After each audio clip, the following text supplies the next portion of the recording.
Hey, Hunters, Halo Zoo here for a very special video. I've got the Starfinder 2nd Edition playtest rulebook over here, uh, and I kind of wanted to go over it and kind of give my thoughts on it. Now, to preface this, if you look at my channel, you'll notice that I'm a D&D player. So the main lens I am looking through this is someone who doesn't really care about Pathfinder 2e at all, really. Like,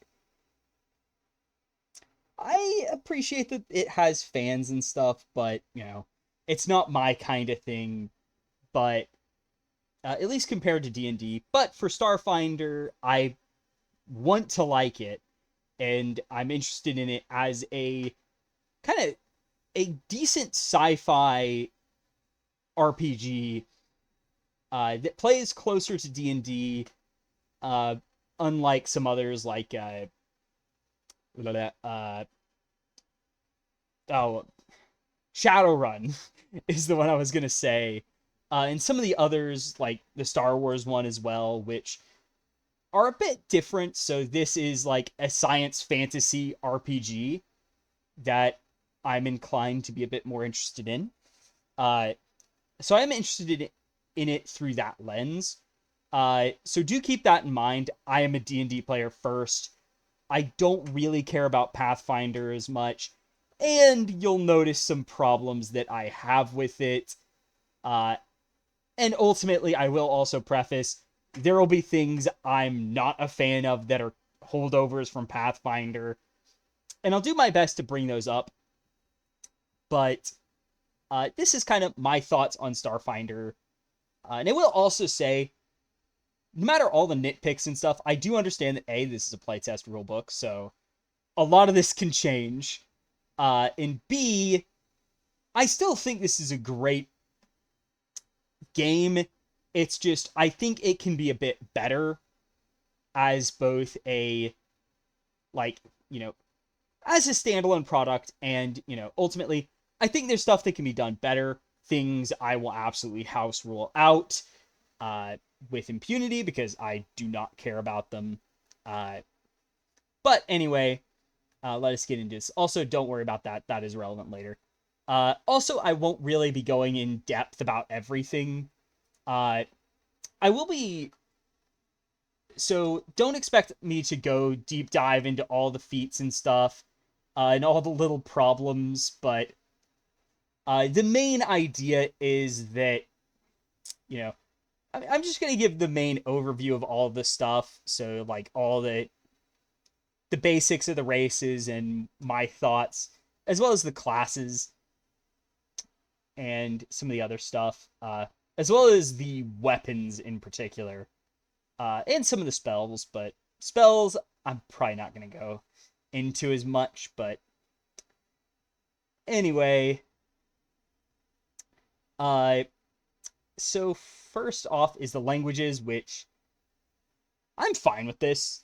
You've got ancestry, region, and all that stuff. So yeah, it's something that works. Uh,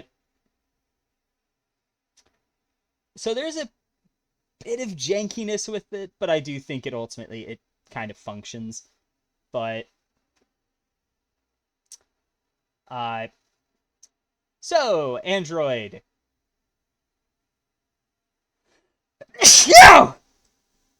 Excuse my sneezing. Right off the bat, we look at this and we see some of those problems. So yeah, right off the bat, I mean, for one, racial HP, I mean, it's a holdover from Pathfinder. I prefer AdCon, but it's a solution to the first level HP problem. It kind of works, but it still introduces the idea that, well, now race is more important to optimization. Also, now this is actually a poor example because they actually get a lot from their race that is a bit unique. Not much game changing stuff, just, oh, hey, you have some benefits of being a construct, and you got low light vision, which is also pretty useful as a, yeah, no, not everything has dark vision. And then we have something that is pretty bad. So you also get additional languages equal to 1 plus int. So I will say, I think they should have a regional language plus int. But, like, ultimately the 1 plus int is kind of cool where you can have whatever you want. Then we get to the attribute boosts and attribute flaw. So basically, the idea is that, and this is a holdover from Pathfinder, which I hate for one simple reason: mandatory racial flaws. I hate these with a passion. They are the single dumbest thing in existence. I will not like them, ever. It's one of those, yes. So, instead of being an optional thing so you can make weird race class combinations, you have a forced penalty. Which means, anytime you want to play a certain character of a certain class, so if you want to combine, like, let's say in this case, Android and Envoy, well, you're screwed. The game doesn't like you, and you're now saddled with an attribute flaw in your main stat. Sure, you can use the free stat to mitigate it, but still, ultimately, you are crippling yourself by doing this. Especially since, on top of the charisma flaw, you have emotionally unaware, which is also pretty bad. So, you also have a -1 circumstance penalty to diplomacy and performance, as well as sense motive checks.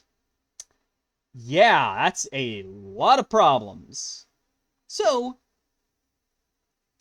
basically this means that androids have a -2 on diplomacy and performance, effectively, as charisma is their main stat anyway. Thus, they really don't want you to be diplomatic androids. It's needlessly brutal to them. It's just... And at least with emotionally unaware, I feel like it would have been fine. But it's also kind of made worse by another omission, which I'll get to in a moment.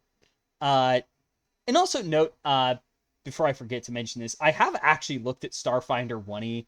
I have a lot of the books online, but I've never really played it because it's Starfinder 1E, and it's a bloody mess. And I will say, another statement, no matter what I say, this is in a much better place than Starfinder 1E. And the attribute flaws, as stupid as they are actually here as a holdover from 3.5, which got, or actually, it's a holdover from the beginnings of the game, really.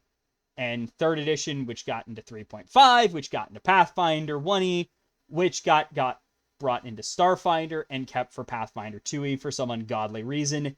And now it's still here. So, it's just, it should have died in the past. And I wish they had the rule by default for changing up your stats. So it wasn't like, yes, no, Android envoys absolutely suck.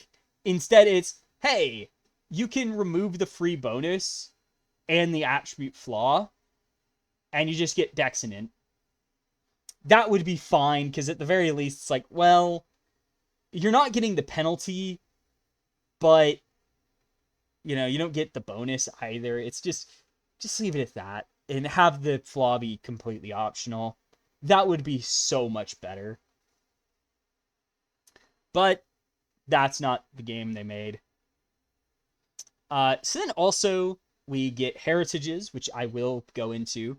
So, first off, we have the Ancient Android, which is kind of a weird one because this is actually reprinted from Pathfinder 1e, where it's basically, hey, you know how, or Pathfinder 2e, where it's like, hey, you know how we had androids in Pathfinder? Yeah, here's the Pathfinder android.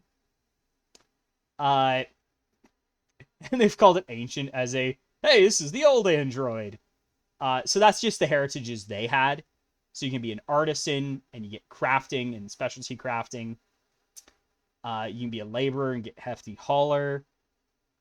You can be a polyglot and get more languages, which I think is cool, but it does still have some problems. But, well. And then there's warrior, where you get simple and martial weapon training, which... Simple weapon training, in this at least, it's pretty much useless. It doesn't really do much. Then, with martial weapons, though, that is actually pretty powerful. Especially since using using guns is a bit more of a thing in this, I feel like. It kind of does want you to go into guns a bit more. But there's some other issues that come with that that we'll start talking about more later. Because there's definitely some problems with the ranged meta already, and some of the intricacies of it. So then there is the Artificial Scion. So you get computers and gain the Freaker skill feat, which is something comes up later. It's basically your tech, a more tech thing. Mod Fanatic, you get an upgrade slot. So basically, you can modify yourself with an armor upgrade, which is pretty cool. I do think that's a cool one. There's Networked, which you can hack from a distance yourself. I have seen some questions about this where, like, if you still need a hacking device for some stuff, but basically you get some distant hacking stuff, which is pretty neat. And then there's Renewed Android. So basically, when you lose the dying condition, you become wounded. So the first time each day you would die, you'd be wounded, you're not. And you're also given free recall knowledge and dubious knowledge for free, which is not half bad.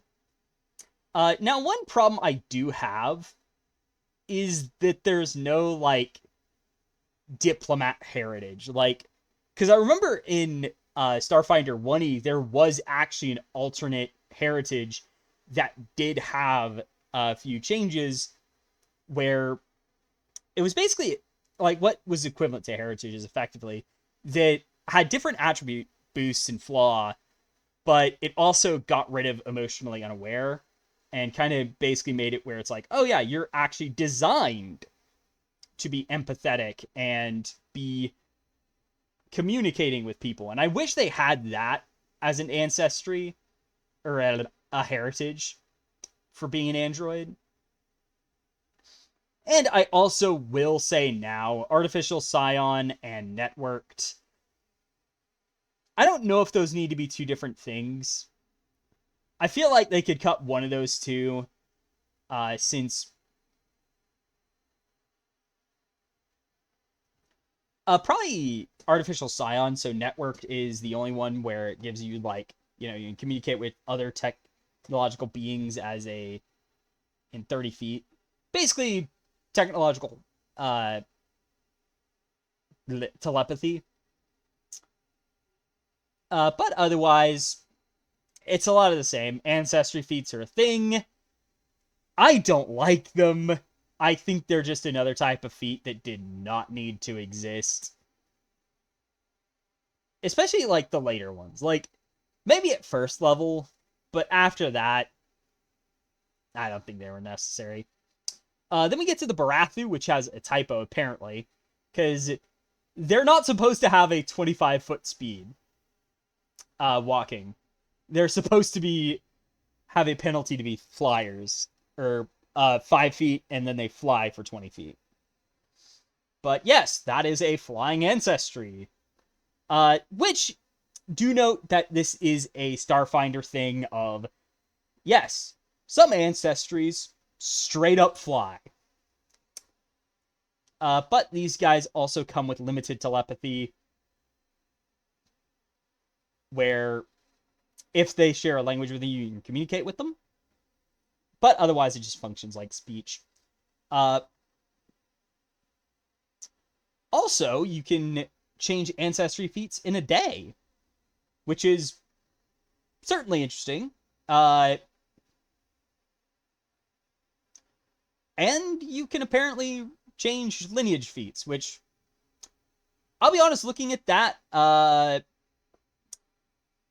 yeah, that might need to be changed, because that one feels a bit weird. Because I'm pretty sure lineages are like, to we'll see later. But that's definitely a weird one of, I don't know if the lineage part should be allowed. Because just changing ancestry feats alone quickly is pretty cool. And for languages, they get Common and Brethaden, which is basically Bretheda is the planet they come from. So you get that for free. And of course, their attribute boosts are Con and Wiz. Not the best addition, because pretty sure there's another one that still has Con and Wiz, but they also get a flaw in Dexterity, which might as well be one of the worst things you could get in this system. Because for most classes, that's pretty bad, because ranged combat is so prevalent. Thus, having a flaw in Dexterity just feels a bit brutal in this one. Which I will also say, this would be mitigated by a change I'm going to suggest later, but we'll get into that later. The heritages, you got Dreamer, so you get an occult cantrip for free, so it's neat. Now, do note that innate spells by default are charisma-based, which is a bit awkward since they're Con and Wiz, but, well. And you can change the cantrip once per day, which is neat. So it's like, oh, hey, you can get a little utility cantrip. Early stage. So you're small, and you also gain quick squeeze, and you get precision damage resistance. Which is neat, but doesn't really do that much, I don't think. Because I don't know if there's a lot of cases where enemies straight up deal precision damage normally. So it's kind of it's there. Like, yeah, it'll reduce damage you take from certain things, but I feel like that might be a bit underwhelming, where it's like, yes, you have precision damage resistance on a creature. Don't really know how well that's going to work out.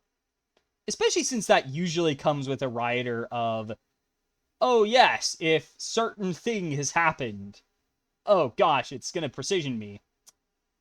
Manufacturer, basically you get crafting trained and get free pharmaceutical crafting, which is basically alchemy crafting, but in the future. Ooh.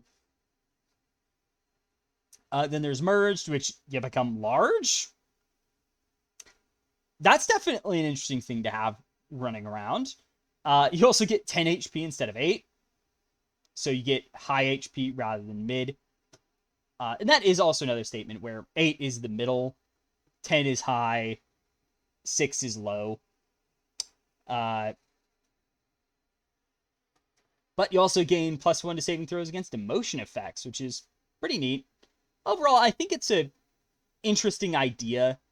Though I would have liked a I will also say they could probably use a third heritage that stays medium, but oh well. It is what it is. Human, the basic people. Common, 1+ int languages. I do feel like it would be... They could also get a regional language for free, but I don't know. And you just get 2 free attribute boosts. Yay! It's cool. It works. It's my default. Everything else is mid, but there are a few different versions. So there's the Aslanti Heritage. So you get an arcane cantrip. So, yeah. I mean, it's pretty much the Dreamer, but arcane on humans, so that's neat. You've got Galarian Survivor, where you're trained with archaic weapons and Galarian lore. And you gain a free language from Pathfinder, basically. And then you get Die Hard, so that's an interesting one where, I mean, it's a neat one, but I definitely feel like that one's like, you know. The archaic weapon thing is just, yes, you're good, you're trained with weapons that all suck. Yeah, whoop-de-doo. And for reference, archaic is pretty much just a way of saying, hey, this weapon sucks. But, well, it's there as a way to say, no, you can't just freely use Pathfinder weapons in the future. You know, it's... Technology's advanced since then, buddy. Then there's the Scavenger. So you can go longer without food. And then you also get society and survival checks to subsist. So yeah, +1 on that. And +1 on saving throws against being sickened and removing the sickened condition. Skilled Human is back, and free skill training and free skill expertise. Nice. Versatile is also back, and it's just, hey, free general feat. Boom. Cool. Then there's Urbanites.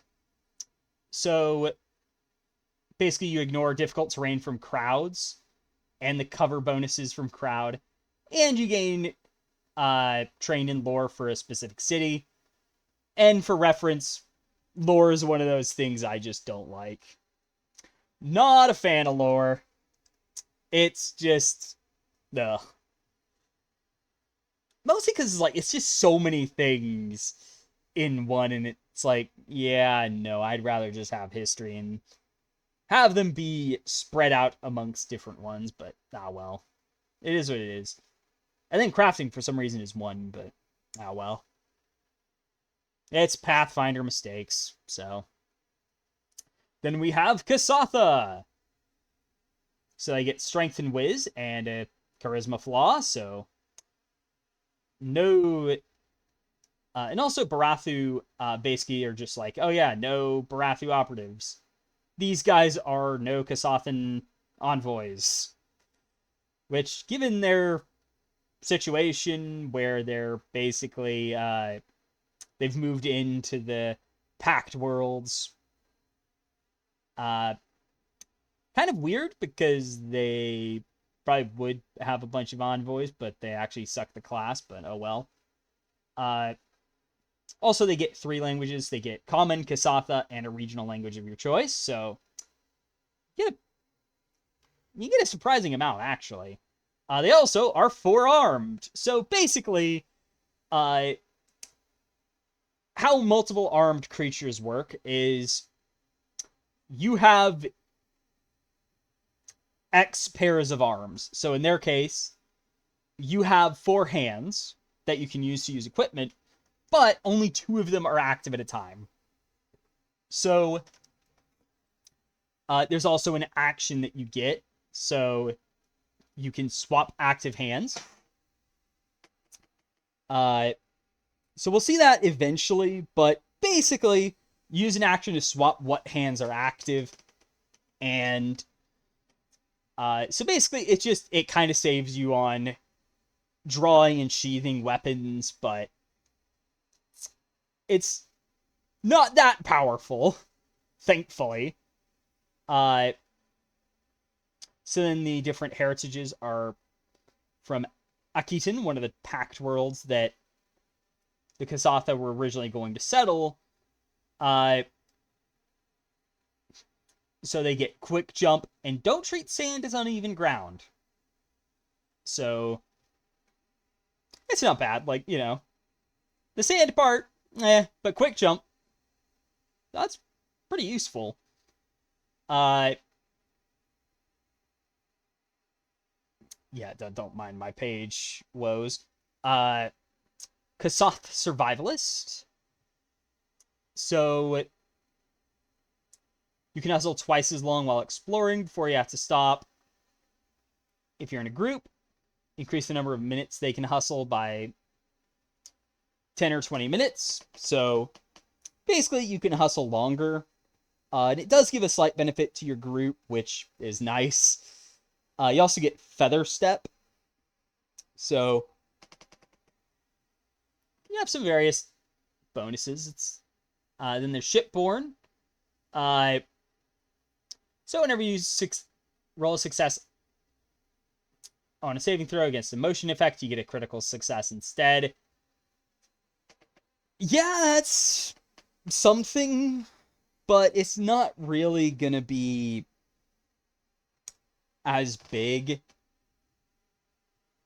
And I also feel like Shipborne, that one's going to need a rework, and specifically I feel like that should probably have some effect while on a ship, or related to being on a ship or vehicle for a long time, but well. Stellar Nomad is kind of a weird one. So basically, each day you can study a culture or something, and you get that associated lore skill. So yeah, that's a very weird one, but it has some interesting stuff. So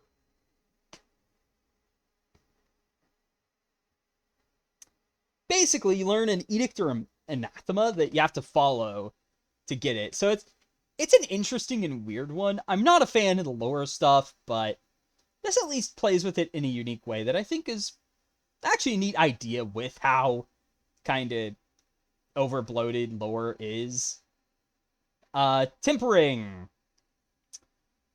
So basically, you get trained in society and get streetwise for free. Okay, you're better out and about the streets. All right. Nothing too special, but that's kind of the main thing anyway. And I don't think did they have anything that...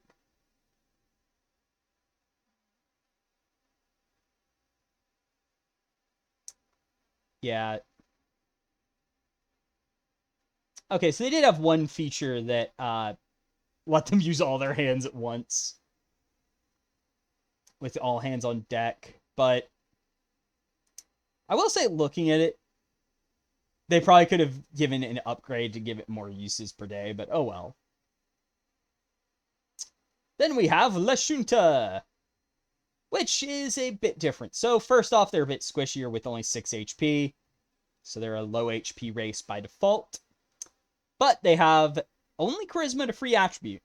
But that's not really how they work. So you also have limited telepathy. So in some ways, by default, they're kind of worse humans, but they have limited telepathy at least.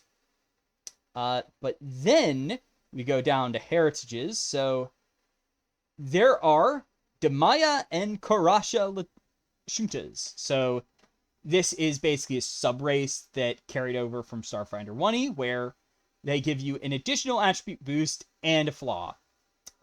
Right off the bat, I wish that flaw was made into an optional thing to get the free boost, but this is the world we live in, and I am not a fan of it. But, anyway, for the Demayas, they get intelligence boost and con flaw. No Demaya tanks. Yeah, that's... oof. You do get proficiency in diplomacy, so... but if you automatically get it from some other source, you get a different skill. And you get additional lore, which is... not a fan of it, but, well. In the Karasha, they get a boost to strength, but a flaw to wisdom. You also gain 8 HP instead of 6, so they're a bit tankier. And then you get +1 to athletic checks to shove or trip foes, which is actually pretty useful. Especially for some that might want to take advantage of that. Of course, that's only really going to help Solarians more than anything, because they're the only ones who care about strength, but that's another kettle of fish that we're going to get into. That's going to be fun. Unbound Lashunta, meanwhile, they have no other boosts except Unbound Mind, so as a reaction to attempting a saving throw against a mental effect before you roll, you get +1 bonus to the roll, and any other saves against mental effects till the start of your next turn. So basically, oh hey, you're trying to use a mental effect on me? Nope.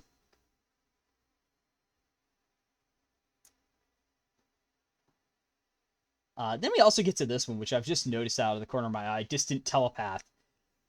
You can constantly just buff your limited telepathy range from 30 feet. So that's interesting. So Lashunta, definitely interesting, but then we get to Patra.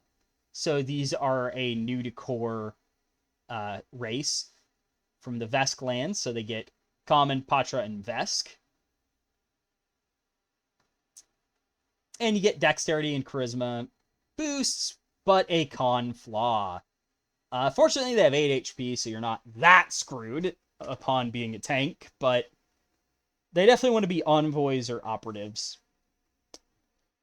And also, Patra soldiers, yeah, no.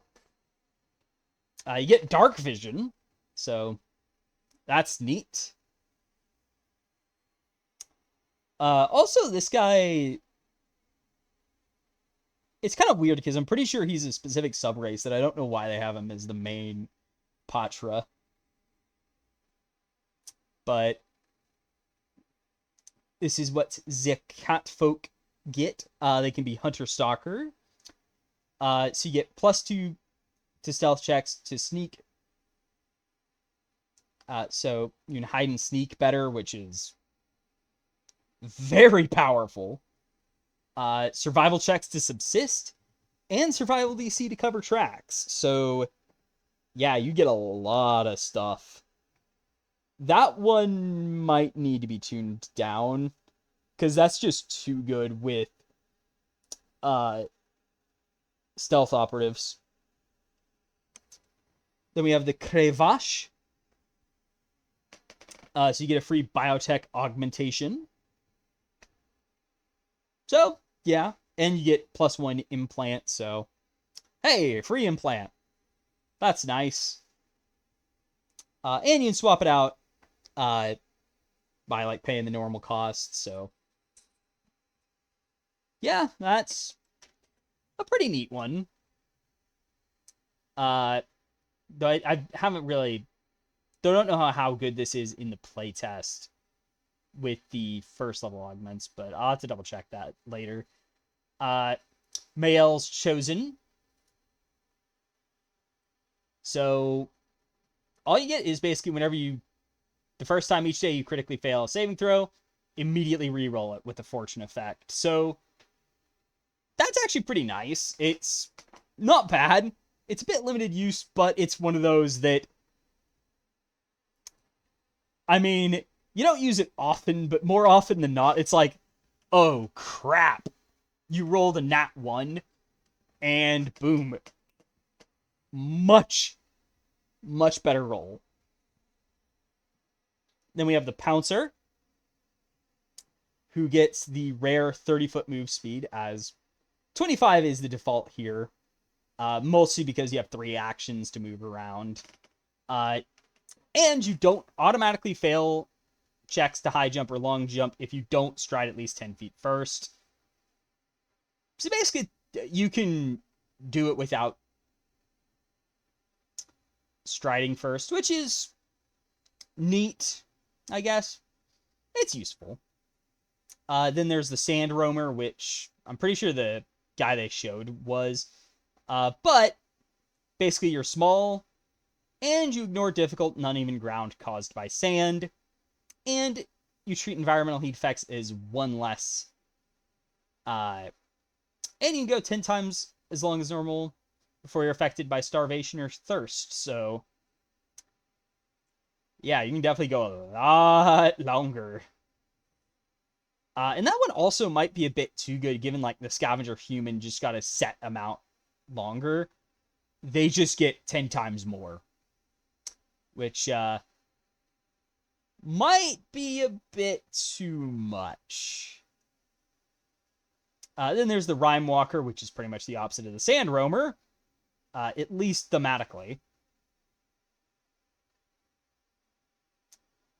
Basically, you get cold resistance equal to half level, and you treat cold environments as 1 step lower, so it's definitely not bad, but I do feel like the Sand Roamer gets a lot more effects, because you just get resistance to something that's not consistently good, but it's there at least.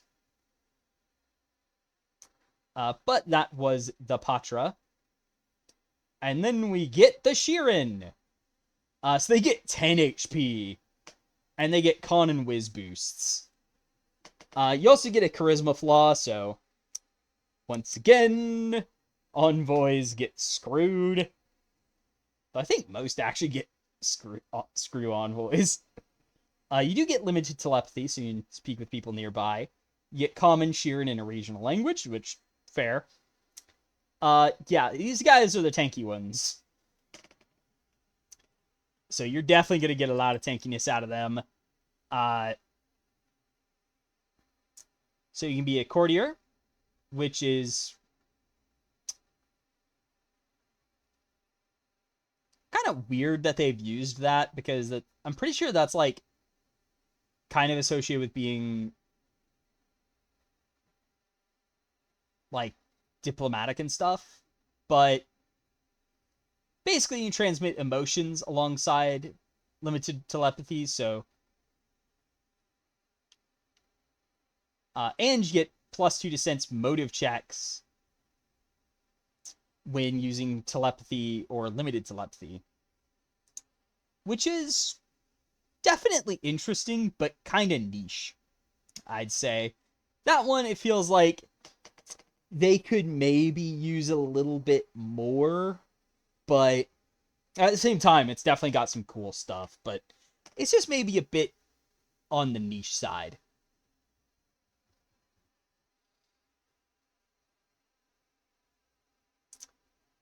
So then there's also the Defiant, which is basically anti-swarm stuff. So basically, if you would roll a success on a will save against an effect created by a creature with the Kacharn trait, which I guess is just the swarm, or a creature you know is allied with the swarm, you get a critical success instead, and you get the Rebellious Defiance action. So once per day, you can call someone a tyrant to defy them, and you get +1 to attack rolls against the foe, and a +1 to saving throws against these attacks, spells, and effects of this foe. Now, as a side note, for a class that is definitely geared more towards being a mystic or soldier, this is surprisingly not good for the classes they're actually good at. Not getting a save DC bonus kind of hurts. But, I mean, it's still cool. Don't get me wrong. It's just, I have to point out that your favored classes right now are Soldier and Mystic. Two classes that use a lot of saving throws. It's kind of a, yes. You know, it doesn't buff save DCs when you naturally drift towards classes that use save DC a lot. Then there's Infiltrator, so you can feint at a range of 10 feet rather than within melee reach, so it's not bad. You also get Shimmering Dazzle. So once per hour, have fun tracking that. You cause your chitin to flare and shimmer, and basically, you can dazzle a creature in 30 feet using your class DC. So, yeah, it's kind of an interesting and weird one, but well. Then there's the Swarm Exile Sheeran. So, basically, you get a Biocannon. That's a ranged, unarmed attack with 20 feet range increment and deals d6 acid damage, and it's a corrosive weapon.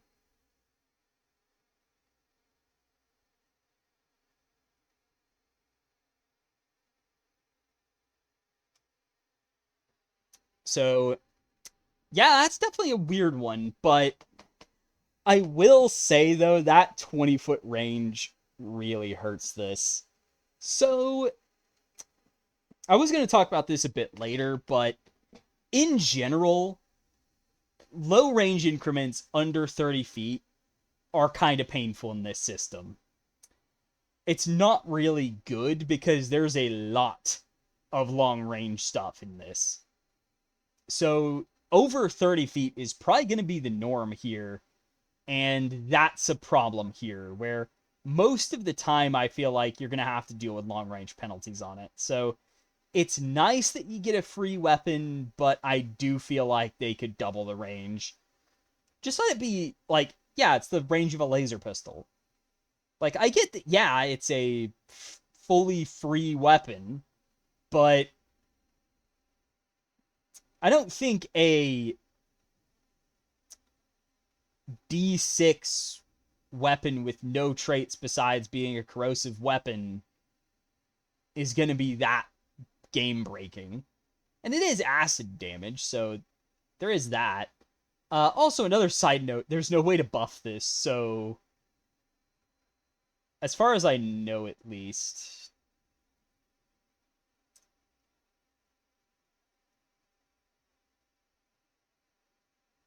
Yeah, there's just one, and it's not really that good. So yeah, Swarm Exile, I feel like right now it's just very underpowered. With such a limited base range and no way to upgrade it, really. At least, like, no decent ways. I don't know if... Because thinking about it, there might actually be one thing that I'll mention later, but as it is, that's just kind of... eh. Winged Sheeran, meanwhile, basically, you just get a semi-functional wing, so you don't straight up fly like Barathu can, but only being horizontally, you move an additional 5 feet. And just like the Pouncer Patra, you don't auto-fail high and long jumps if you don't stride 10 feet. And you can jump up to 10 feet further than the result of your athletics check, so basically you move much farther with jumps. And you don't take fall damage. As long as you can act, at least. But yeah, that's definitely going to be useful in some cases. That's The last part in particular is what makes that worth it, where it's like, it's just some jump buffs, but then you get to that last bit of, oh yeah, no, that's absolutely very useful. It's like, you don't need it much, but that one feature will be for certain a game changer. It's one of those, it's not going to come up much, but when it does come up, it really is good. And then later on, you get basic flight, so you can unfurl your wings and fly a bit more. And later, you just, you get even better.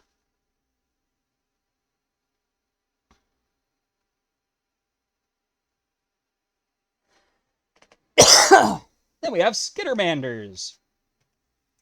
With only 6 HP, they have Dex and Charisma attribute boosts. So get your Operatives and Envoys ready. And a lot of Wisdom, so screw Mystics. You get Common, Vesk, and a regional language of your choice. Yeah. They're actually 6-armed, which, I mean, you can carry 2 more weapons than a Kasatha, but that's about it. Then you have Overeager Enthusiasm.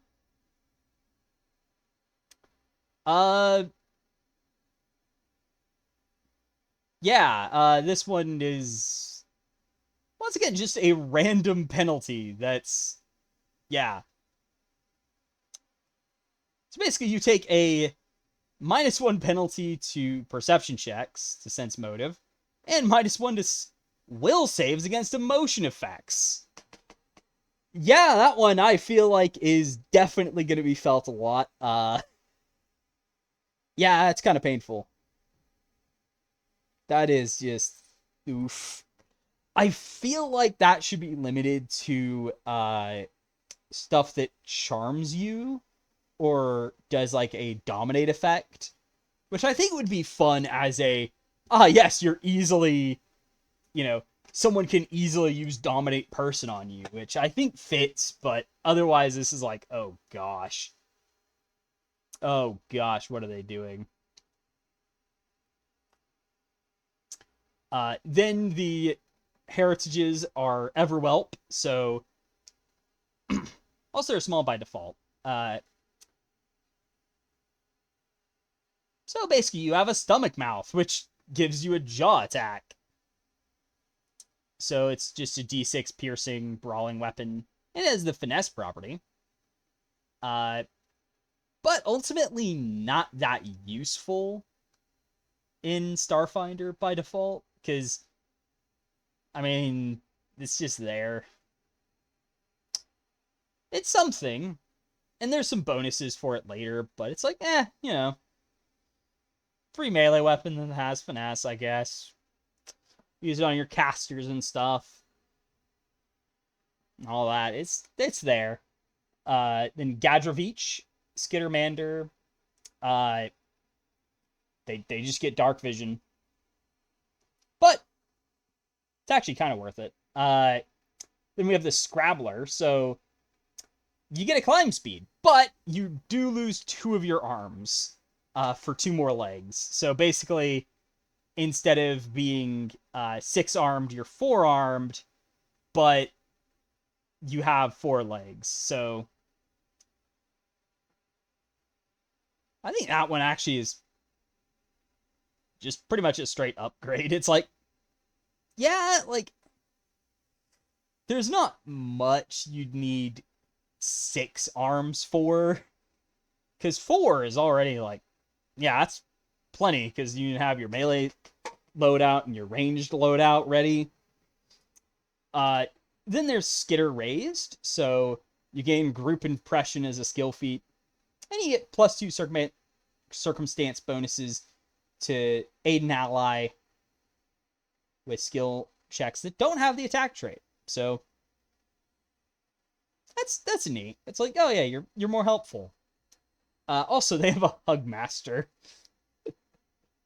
that is better with grappling and has Titan Wrestler. That was definitely a fun one of, oh, okay, that's kind of funny. Also surprised they're not strength flaw, but oh well.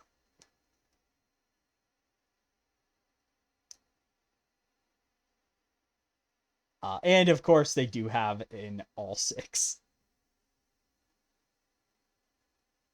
So, yeah, that's neat. Then the Vesk, the lizard people. 10 HP, con boost, strength boost, and a free boost, and wisdom flaw. Soldier, soldier, soldier. You get common Vesk in a regional language, so about what you'd expect. They also get low light vision. So, yeah, they're pretty good. So they're definitely the tank race. Let it be known.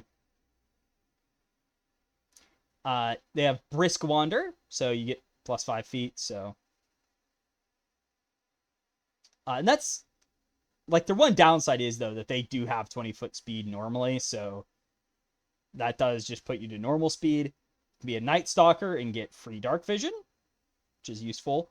Then you can be a Plated Vesk, which basically gives you medium plate armor. So you have +1 dex cap, -2 check penalty, +4 AC,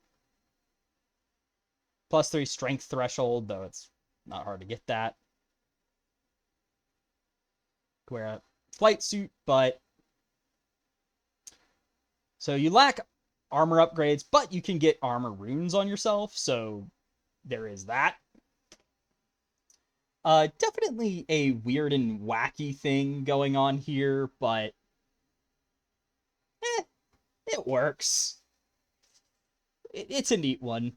Then there's Venom Thought, so you get Daze as an occult cantrip at will.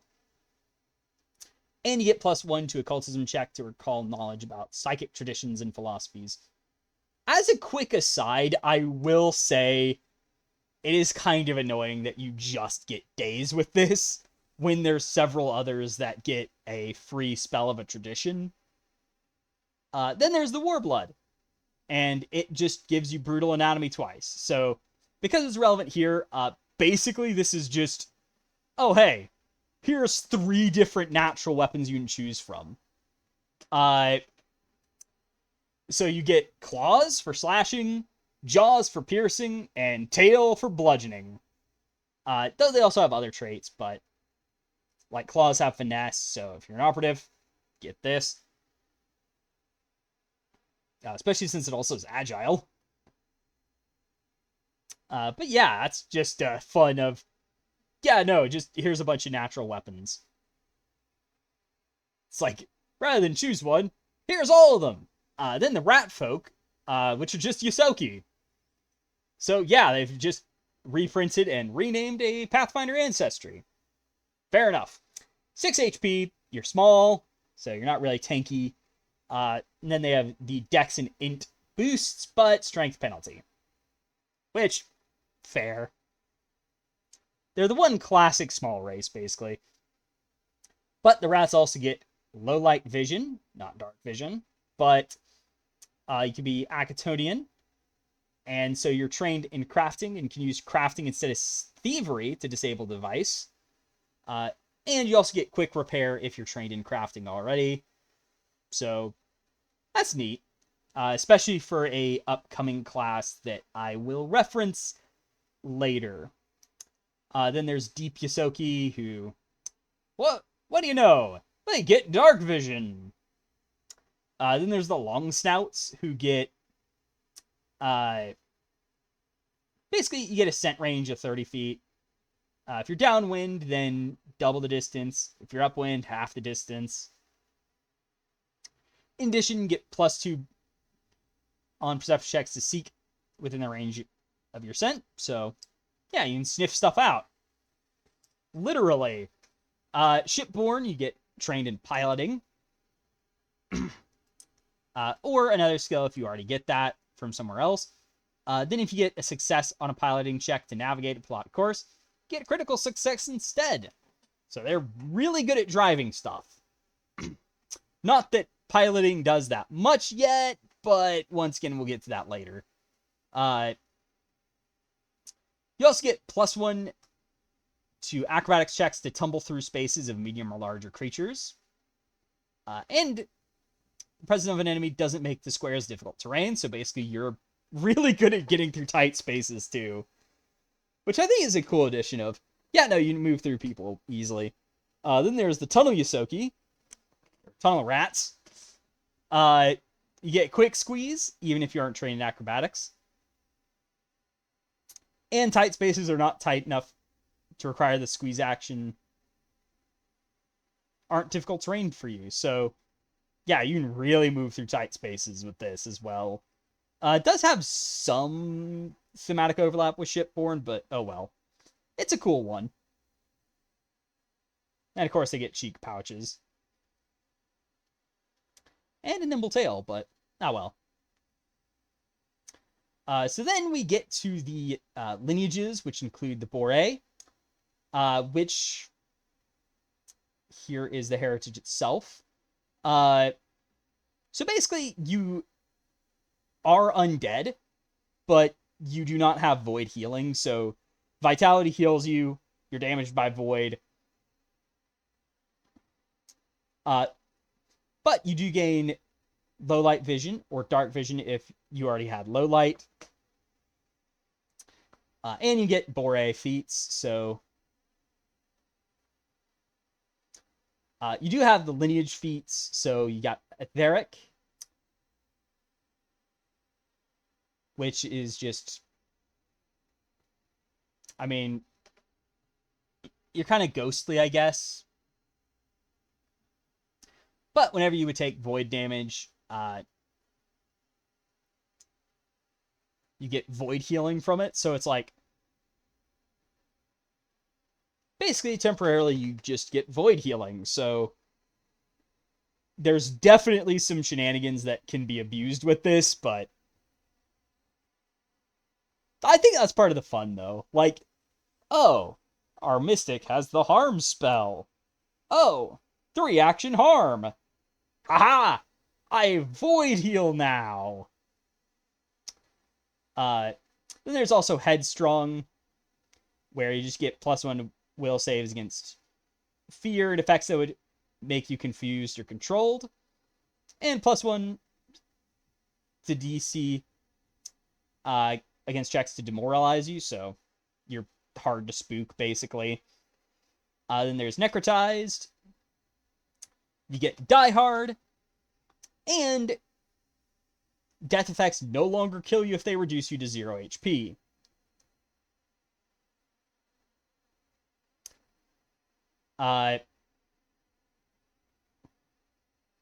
Yeah, so basically you're no more instant death, which is actually pretty darn good too.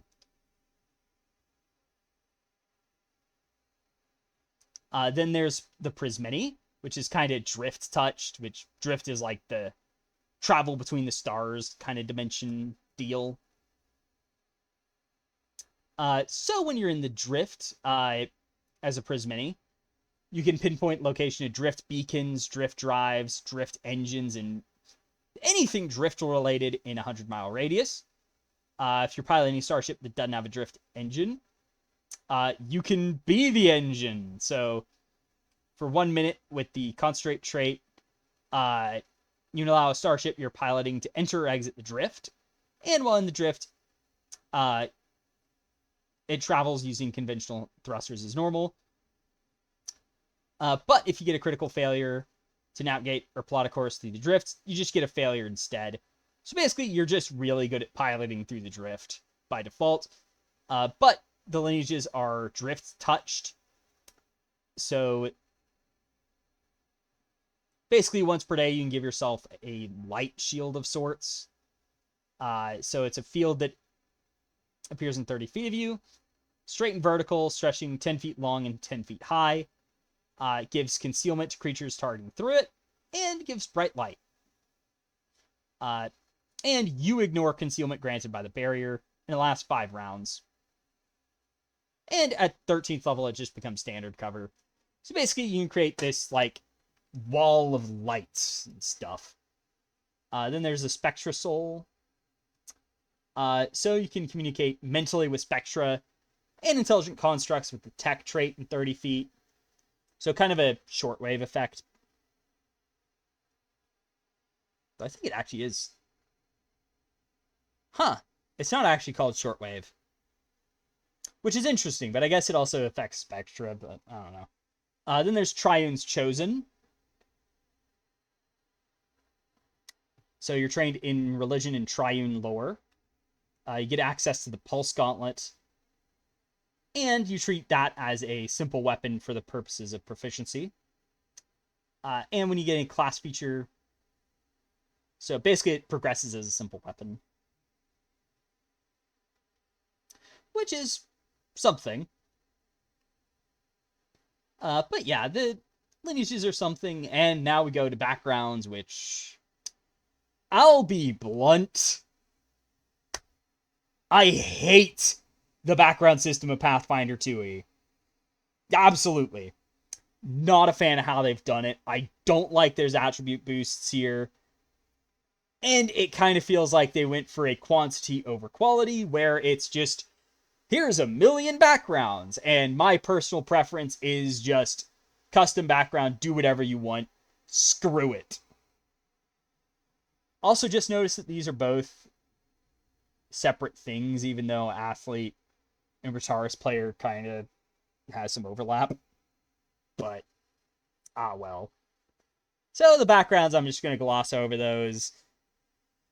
I wasn't really happy with any of them. I kind of wish they had some, like, wilderness-themed ones. Like, kind of a Xenodruid-themed one, but oh well. The backgrounds are a system I'm not happy with. I hate background ability score increases. The skill and lore thing, yeah, it's fine. The skill feat being tied to it, not really a fan, but oh well. Anyway, the classes. So, first off, I'm just gonna have to rip the band-aid off. I'm not really happy with this lineup. I've actually heard that this is the base lineup for Starfinder 2e. 6 classes. Yeah. I'm really not happy with this.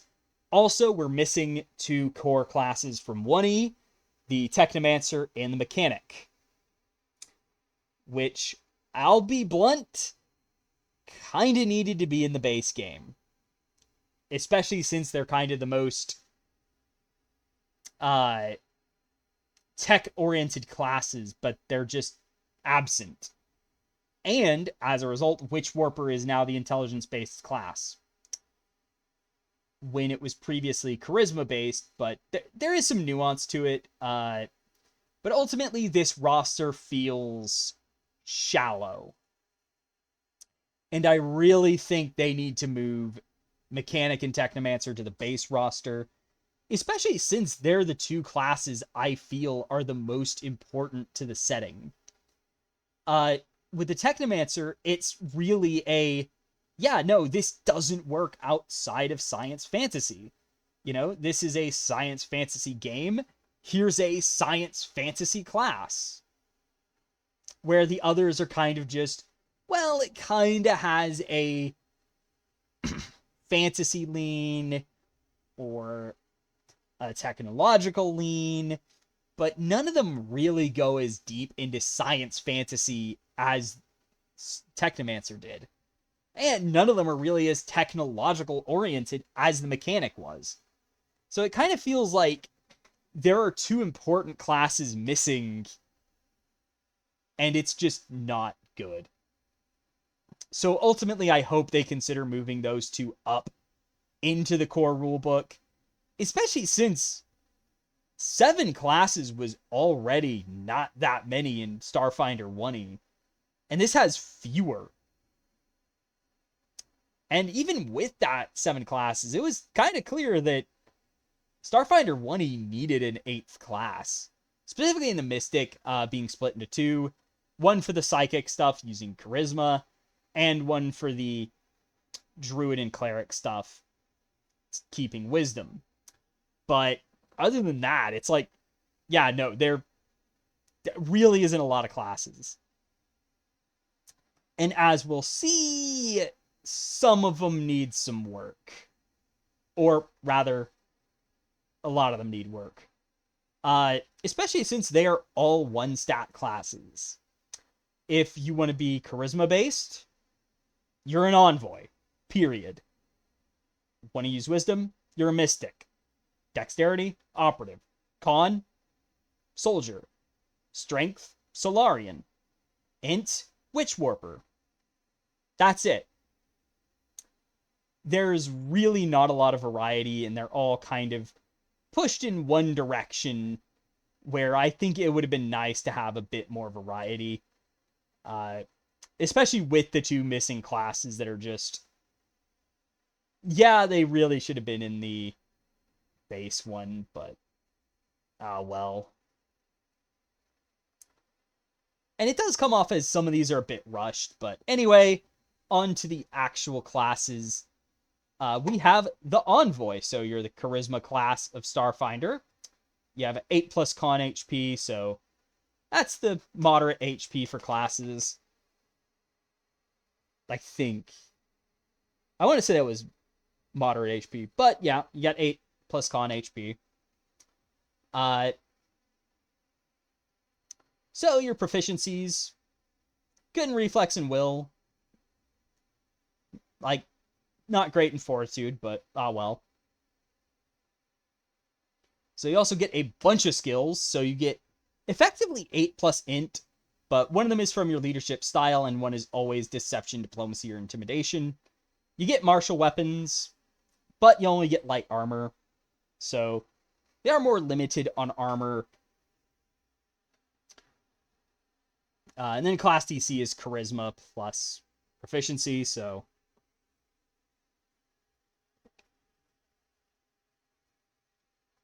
it's there. But anyway, looking at the first level features. So these are the core features of the class. So you have Envoy directives. And all you get is get 'em. Granted, this is a very cool and interesting one to have as what you get. But as we'll see, there is a problem. So basically you select... So directives are actually pretty cool. So basically you use this action and choose a creature in 60 feet. It has -1 to AC and reflex saves until the beginning of your next turn. This is circumstance, which I've seen has been mentioned as problematic, since this does not stack with off guard and stuff like that. So this doesn't stack with certain bonuses where it's... I've seen some complaints about that. I'm not sure about how important that is of a distinction, but well. And then you have lead by example. So what lead by example means is you get an additional effect if you follow your command. So basically, if you attack the target before the end of your turn, so basically you use get 'em, and then if you attack the target in that turn, you get the get 'em bonus. So the lead by example. So you get a bonus to the damage roll equal to 1 plus half your charisma modifier, and your allies gain +1 to damage rolls against the target. So basically, until the beginning of your next turn, these effects happen. And as you gain levels in Envoy, the damage increases further by 1. So every 5 levels, basically every time you get ability score increase, you get an additional +1 to the damage roll.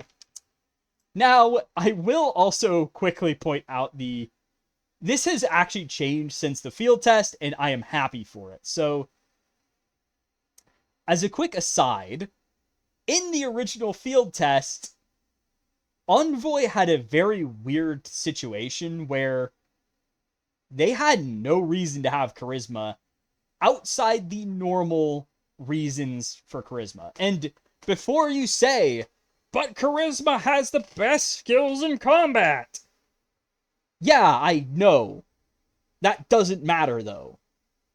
The problem is that you have no Envoy-specific reasons to use charisma. You could be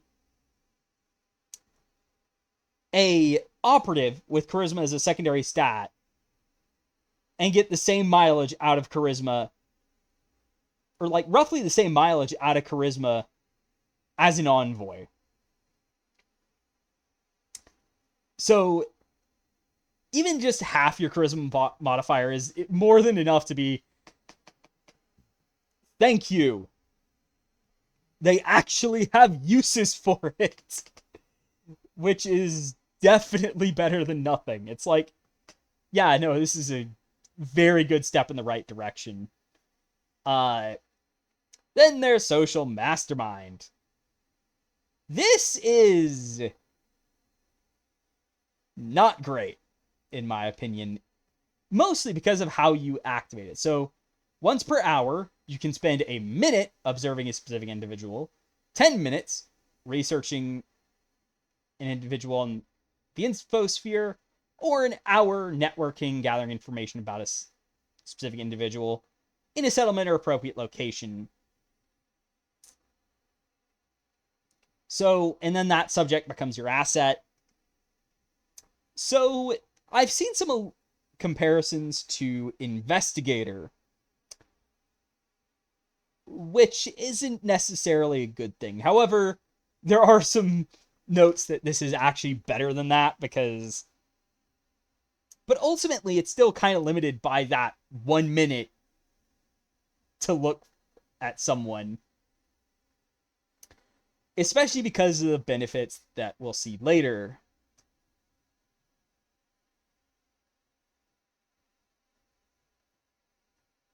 But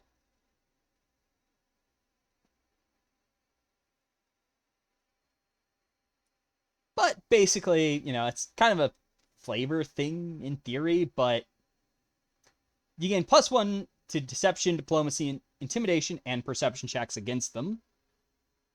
So, yeah. And also this works on targets related to your asset. So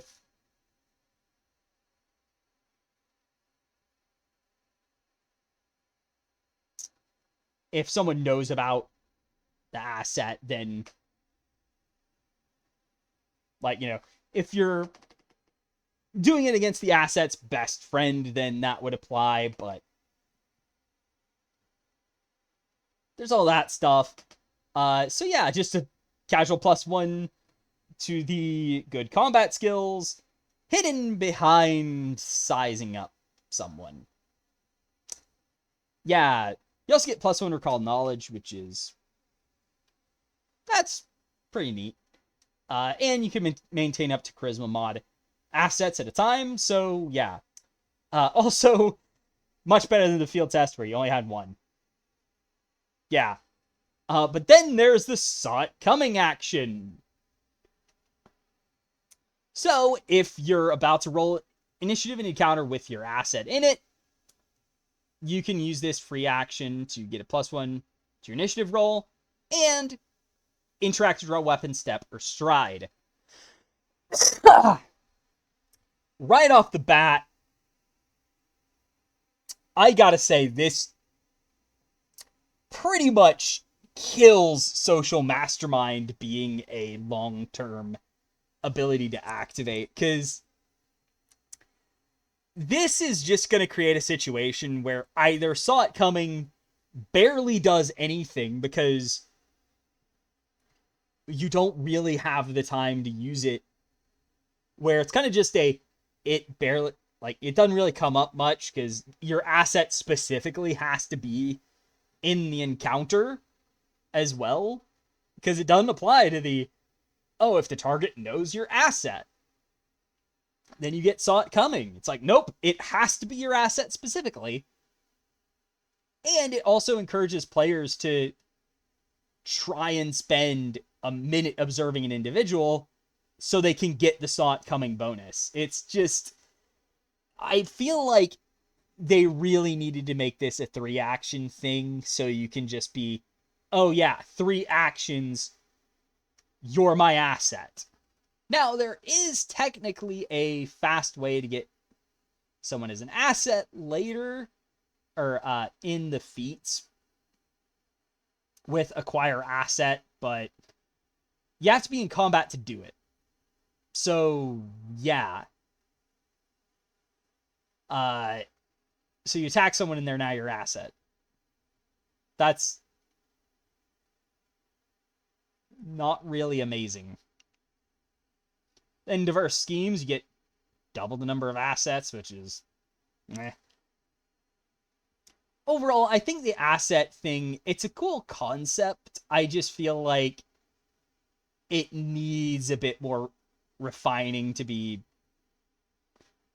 not so well. It kind of has to be forced because it has some similar problems to the Battlemaster feature that they had that was like, oh, you can study an individual for a time, but the only time it ever comes up is if you kind of force it. It's just, you have to stop and slow down and get this stuff. It's definitely an annoying thing, and I'm just glad this is pretty much all that Social Mastermind's pretty much it for the asset stuff by default. So it doesn't have a big impact on the main class, but it is kind of annoying that it's like, oh yeah, you now have to spend 1 minute before combat to get your +1 to initiative and the free draw, step, or stride. So then we also have the leadership style. So you get a free skill, and you get a perk, and then Acts of Leader at 6th level. Acts of Leadership at 6th level gives you an additional way to trigger Lead by Example. So instead of having to attack a foe, you have something else that you're able to do to get your bonus from Lead by Example. That said, get him. I mean, that one specifically, you pretty much want to be doing it anyway, but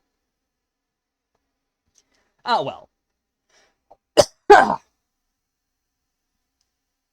So, the different leadership styles, aka subclasses, are from the front, which gives you athletics and medium armor, so you get to be a bit tankier. Your acts of leadership are raise a shield, so shields are a bit jank in Pathfinder, where they're just a lot more complicated, but basically you have to raise your shield in order to get its protective benefits, which is But you can also take a move action to move within an enemy's reach, so basically this is the melee envoy, so you want to get up close and personal. You probably want to use a weapon and shield as well, but you're kind of the up close melee weapon using envoy. You will need your strength up a bit unless you're using finesse weapons, in which case you use dexterity, but with medium armor, kind of want to go strength a bit more anyway. Then there's From the Shadows, which is kind of the stealthy one. And, of course, they get stealth. You get Assurance and Stealth for free, which is kind of just so you're just an envoy but not an envoy, or an operative but not an operative. Excuse my coughing. And your acts of leadership are hide, sneak, and take cover, so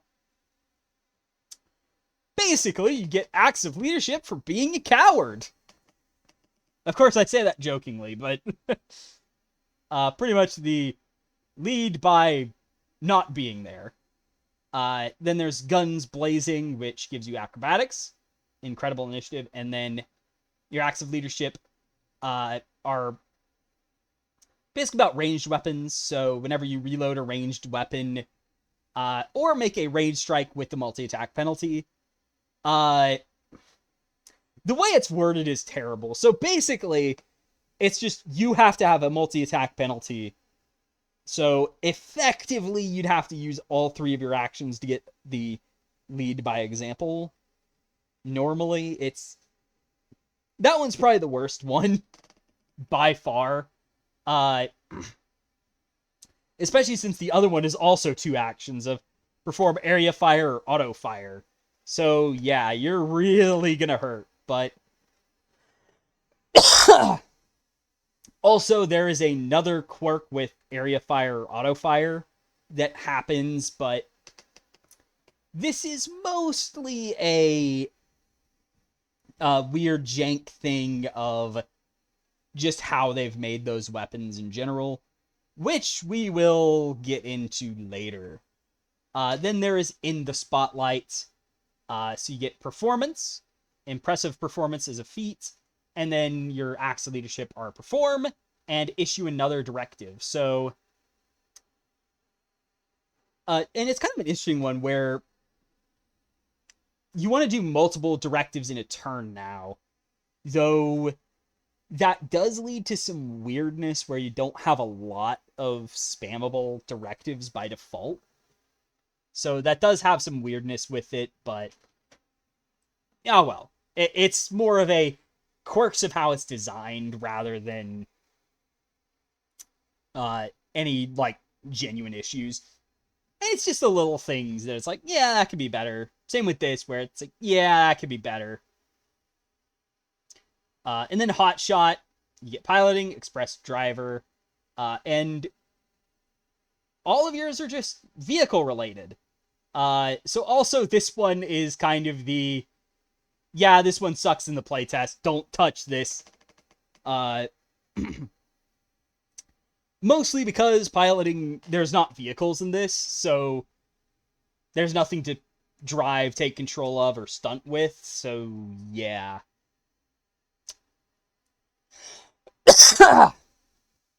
Then there's Infosphere Director, so you get computers, digital diversion for free, and of course your acts of leadership, using digital diversion to make a diversion using computers, but also recalling knowledge. So definitely an interesting one. Then there's Through Desperate Times, which you get medicine, free battle medicine, and administer first aid, battle medicine, or use a healing item on ally for acts of leadership. So this is the one that kind of wants to be more of a support healer type build.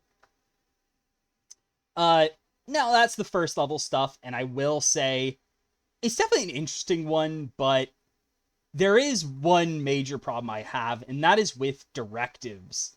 So I'm not a fan of just get them by default. If we actually look later, like all the way at 7th is when you get the next directive in Leader's Confidence. So yeah, you have to wait 6 levels to get another one outside of feats. Which, especially for the In the Spotlight, feels like, yeah, you don't really have a lot of directives. Now, before you say, well, that's not a big problem, let's go over to the Battlecry playtest, where we have the Commander class that basically blows Envoy out of the water in terms of interesting stuff to do. Because they have something called Tactics. And you just get a list of tactics you can prepare from your folio. So you just get a bunch of tactics that you can swap between. And yeah, like there is some different things going on here, but I do like the idea that you just have a bunch of tactics as a commander. And it just feels like that class is just taking things in a way more interesting direction with the idea of the martial support, where you just have a lot more stuff to do and choose between. So I do think that they probably should move Steel Yourselves to the base, so you automatically get it as well. Just so you have more things to choose from, rather than just, by default, you just have get 'em and that's it. And add a bit more dynamic gameplay to the baseline, rather than have just a bunch of random stuff sprinkled throughout. But anyway, as for other stuff, you have Adaptive Talent. Third, which basically you just get a extra skill feat, and you can change it. And at 9th and 15th, you get an additional skill feat this way. So you have to meet the prerequisites for it, but And naturally, you cannot use this as a prerequisite for permanent choices, but they do mention that you can use one to qualify for another of this. So at 9th level, you could use the first skill feat you've chosen to get the next skill feat for that. So let's say you have basic skill feat version, and then there's improved version of skill feat. With these temporary skill feats, you could choose the basic one for adaptive talent, and then at 9th level, you can use that choice of the basic one as an adaptive talent to get the second improved version as your next adaptive talent. So they can be prerequisites for another adaptive talent skill feat, but they cannot be prerequisites for stuff you get permanently. It sounds complicated, but it's not too bad. Wise to the game. Get +1 perception DC against attempts to feint or lie to you. And attempts to divert your attention through creative diversion. And you have a +1 to will DC against attempts to demoralize you. And it's +2 against your asset. So basically, like, against your asset, you get +2 to all these, I think, is what I want to say. But it's definitely an interesting boost. The asset deal is, once again, kind of annoying that this boost is locked behind something that's not easy to get by default. And before you say, well, you can just take a class feat to fix that, I do not care. That does not change how it plays by default, where it is kind of annoying. It's like, oh yeah, you want the full benefit of Wise to the game? Well, time to spend a minute before combat hoping it doesn't get aggroed. Then they get perception expertise at 5th level. Then you also get practiced influencer here, which basically once per day, with a fortune effect, you can roll a deception, diplomacy, or intimidation check twice, use the higher result. Basically, D&D 5e advantage. Not bad. Then you get weapon expertise at 5th. Also, you get the crit specialization whenever you use get him and attack your ass set or the target to get him. So once again, a very annoying thing of, yes, you want to use another directive besides get him and get your crit specialization? Well, time to get your asset out. Have fun. Which is just, I'm really not a fan of asset and all the annoying tie-ins to that, where it's like, oh, I have to have it as my asset? Crap. Then 7th, you get improvised mastery, which once per day, you're considered a master in the skill, in a skill check you don't have master proficiency in. So basically, you roll it as if you were a master in that, and yeah, by this time you can get master in skills, but definitely a neat ability. Kind of a riff on the, like, use skill untrained deals that several other classes have had. It is kind of annoying it's once per day only, but, well.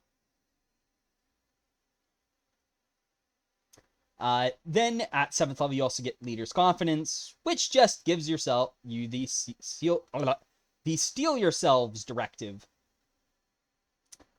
I don't know why they made this at 7th level. Basically, once per hour, you can use an action to basically allow allies in 60 feet to spend an action to brace for impact, which has the concentrate trait. And if they do it, they get charisma plus half your level, temporary HP for a minute. Really not a big fan of this being so late. Also, the once per hour frequency. Not really a fan of that. But, well. And lead by example. You and any ally who braces for impact gets +1 to saving throw against damaging effects for a minute. So not bad, but I do have to say, though, that with Steel Yourselves, I kind of feel like that should just be a baseline, and you should get more uses of it later on, between hours or something. I don't know. But also, as a quick aside, the frequency, like once per hour, once per 10 minute stuff, I really don't like that. I much prefer short rest, because at least it's like, hey, here's this codified way of having, like, short-term cooldown abilities that's not like once per day or daily limits. Here's an intermediate that you can have within the day, rather than just a bunch of different things of once per 10 minutes or once per hour. Especially when it's like once per hour stuff. Oh, screw that. Having different ones, it's like, why did you do this? But, well.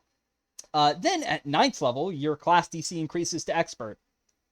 So a full 4 levels after you get Weapon Expertise. You also get Weapon Specialization at 7th, so it's there at least. So it's just like a +2 to damage with weapons. Alright.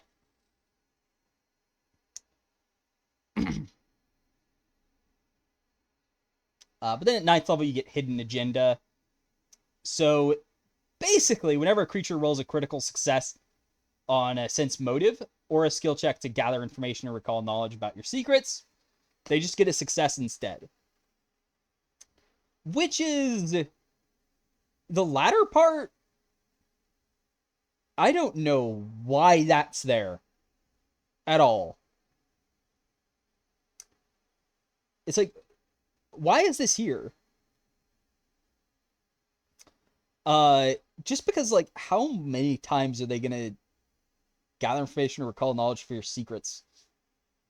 That one just feels like, I don't think that's gonna see much use. The sense motive deal, though, that's actually kind of useful. And when you roll a critical failure on a saving throw effect against an effect that would read or reveal your thoughts, emotions, or intentions, you get a failure instead. So basically, it's harder to read you. And I think that's about it. They just get Envoy Expertise and Hidden Agenda at 9th, so not a big level, but, well. 11th is Perception Mastery, so you get up to Master now. Then you have Resolve at 11th, which is just when you succeed on a will save, you get a critical success instead. Okay. Then there's Savvy Influencer at 11th as well. Basically, when you roll a nat 1 on a Deception, Diplomacy, or Intimidation check, you don't reduce the degree of success by 1 step. So, and also you get 2 uses per day of Practiced Influencer, so you get an additional use per day. Not bad. But another note is how crits and... So crits, it's basically +5 or +10 from the DC, so it's like...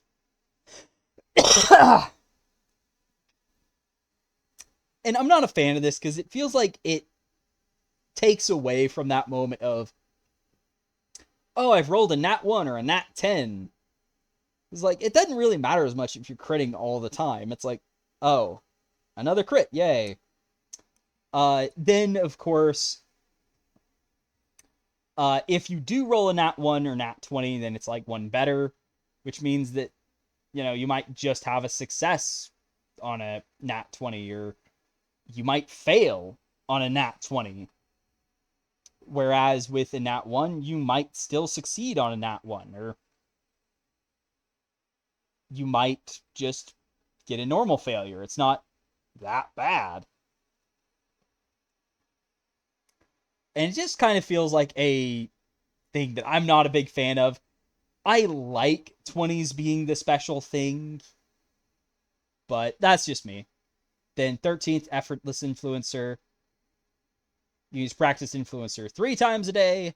And when you succeed on a deception, diplomacy, or intimidation check, allies in 60 feet of you who witnessed it get a +1 to the next check they attempt with that skill in the next minute, or +2 if your bonus was a critical success. Okay, real quickly, this second part, I don't really think is that useful, because chances are, like, especially with the current version of the game, with this playtest version, nobody else is going to be as good with it. It's like, yes, you can kind of do good at this now. And usually if you've succeeded, there's not as much reason for them to do more with it. It's kind of a... I could only see this being useful if you brought skill challenges from 4th edition D&D over. And skill challenges were basically like a skill-based encounter that existed in 4E, where everyone would roll a bunch of skill checks to try and complete a challenge. And there are usually multiple ways to do it, but this kind of feels like just that bonus is tacked on. It doesn't really do much, because I think most of the time you're not going to be needing multiple people to do it.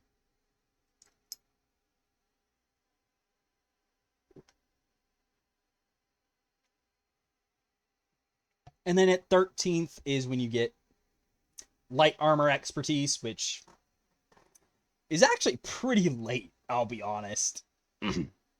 Especially for a non-caster. Like,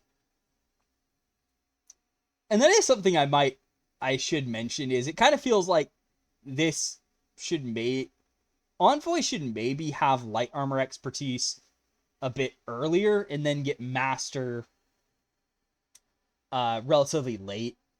Just as an extra, yeah, no, you do get a bit better with armor, so you're a bit tougher and tankier, especially compared to the Mystic and the Witchwarper and the Technomancer. Rather than you're kind of squishy, all things considered. Then at 13th, you also get Tactician. So you get this special directive where, which has a once per 10 minutes frequency, which, have fun tracking that alongside other stuff.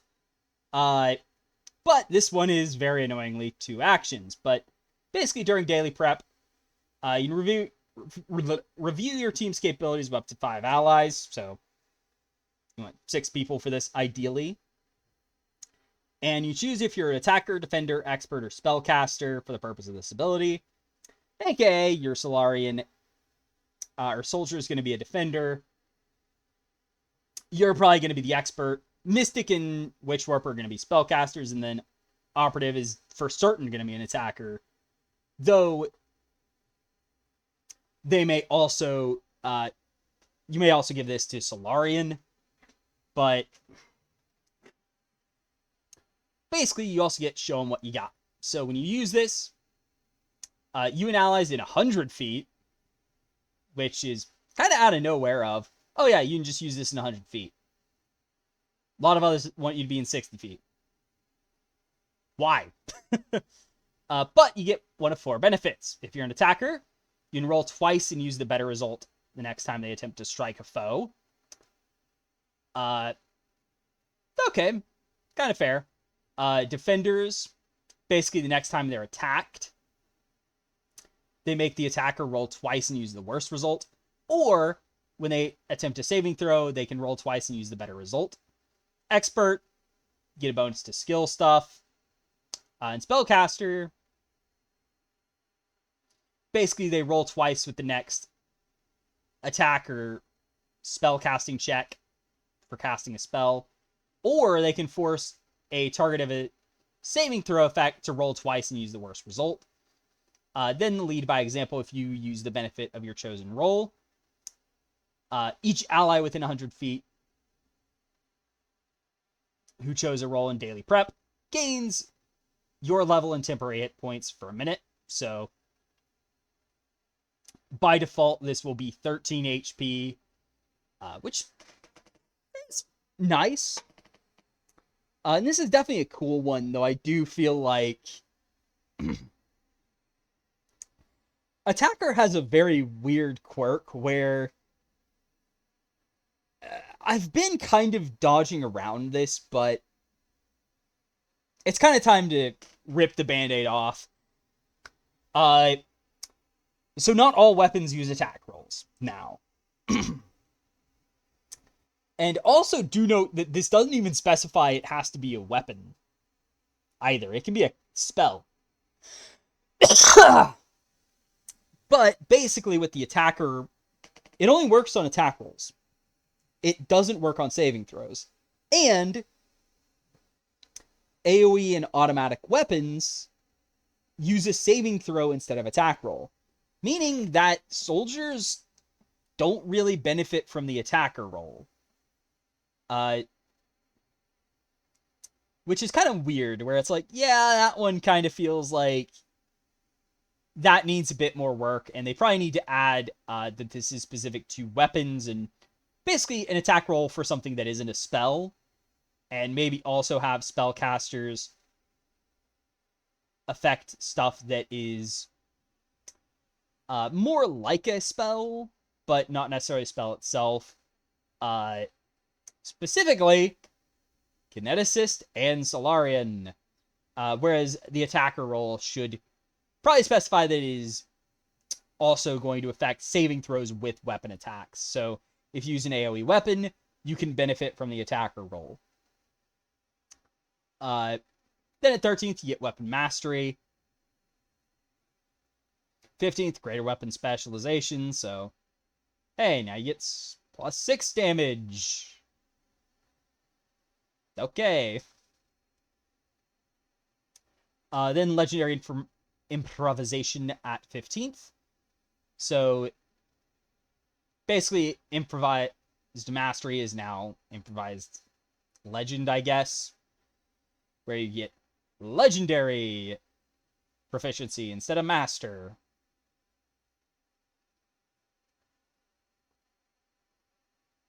Then 15th, you get Reflex Mastery, which, okay. And also just gives you evasion as well.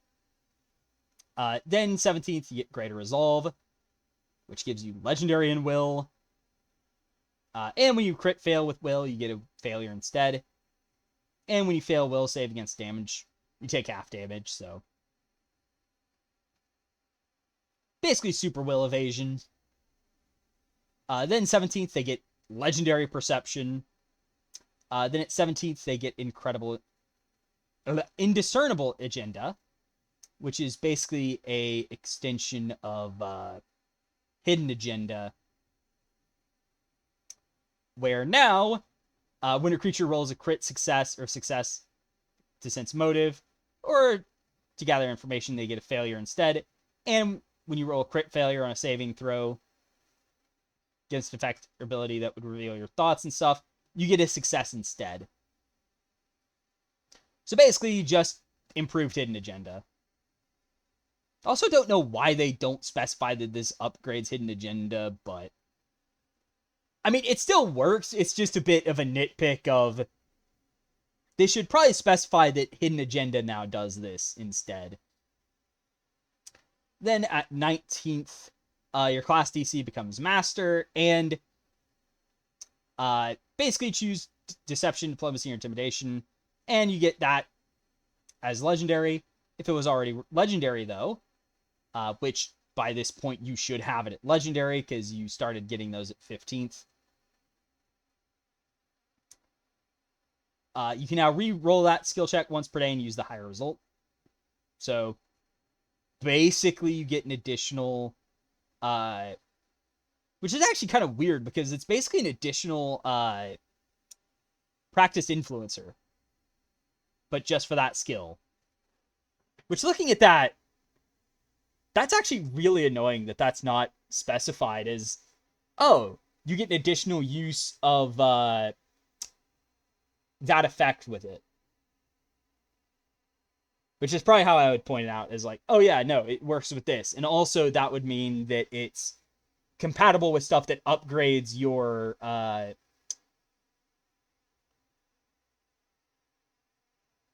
practice influencer, also works with that silver tongue. But oh well. Overall, I think Envoy is definitely cool. And I will also say, as a quick aside, I do feel like it's a bit more useful out of the box than Starfinder 1E Envoy, which had to be reworked.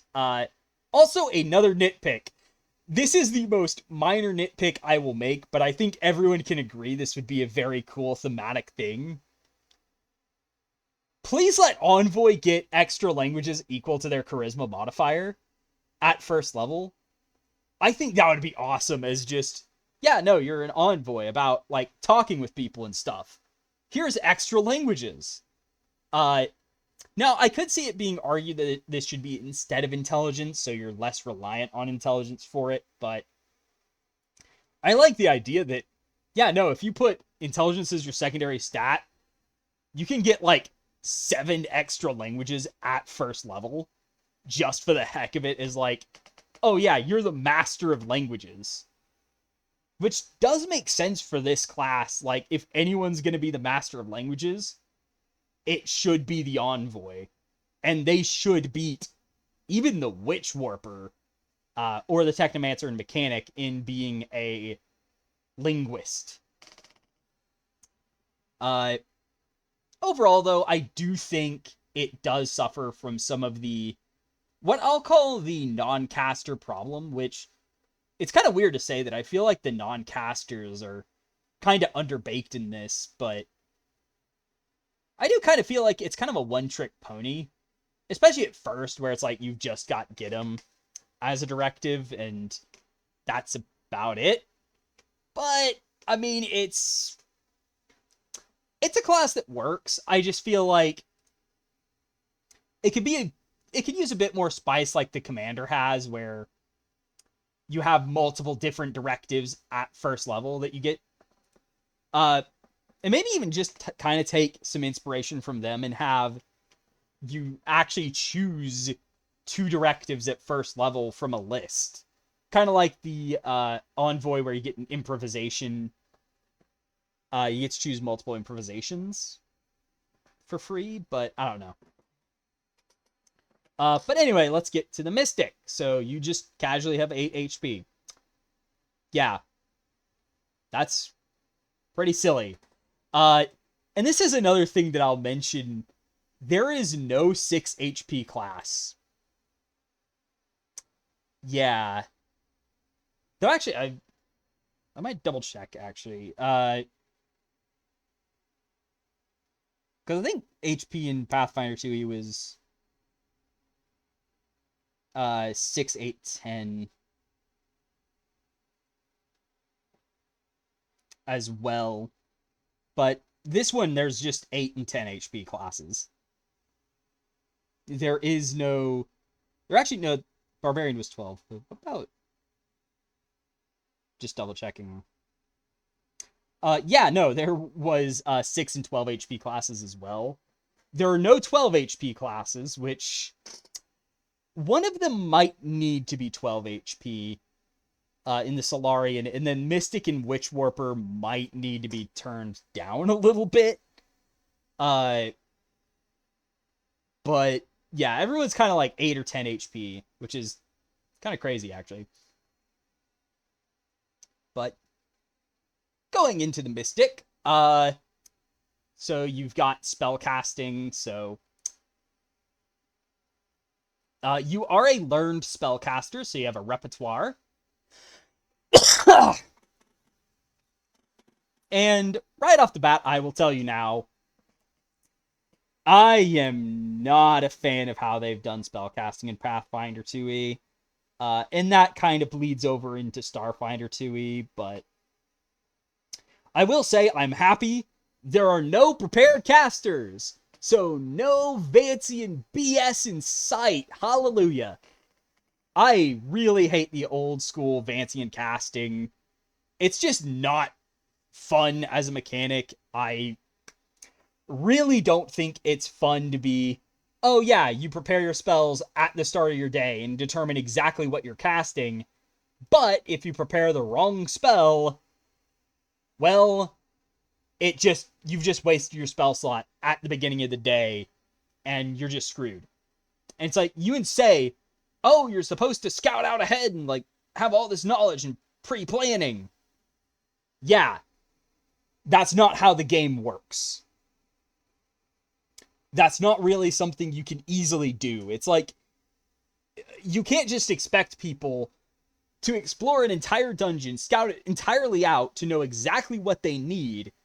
And that's not even accounting for healing spells and stuff, which forget about preparing that right.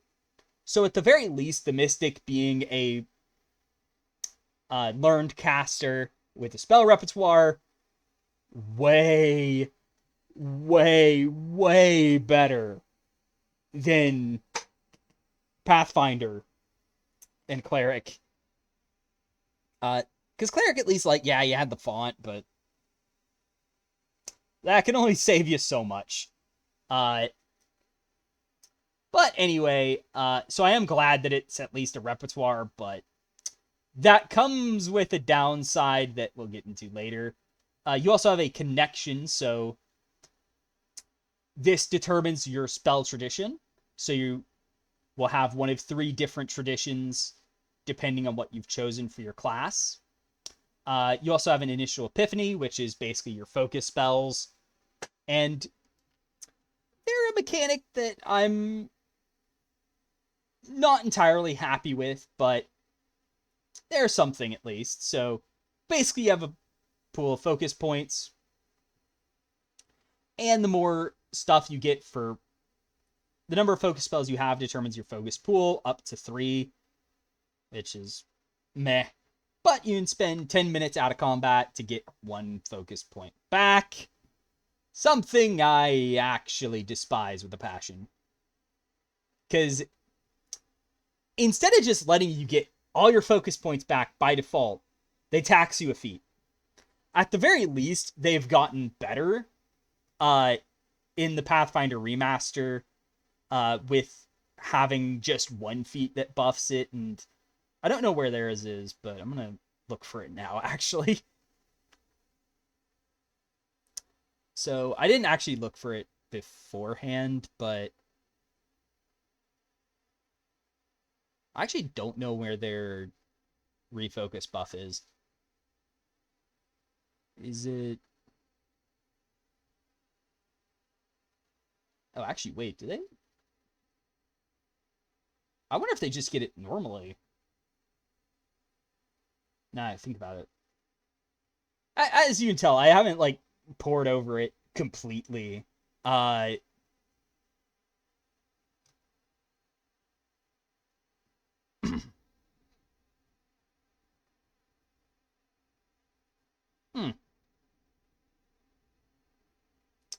It doesn't seem like they have any way to get it.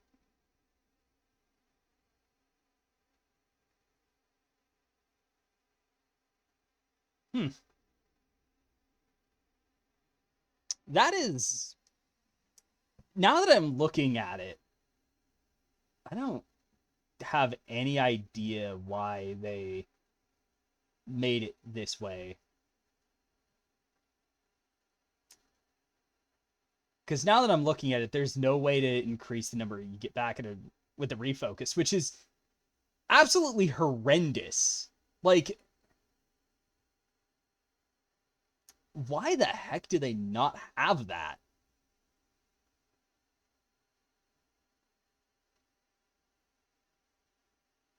Yeah, no, I'm calling that out now.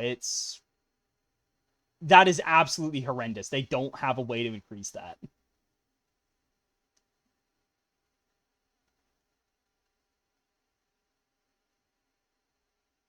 Because I'm straight up not seeing it anywhere. So yeah, forget all that about uh there being a feat to get all your focus points back. They don't have it. What the hell, Paizo? Ugh. I already hate that you have to like refocus multiple times unless you take a feat. They just don't have it. Yeah, I know you're idiots, Paizo. I'm sorry. Anyway, moving on from that quick discovery of Paizo's mistake, uh, we get Mystic Bond. So basically, you can spend 10 minutes doing something related to your connection while you're adjacent to a creature, and you can bond with them. So basically, you can have up to 10 creatures bonded. And it basically lasts until you or the bonded creature are no longer willing to have them as part of the bond. So basically, you can have up to 10 creatures in your bond, and you are always part of it. You don't count. So basically, you have 11 individuals in your bond, including yourself. And you already know, you always know how far away they are and in what direction they are, if they're conscious, unconscious, dying, or dead. It doesn't work across the planes. And some magical or technological effects might interfere with it, but basically, hey, you know where these people are. But there's a few other benefits this gives. So you also have a vitality network. So this has HP equal to 6 plus 4 times your mystic level. So basically, you have this second pool of HP. And at the start of each turn in combat, when you regain actions, your Vitality Networks gains 4 HP. If you're a master with your connection skill, it regains 6 HP. And then if you're legendary in it, it gets 8 HP. And whenever you refocus, it gets double your level, plus your wisdom modifier HP back. So basically, you just get this big pool of HP that's constantly regenerating, and you can use Transfer Vitality to give HP from the network to allies, specifically bonded creatures in 60 feet of you. Okay, real quickly. This is the most overpowered healing ability in the game. You are constantly getting more health back for this, and can just constantly be healing people. And I will also mention that, do remember, you can give this to yourself. So, yeah, I will definitely say Mystic probably could use being nerfed down to 6 HP if Transfer Vitality is going to stay as it is. I'd also say that maybe they should cut the regaining each turn and just have it recharge on refocus. Or when you do your daily prep. It also becomes maximum.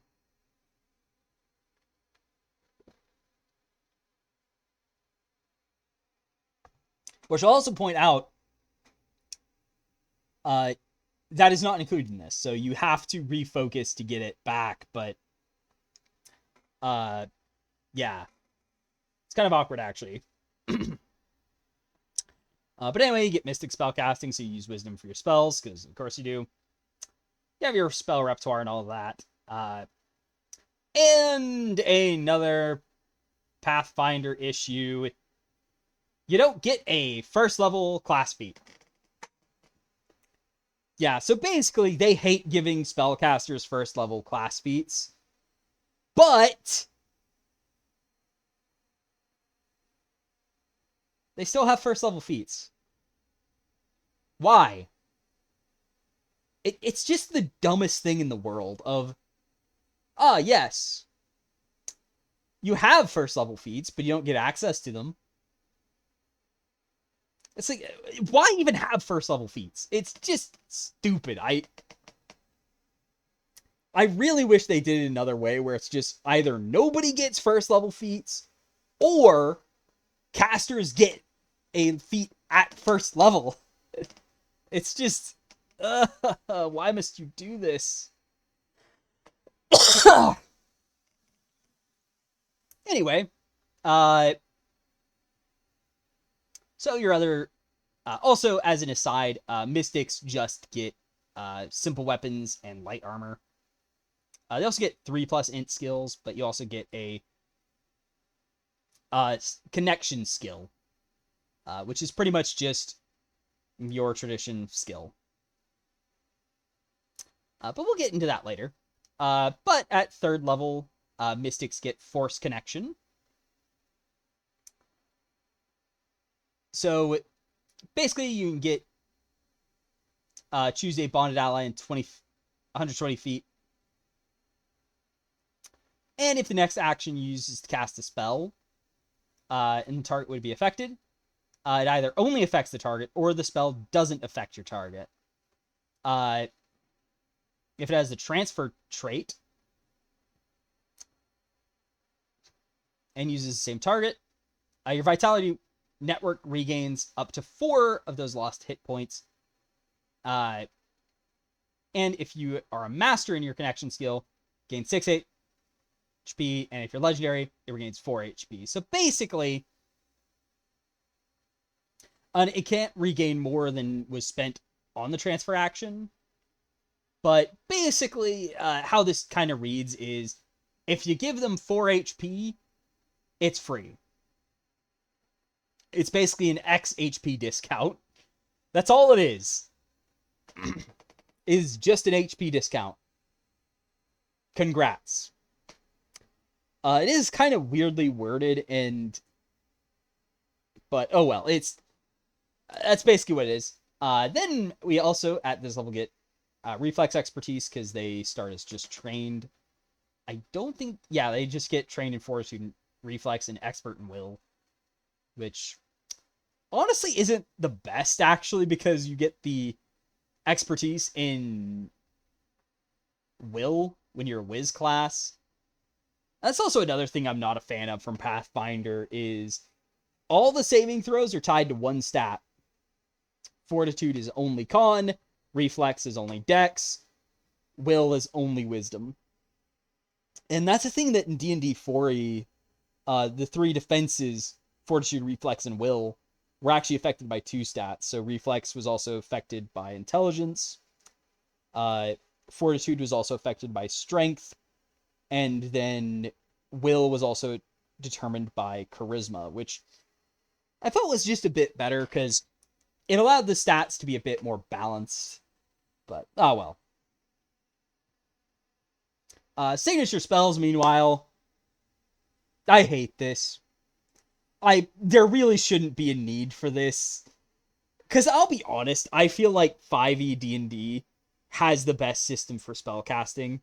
Because what signature spells does is it basically makes you heighten spell only specific spells. So you get to choose 1 per rank that gets heightened as if it was in 5e. I really don't like this mechanic because, as an aside, Pathfinder 2e basically uses the same spell heightening system as pre-5e. It says it's heightening spells, but really it's just the old system that they pretend is like the new system in 5e. Because ultimately a big problem you have is in Pathfinder 2e, spell the same spell at a different level is basically a completely different spell as far as the rules are concerned. So take Burning Hands, for example. In order to cast the second level Burning Hands, well, if you're a prepared caster, you have to prepare it at that higher level, as if it was basically a separate spell. And it's just not great. It's like, oh yeah, you wanted to cast this spell at a higher level, well, you got to prepare it at a higher level. But then, if you're a learned caster, well, you have to relearn the spell, or use signature spells. In order to cast the spell at a higher level when you've already been casting that spell a bunch, and it's basically like, oh, you wanted to cast Burning Hands at second level? Well, you either gotta waste one of your spells known on the higher level version to cast it at that level, or use this Band-Aid feature in order to get that freely. I'm really not a fan of signature spells. I think it's just a stupid idea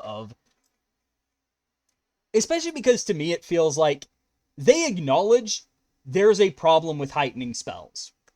They acknowledge that relearning the same spell you already knew just to cast it at a higher level is a very dumb and stupid mechanic. It's not fun, it's not interesting, and it sucks. But here you are, a feature that is just used for a Band-Aid to make you feel less bad about having a spell at a higher level. It's just stupid. It's like, could we not just, swallow our pride and use the actually good spellcasting of 5e? I get spellcasters are very powerful in 5e. Making them relearn the same spell just to cast it at a higher level is not fun. Like, you might pretend like you have the new spellcastings, the new heightening spells, but that's not what you have. It's, in function, basically the same way as it was in 3.5. That's what you have. And it's just not good. Anyway, you also have to wait till third level to get skill increases, but whereas Envoy, part of their deal is they get skill increases every level. But, oh well. Then at 7th level, you get the Advanced Epiphany spell. So basically, you get your next focus spell. This also means you get 2 focus points now. However, when you refocus, you only get 1 focus point back. Yeah, thank you, Paizo. I hate it. Then we get Expert Spellcaster, so your spell DC's Expert. You don't get class DC buffs, but fair, I guess. Then there's Resilient Soul, which is just a buff to will saves. Then you get, at 11th level, the Greater Epiphany, just 3 levels after the Advanced, which you had to wait 6 levels from after your initial. So I do think that maybe could have been moved a bit later, so they're a bit more big and impactful, but well. You also get Weapon Expertise at this level, so you have to wait half the game for it. Do note, however, you don't get Weapon Specialization. At 13th, you get Armor Expertise, so you just get Light Armor. Which I think is about the same as Envoy, actually. Where I think they also had 13th. I don't remember, but yeah, literally, Envoys have the same armor progression as a Mystic, a caster. Yeah, they really should get light armor sooner, in my opinion.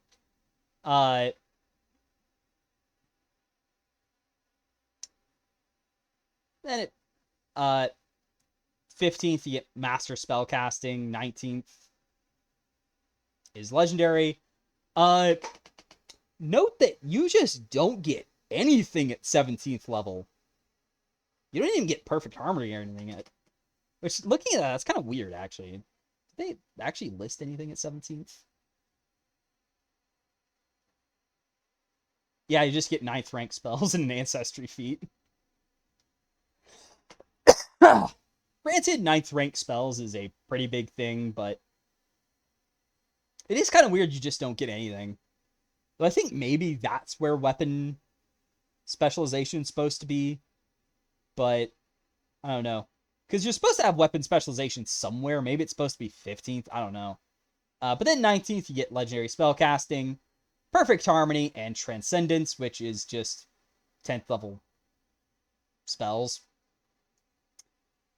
Yeah, I don't know why they call this a feature. It's just... why? I don't know. I don't know why that has to be a feature in specifically. It's kind of weird presentation, but oh well. Anyway, the connections. So the connections give an extra list of spells. So I haven't really gone through all these and looked at all the spells they specifically get. But there are actually 5 traditions right now. So there's 5 different connections. And they span Divine, Occult, and Primal. Which I will say actually makes a lot of sense. Since the 1E Mystic, in all of its jank, weird, like, mashup awkwardness, it did have a lot of stuff that kind of mixed occult stuff, primal stuff, and divine stuff, with divine and occult being the main 2, but primal was kind of a subset. But first off, we have the Akashic, and they are the only occult tradition, so you're the one occult option for Mystic, and then you have Occultism as your connection skill, because of course you do. So you also get, for spells, you get Scan Environment, Akashic Download, Instant Virus, Life Seal, Genetic Regeneration, Wave of Warning, Blessed Boundary, Death Sentence, Divine Inspiration, and Detonate Magic. So you're kind of like connected to this supernatural repository of knowledge in the multiverse. Then your Harmony feature. Whenever you transfer a Vitality, they get a Psychic download from the Akashic Record and can attempt a Recall Knowledge action. It doesn't get any special abilities, reactions, or free actions as part of that, but it's just a, hey, do Recall Knowledge. Then their spells are Akashic Fount, Akashic Assistant, and Data Drain for your Epiphany spells. Then you get Perfect Harmony, which you create an extra dimensional memory palace that functions as a planar palace. Creating a door to the demi-plane takes a minute, and the memory palace keeps the same layout each time. And the minions are the same as Akashic Assistant. So basically the same, created by your Advanced Epiphany. So basically you get a free, like, Mordenkainen's Magnificent Mansion for D&D fans. Which is definitely cool. Then there is the Elemental, which leads a bit to the Pathfinder wackiness of the elemental stuff. So they're primal tradition and are nature-based, because of course you are. They get Recharge Weapon, of all things, which, really quickly, I feel like, I don't know if, it's kind of weird that Primal is the one that a Primal tradition gets Recharge Weapon, when I feel like Primal would be the last one that would want that. But, oh well. They also get Shifting Surge. Spiritual Armament, Levitate, Fire Shield, Spiritual Guardian, Blessed Boundary, Fiery Body, Disappearance, and Telekinetic Tantrum. And several of these, specifically Spiritual Armament, Fire Shield, Spiritual Guardian, Blessed Boundary, Fiery Body, and Telekinetic Tantrum, you get to change the damage type to one of various types based on your active elemental weapon or elemental barrier spell. Then we have the Harmony, which when you heal a bonded creature with your Vitality Network, choose a trait: air, earth, fire, metal, water, or wood. And yes, metal and wood are elements here. And if when your elemental epiphanies are active, you use the same as you automatically use the element of that epiphany. So if you have elemental weapon or barrier active, you use that trait as the active one. And speaking of their epiphany spells, initial is elemental weapon, advanced is elemental barrier, then elemental nova is their greater one. But basically, whenever you use Vitality Network, the target's next strike deals 1d4 persistent damage of the chosen trait. So this is either electricity or sonic for air, bludgeoning or piercing for earth, acid or slashing for metal, fire only for fire, because of course, then only cold for water, and only poison for wood. Yeah, oh boy. Now, also at later levels, this becomes D6 when you get the Advanced Epiphany and D8 when you get the Greater Epiphany. But the D6 to D8 actually happens really fast, as you might recall, where,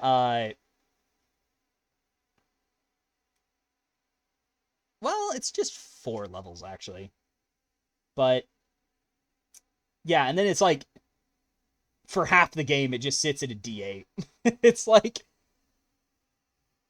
I feel like it should also care about when you get Perfect Harmony to become a D10, but also maybe have Greater Epiphanies move to 13th as well, to just kind of better space it out, because I think that would actually, yeah, I would actually perfectly space it out if you have the Perfect Harmony, give it the D10, where it's 6 levels each time.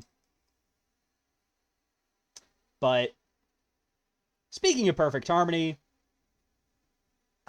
during daily prep, you gain resistance equal to half your mystic level to 2 damage types based on 2 elements listed from the Harmony. And when you heal a bonded ally with Transfer Vitality, your ally gains those resistances till the beginning of your next turn. So basically you choose 2 resistances and you get them. Not bad, but I will say this is a problem that happens regularly with this sort of stuff, but I really feel like they should have 2 damage types for all the elements. Fire only getting fire is kind of classic fire issues, but I do feel like it would be nice if they allowed them to have 2 different damage types. Because wood could also have vitality, which would actually help out a lot, because poison, as we classically know, has a lot of problems. Even in Pathfinder, like, it is slightly better than D&D, but, I mean, poison is still poison, and there's still a lot of immunities out there. Water could probably have acid as well, or maybe bludgeoning as an additional. And then maybe wood could get piercing, so it's like, slashing is exclusive to metal, but, or maybe slashing could also be done by fire, or maybe poison's also done by fire, I don't know.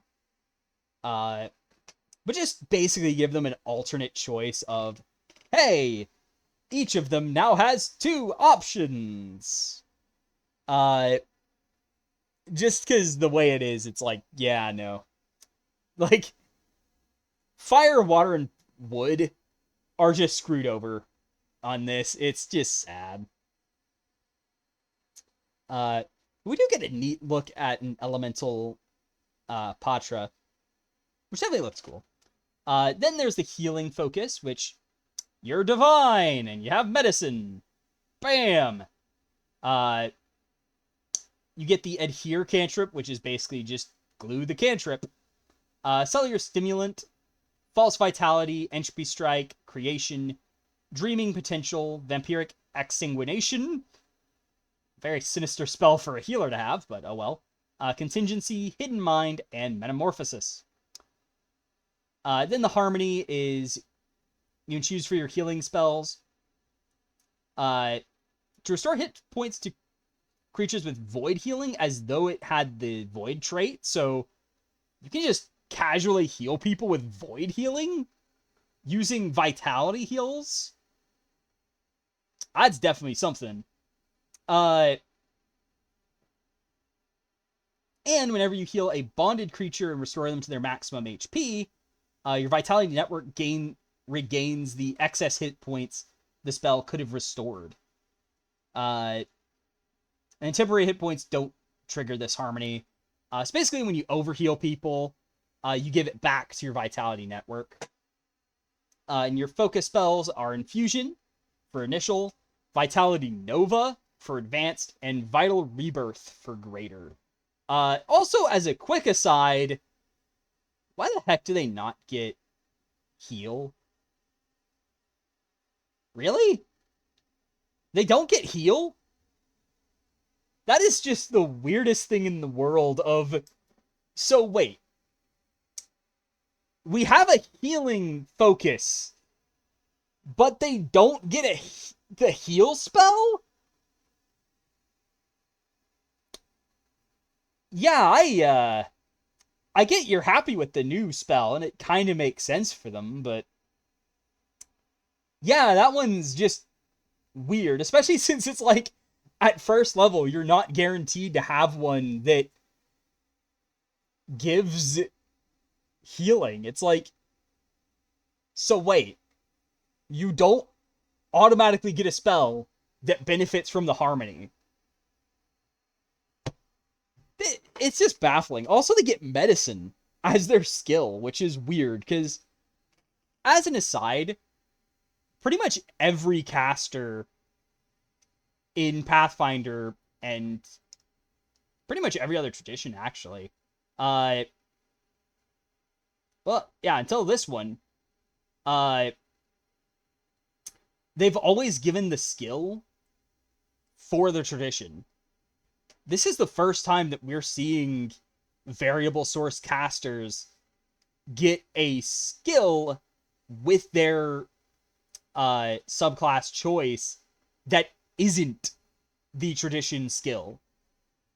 So, yeah. Mystics actually don't start with religion at all. But anyway, for the healing connections, perfect harmony when I get back to it. When you transfer vitality to a single target, which... Getting that multi-target by default?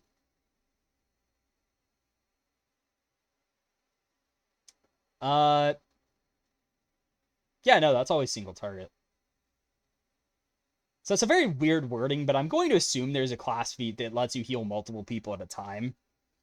But whenever you transfer vitality to a single target, attempt to counter any one affliction inflicting that ally, or attempt to counteract an effect of your choice, imposing one of the following conditions: blinded, dazzled, deafened, drained, enfeebled, sickened, or stunned. If you didn't counteract the effect, but you would have if its counteract rank were too lower, instead suppress the effect till the beginning of your next turn. Yeah, that, I'll be honest, that perfect harmony is... My initial reaction is that is underpowered as heck. Yeah, I don't think Like, with stunned, yeah, but, like, that's still kind of good, but it's just kind of meh. Because basically it only triggers if you fail to counteract it. And it specifically has to be uh, no more than 2 higher of a counteract rank. Yeah, that's just weird. Owen's just, it feels a bit underpowered. But anyway, up next we have Rhythm, which is primal based but uses performance. And I will say right off the bat, I feel like this one might want to be a cult. Because a cult has a lot more sonic and mental effects that kind of, and illusionary effects and stuff that I feel kind of fit the idea of being song based a bit more, especially since Bard is a cult for some reason, because a cult's just a weird one that I don't really like. The fourth one being a cult, I'd prefer it to be something like more like psychic or something, but well. But anyway, the spells for Rhythm are Reorient, Motivating Ringtone, yes, that is a spell, Calm, Hypnotize, Battle Sonata, Synaptic Pulse, Vibrant Pattern, Duplicate Foe, Uncontrollable Dance, and Unfathomable Song. And then their focus spells, initial is Anthem, advanced is Shuffle Repeat, and then greater is Remix. It's a lot of music themed stuff on a primal tradition of all things. And then their basic harmony is when you transfer Vitality, you can extend the duration of any active epiphany from the rhythm connection by 1 round. And if you don't have any left, you can activate one of them as part of the action. So I don't know if they're all one action, but basically it kind of comes off as when you transfer Vitality, you can freely just keep up your focus spells, which is a neat idea. And then the perfect harmony is whenever you transfer Vitality, you can automatically counteract an affliction affecting your ally, or attempt to counteract an effect of choice, imposing either clumsy, confused, controlled, doomed, fleeing, frightened, stunned, and stupefied. And then they also have the same effect as Healer. If you fail by 2, then you get that. Actually, also looking at it, I messed up, but when you transfer Vitality, you can attempt to end an affliction on that ally as well.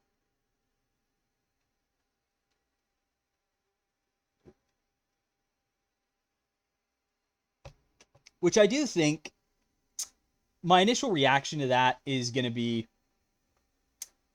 they kind of feel like they're doing the same thing almost.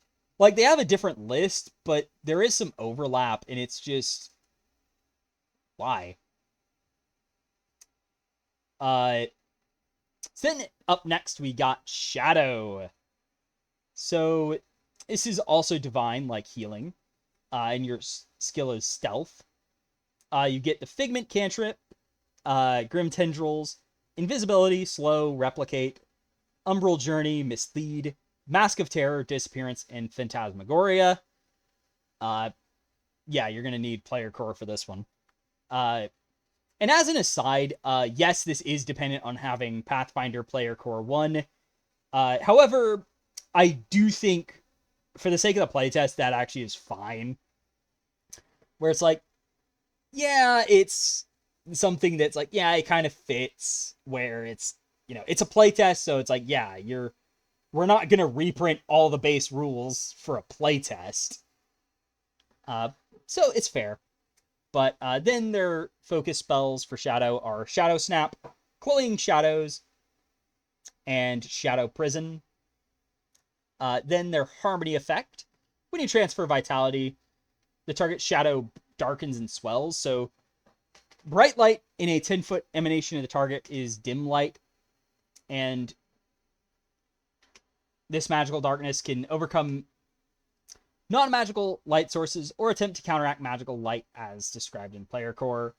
And it becomes concealed while in this dim light and can use the concealed condition to hide. So basically, you can let people hide, though. Be warned, humans, you're not going to enjoy this one. But then there's also Perfect Harmony, which you get Umbral Stride. And whenever you transfer Vitality, the healed creature can use this action once before the end of their next turn. So you just get this all the time, but when you transfer Vitality, you can let allies use this. So basically, once per round when you're in dim light or darkness, you can move into shadows as if you're taking a normal step. So you teleport up to 30 feet. And it must be in dim light or darkness and in line of sight and line of effect. But basically, you get free shadow teleport. That is definitely crazy. Also, because it says step, that does imply this doesn't provoke opportunity attacks, which is pretty crazy. Of just, oh yeah, now the Shadow Mystic is just teleporting everywhere. So definitely a fun one to have of just, and now I start teleporting. But then also we have the first level feats, which are just bleh. Also another quick note that I will nitpick. There is no occult option right now. So it does feel like they're missing a first level feat for the occult tradition. But, well. The others are okay, I guess.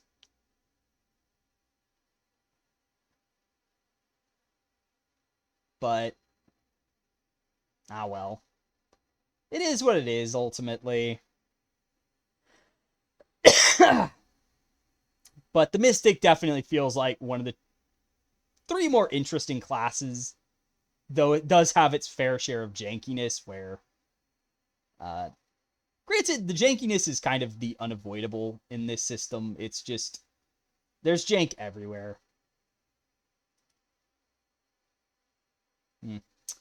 Just realized I've gone for 2.5 hours now. Great. Yeah.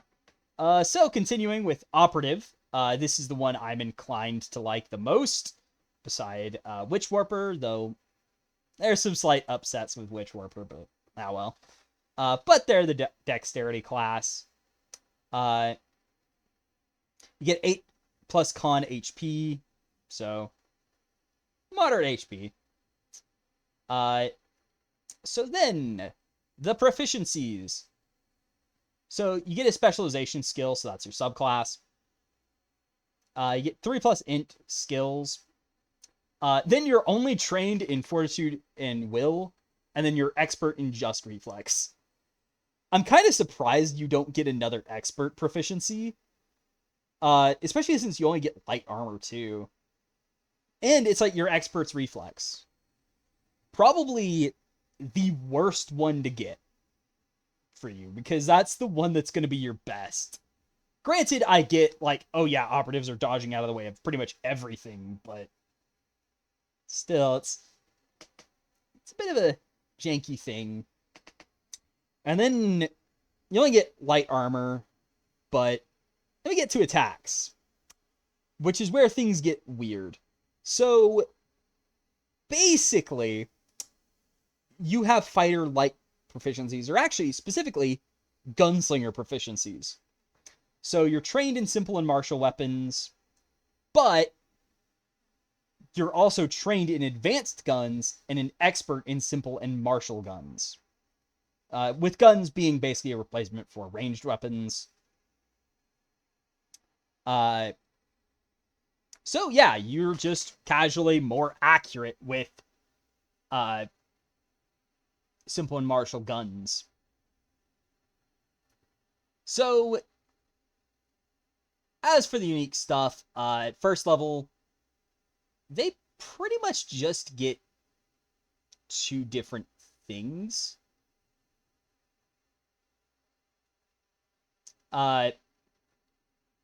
Well, you get a couple things, actually. So you get mobile reload, and then your specialization and aim, as well as sharpshooter. So, but that's just aim. So you get the aim action, which basically you choose a target as your mark until the end of your turn. Your ranged attacks with ranged weapons deal plus 1d4 precision damage, and the circumstance bonus to AC from cover is reduced by 1. And this only applies in the first range increment. And you only have one mark at a time, but that's pretty much a limit of the deal anyway. Then at 5th, 11th, and 17th level, so cantrip upgrade levels for D&D 5e players, you get 1d4 extra damage. Yeah. 1d4 extra damage. This just feels pretty weak. Now, granted, this does come with the asterisk that you do get multiple attacks, so you do get up to 2d4 per turn, so I guess that's fine, but I also kind of wish they made it where it was just the next one did d6 extra damage, or maybe even d8, but yeah. Also, this doesn't work with AoE weapons, which I think is fair. I don't mind that. But, I mean, granted, you're not using them anyway, because you really just want to use simple and martial guns. I mean, you could use advanced, but I don't think there's any actually worth using on this. It's actually kind of funny. But also, at 11th level, the AC bonus from cover is reduced by 2. And then at 17th, it's reduced by 4. 5th level, though, no increase to that. You just get extra dice. But it is a cool idea. But I do think it's kind of weird, because Operative is the first class where we really see that, well, we don't want it to be like the Pathfinder class, so we've kind of changed it around. And in doing it, it's kind of ended up with some gunslinger and ranger stuff mixed in randomly. Like, so now I'm a gunslinger meets ranger, which I definitely think this is definitely better than gunslinger. I think gunslinger is kind of and here's a class all about using guns when we could have just made fighter feats that made you use a gun, or ranger feats that made you use a gun, and all that stuff. Here, at least, it makes sense that, oh yeah, you've got that kind of stuff, but I'm also going to point out, you may have noticed it already, but Operative, by default, doesn't use melee weapons anymore.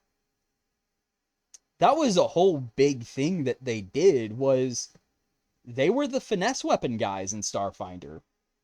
Albeit finesse was, for some dumb reason, called Operative there, but it was basically just finesse. It's kind of stupid, but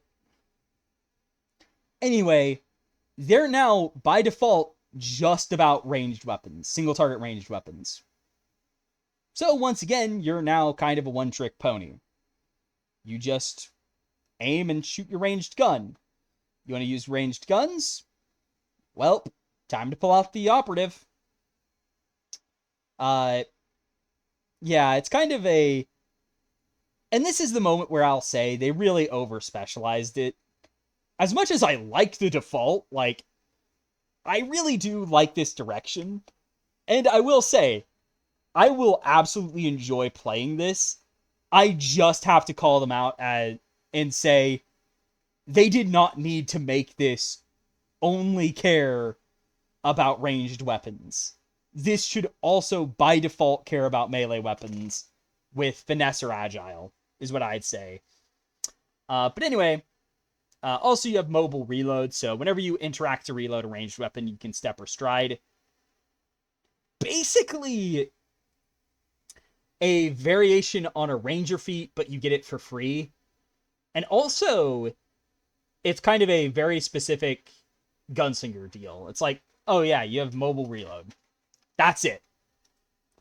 I mean, it kind of makes sense that, but also, like, ultimately, it's also that, yeah, there's a bit of gunslinger in here, which, in mobile reload, I feel like is just, oh yeah. With the aim action, it kind of disrupts your gameplay a bit. So it definitely feels like, yeah, you need to aim and reload. So yeah, let's just, here, when you reload, you can step or stride. Which, fair, but it's also kind of like, it's it's a bit of fixing problems that didn't need to be fixed. But I will also say that I do like the idea of aim as a, yes, you're aiming at a creature and you can swap targets easily, which I think is cool, and does set them apart from some of the other precision-based damage dealers. But it also feels like it's just about, oh yeah, aim at a single target and focus fire on them. That's all you do. That's it, I feel like they should open it up a bit to be, open up to melee builds so you don't have to take one specific build to do it. But anyway, let's talk about specializations. So, you get a skill feat, and an exploit at first level. At 9th, you get a enhanced exploit.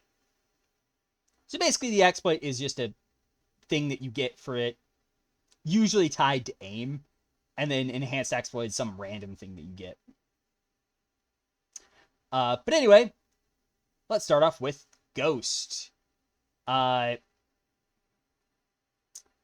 the Ghost actually gets Deception, and you get a Deception skill feat.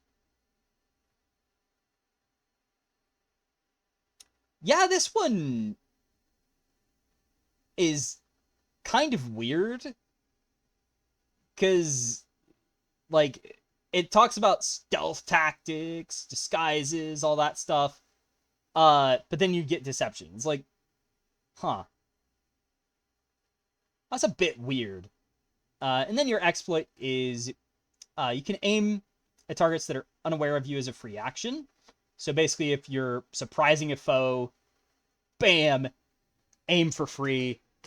And if you successfully strike a target who is unaware of you or has a friendly attitude towards you, probably the weirdest line out there that, it's kind of weird at first of like, wait, what? It's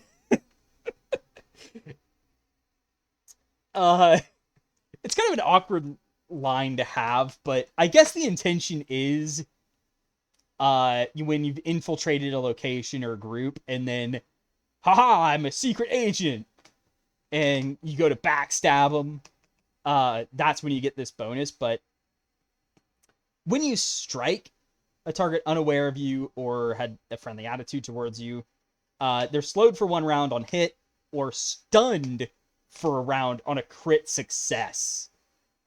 So yeah, that's definitely pretty cool, and fun for getting the ghost stuff. It is kind of weird, though, that you get Deception instead of Stealth, but also the presentation, why doesn't it list the skill like Mystic did? That's just weird.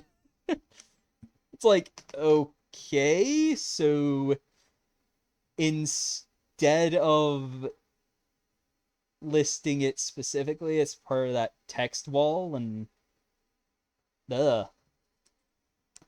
Then your enhanced exploit is Ghost Tap. So for 2 actions, have fun with that. Make a ranged strike against a creature, then attempt to stealth check to hide. So if you're in an urban setting, with multiple creatures, you can make a deception check to hide instead. And you gain +2 if you had the unaware or friendly attitude bonus as well.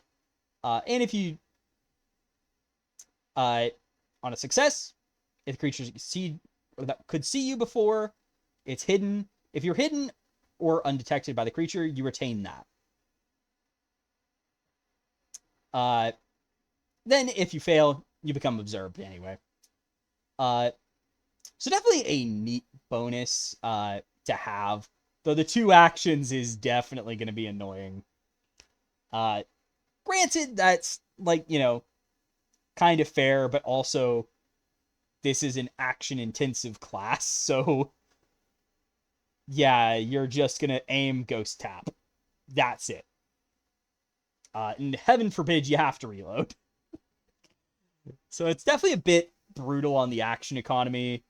I mean, granted, you do have ways of making the aim free, so I guess there is that, but it is kind of a, that's, yeah, you don't have a lot of actions to go around.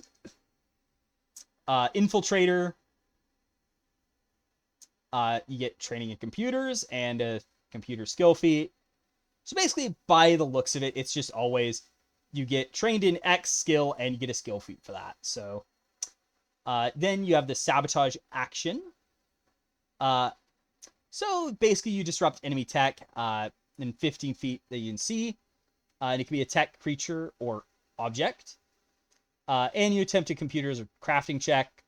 So probably a computer check in your case. If it's a tech creature, at least. Against the Fortitude DC. Which I guess is just passive Fortitude. And if it's an item, attempt a thievery check against the item's DC or reflex DC of the creature holding it.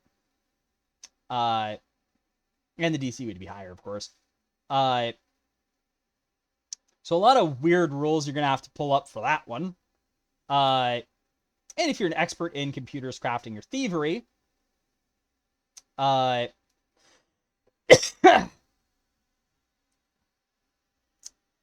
which I will point out, this is a bit awkward, but you only have to be an expert in one, and this is always going to have the 30 feet, even though it's a thievery check for items.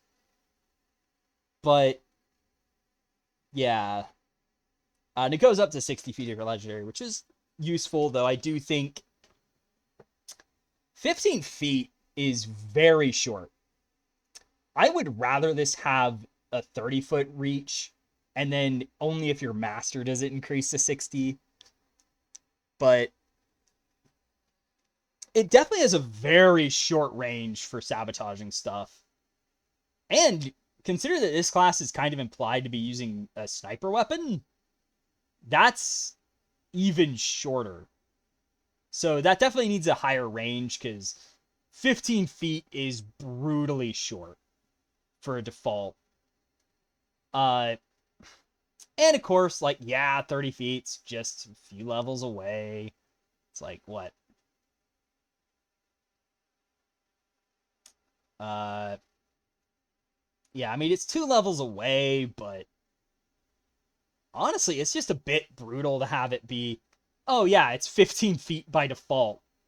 And doesn't become a reasonable range till you get master at, I think, 7th level is what I want to say.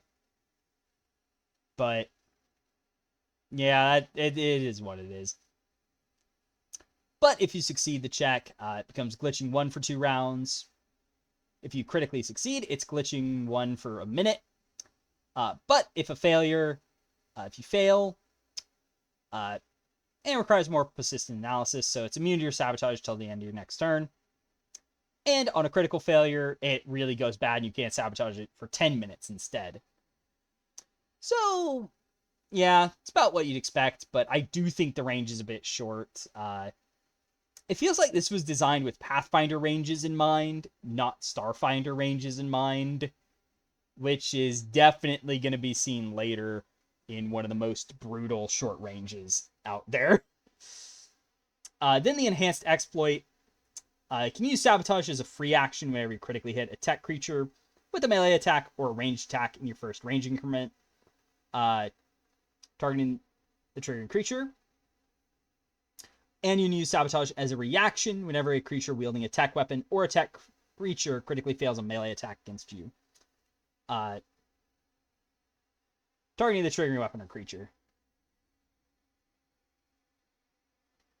The melee attack bit is a bit spicy as a, oh yeah, here's a bonus for melee attacks.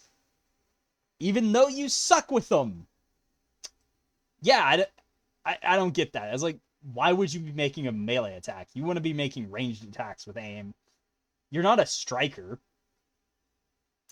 Yeah, it's nice, but I do feel like the melee attack bit, I'd actually keep it. It's just a bit, it's a bit taunting to have that as, oh, you have melee support on a class with no other melee support. Then there's Skirmisher, where you get acrobatics. So, yeah. Then your exploit is you're good at using pistols in combat. And your ranged strikes with one-handed ranged weapons don't trigger reactions that are triggered by a ranged attack. You also gain Hair Trigger as a bonus feat. And what that does, I've actually heard some talk about this, and it's kind of stupid what it does. Actually, I think that's... Yeah, it's a skill feat, I think, actually, or general feat. Let me look it up. Real quick. Hair Trigger. Oh, it was the second level feat. Okay. So yeah, you get a second level feat, and it's a reaction where a creature in your first range increment uses a manipulate action, move action, makes a ranged attack, or leaves a square during a move action. And you just casually make a ranged attack against them. And you disrupt manipulate actions if you critically hit. It doesn't count towards your multi-attack penalty, and it ignores your multi-attack penalty. So, yeah, just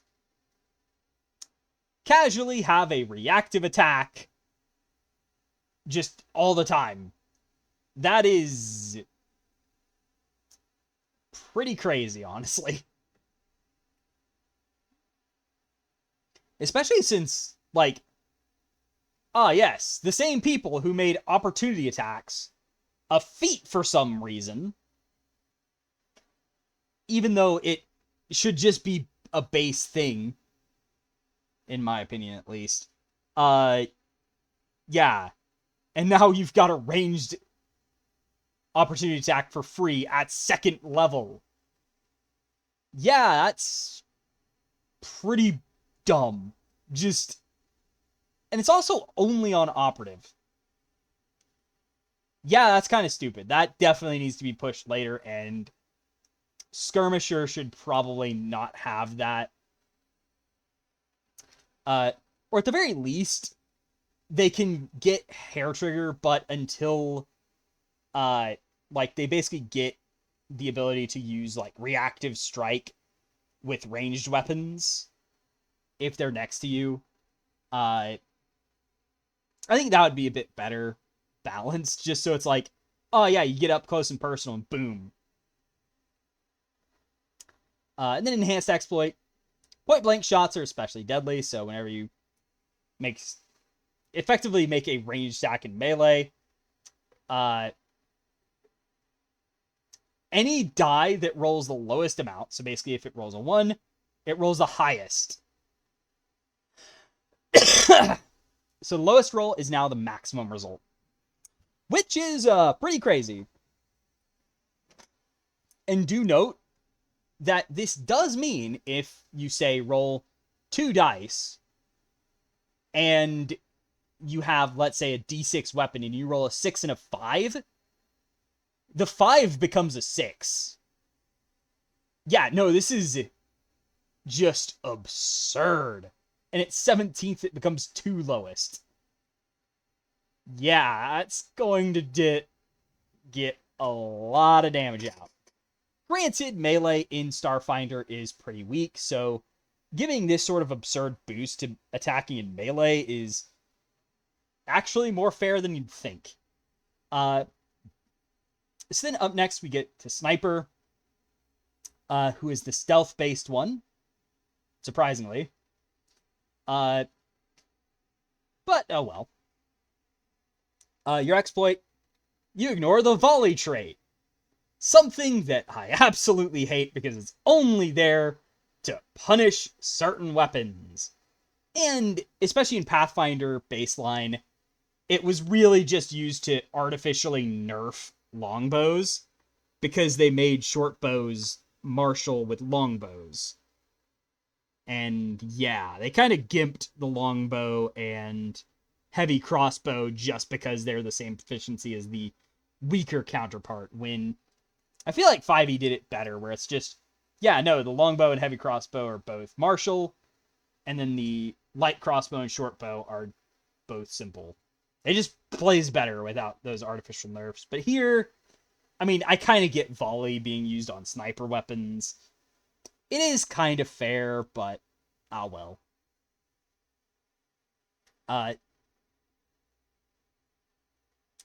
Then you either gain keep them in your sights or scope sight as a free feat, and those I'm pretty darn sure are actually both operative feats. You get one of two feats, so keep them in your sights is when you aim, it applies in the first and second range increments, so basically you get double the range on aim's bonus damage. And then scope sight, when you aim, you can activate a sight weapon upgrade as well. And those usually take an action to give you a small boost. So if you have a specialty scope on your weapon, you get to use that for free with aim. Which is definitely cool. I do like this one. I mean, of course I like it. It's sniper. But then the enhanced exploit, if you fail your first range strike against your mark using a sniper rifle, which I don't know if that's a specific type. I didn't check that, which is hilariously off-brand for me, but that strike doesn't count towards your multi-attack penalty.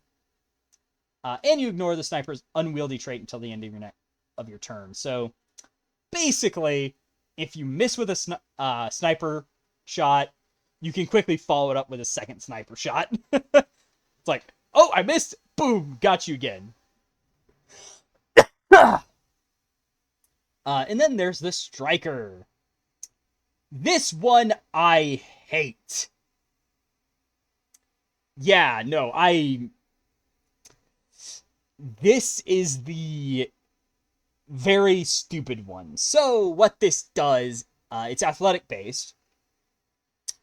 And the first part of their exploit is you instead get expert proficiency with unarmed and one-handed melee weapons and the agile trait instead of martial guns. And it progresses as martial guns did.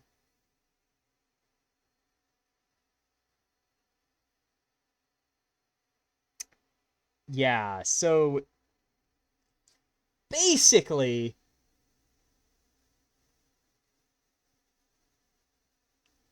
they trade martial guns for agile weapons only, which is just dumb. For one, it's not even finesse weapons. It's specifically agile weapons, further pigeonholing you into very specific weapons that are both agile and finesse. Personally, I think this should be... now, granted, you can choose strength as your key attribute, but I still wish this was agile or finesse, so the finesse melee weapons were a bit more useful. But weapons are a whole other beast we'll get into later. Yeah, it's just... oof. And the rest of it is also even more just stupid stuff. So your aim now applies to melee attacks with agile weapons. And you're wielding a gun is now you're wielding a one-handed melee with agile. Make a ranged strike is make a melee strike. Yeah, no, this whole, like,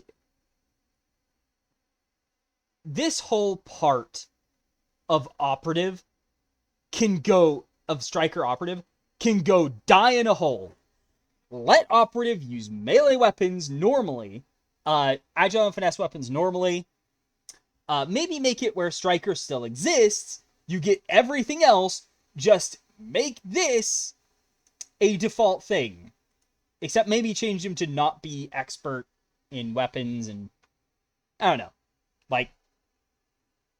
Because I just feel like this is a whole thing of... Why the hell could this not be default? Like... You know... Because, like, look at the Infiltrator. Like... Their enhanced exploit has part of its effect not really do anything because you don't want to do it. It's like, when are you making a melee attack on an Operative right now? And it's just so dumb. Like, please, Paizo, change this. Kill this stupid design with fire. Let them use melee weapons by default. If you want to be a melee Operative, you don't have to be a Striker.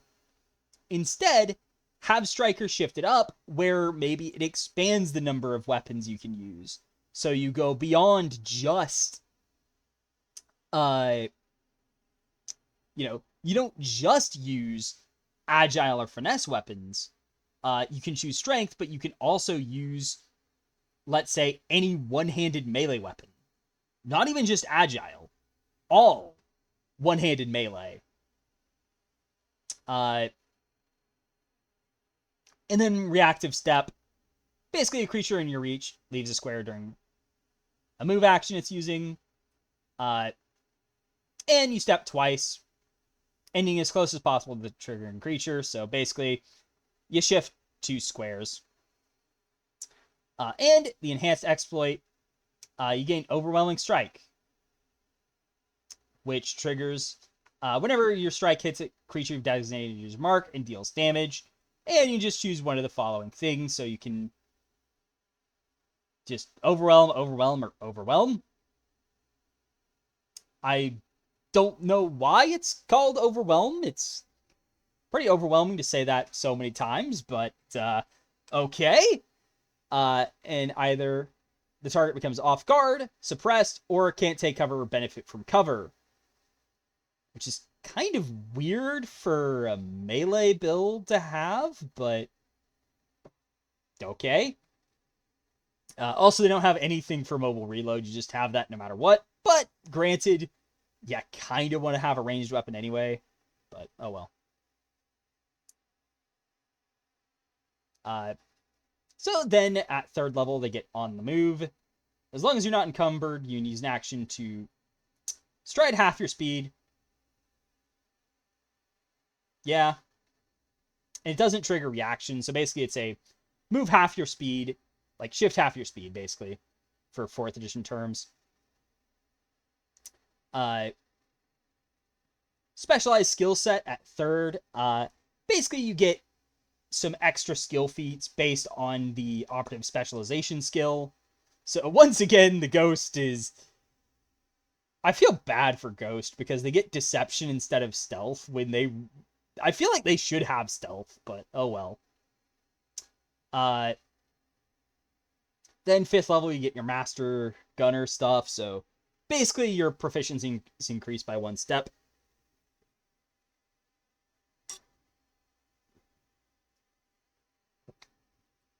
Also, they probably need to change the crit special effect to expert proficiency or higher. Just because, as it's worded specifically, kind of implies that it doesn't apply to master, to simple and martial guns. But, oh well.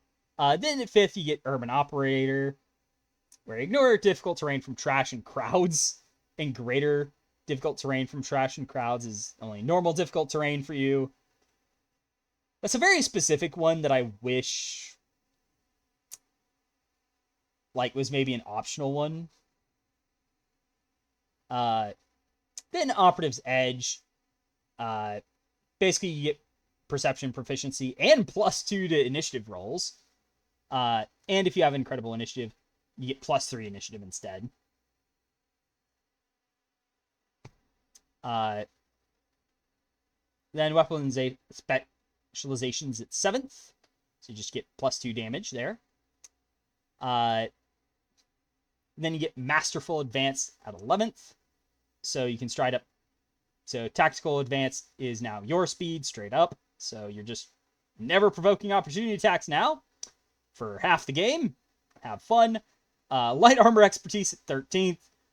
Once again, and I actually just realized this too. Yeah, 2/3 of the classes just casually have the same armor proficiency that is absolutely terrible.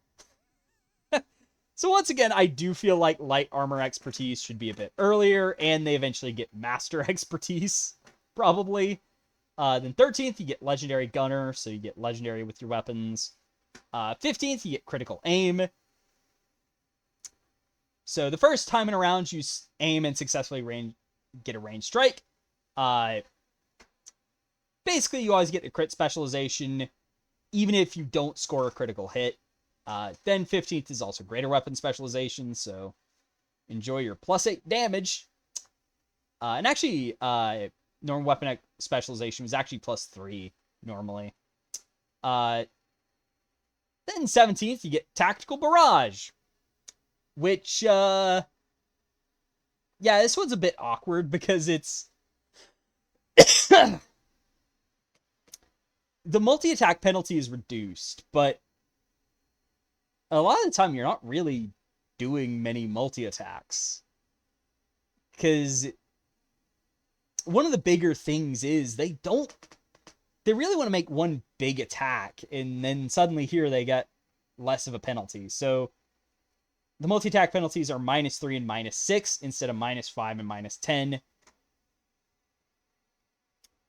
So yeah, that one kind of feels a bit meh. But then again, I'm inclined to snipers, so I'm like, yeah, that doesn't matter at all. And I wish they kind of had a thing of, and also thinking about it, this probably needs an effect with unwieldy weapons. Because that is a big thing, because this doesn't affect you if you're using an unwieldy weapon at all. So probably need something for that. Then 19th, Class DC becomes Master, and I think they got, I want to say they got Expert probably at,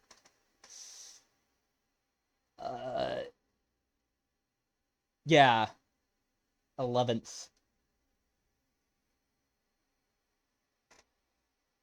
So yeah, that kind of feels a bit late, but oh well. And you also get Legendary Perception at 19th, which is nice, but...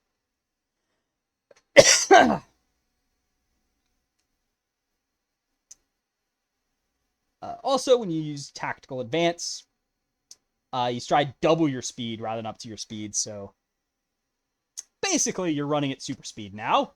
Have fun. Then also you're legendary with advanced guns, so you're just legendary with all the guns now. Light armor mastery, meanwhile. Yeah, you get master with it, which does feel a bit late, especially since most of the game they're on par with the casters and Envoy, but then at the last 2 levels they get slightly better. That's it. Kind of feels a bit meh to me, but oh well. Overall, Envoy, like, the default, I love it, but I also have to acknowledge that they really went a bit too far trying to steer it away from it's rogue in space, which I will say, I fully understand that. I just don't like how they've over-specialized it as you're the single target ranged weapon guy. And that's something in general that I will say about Starfinder 2e is I feel like most of the classes feel a bit over-specialized, where like, especially half of them, it just feels like they're one particular way you play them. Like, I mean, at least with Envoy, I'd say, yeah, you're kind of pigeonholed into, yeah, you're charisma based, so you're doing a lot of charisma stuff, and you're, naturally inclined, you don't really have any direction, like you can go with melee weapons or AoE weapons, but AoE weapons have a very weird quirk of sometimes they're better than ranged weapons, other times they're worse. Like, it kind of jumps around where what is more effective, which is just annoying as heck. And kind of stupid when you think about it. And also, it's on a class that really doesn't get a lot for it. So it's like, yeah, it's kind of a jank thing of... It's just a pile of jank with it. And then this operative, like, you're basically pigeonholed into single target ranged weapons, unless you take one very specific build to not be pigeonholed. And then be pigeonholed with agile weapons. Because logic. And then the soldier, which we'll get into later, is all about AoE weapons. That's it. Have fun. Yeah, it's a bit much. But now we get to the Solarian. And yeah, they get 10 plus con HP, though I do think they might want to give them 12 plus con HP, just because they're not, they are strength-based only, which is slightly annoying for one of the things they get. So they might change it to strength or dex, but I don't know.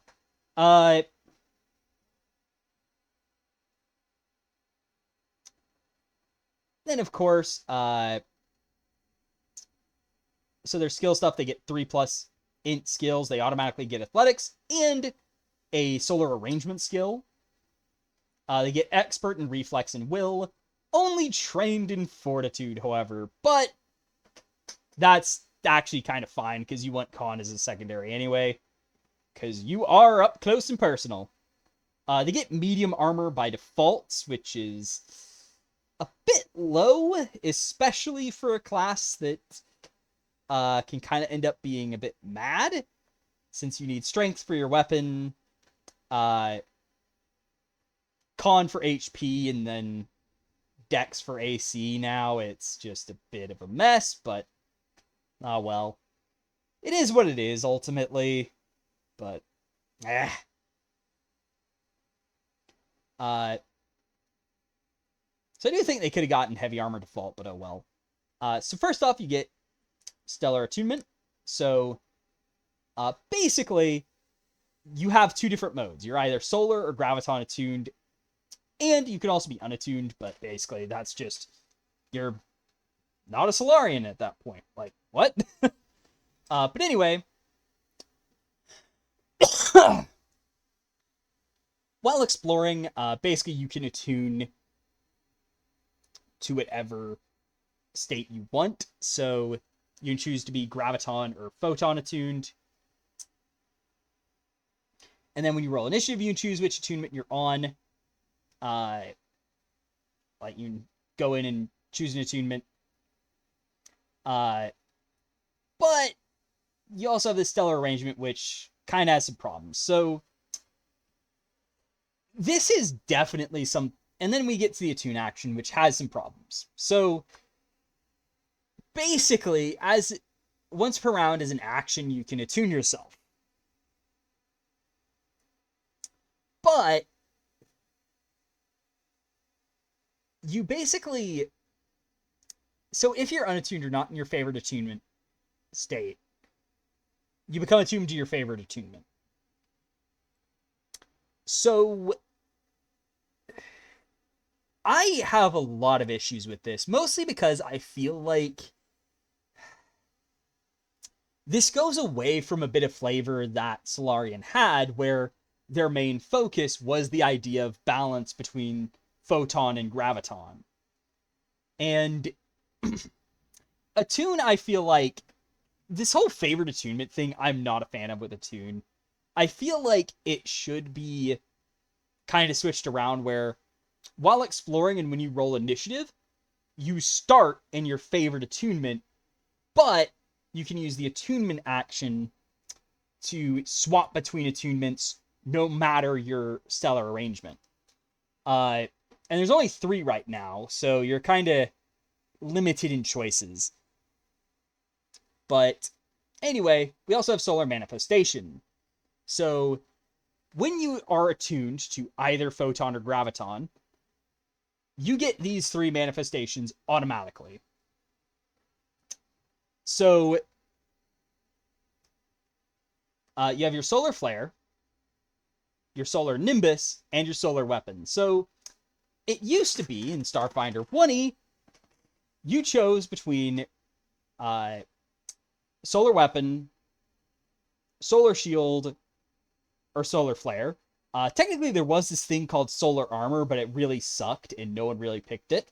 But you had those different things you would attune to, and now you just get all of them for free. So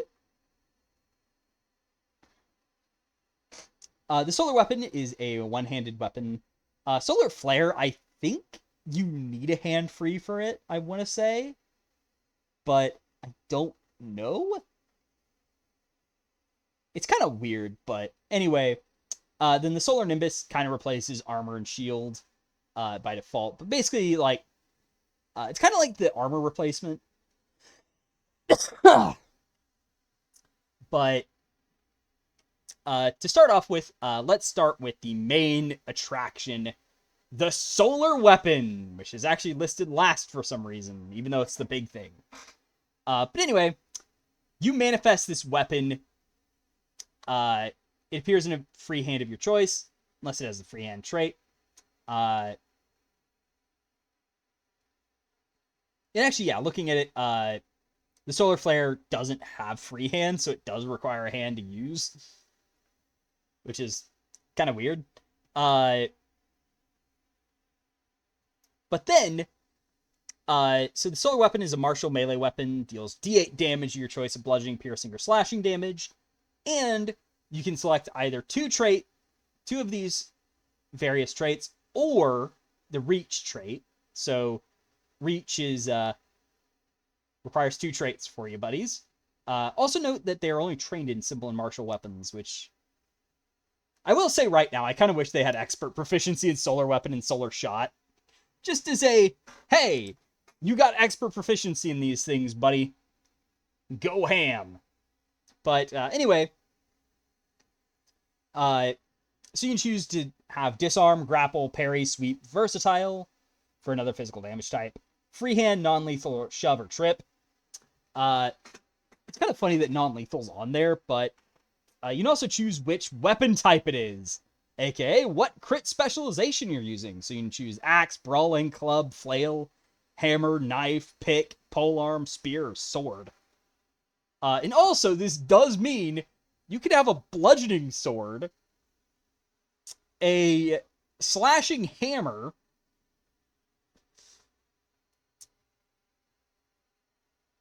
and a Piercing Axe. So yeah, just have a lot of fun with that, the shenanigans of that. Because the damage type is different to your weapon type, which is hilarious. You also get Reforged Solar Weapon. So you can spend 10 minutes to swap the traits of your weapon. And basically you choose what options you have. And it takes 10 minutes and it just lasts forever. So that's definitely fun. Also, eat your hearts out, Kineticist with Elemental Weapon. This is really what Elemental Weapon should have been, honestly. That's my blunt opinion of... They really should have made an Elemental Weapon like this, but it's so cool. I will say that. Then while you're Graviton attuned, when you successfully strike a creature using the Solar Weapon, they treat all squares adjacent to where they were struck as being difficult terrain. So this ends up being very weird, and I feel like they should just make it all squares adjacent to them instead. Because this works very weirdly with big creatures. Yeah, it just ends up being wonky.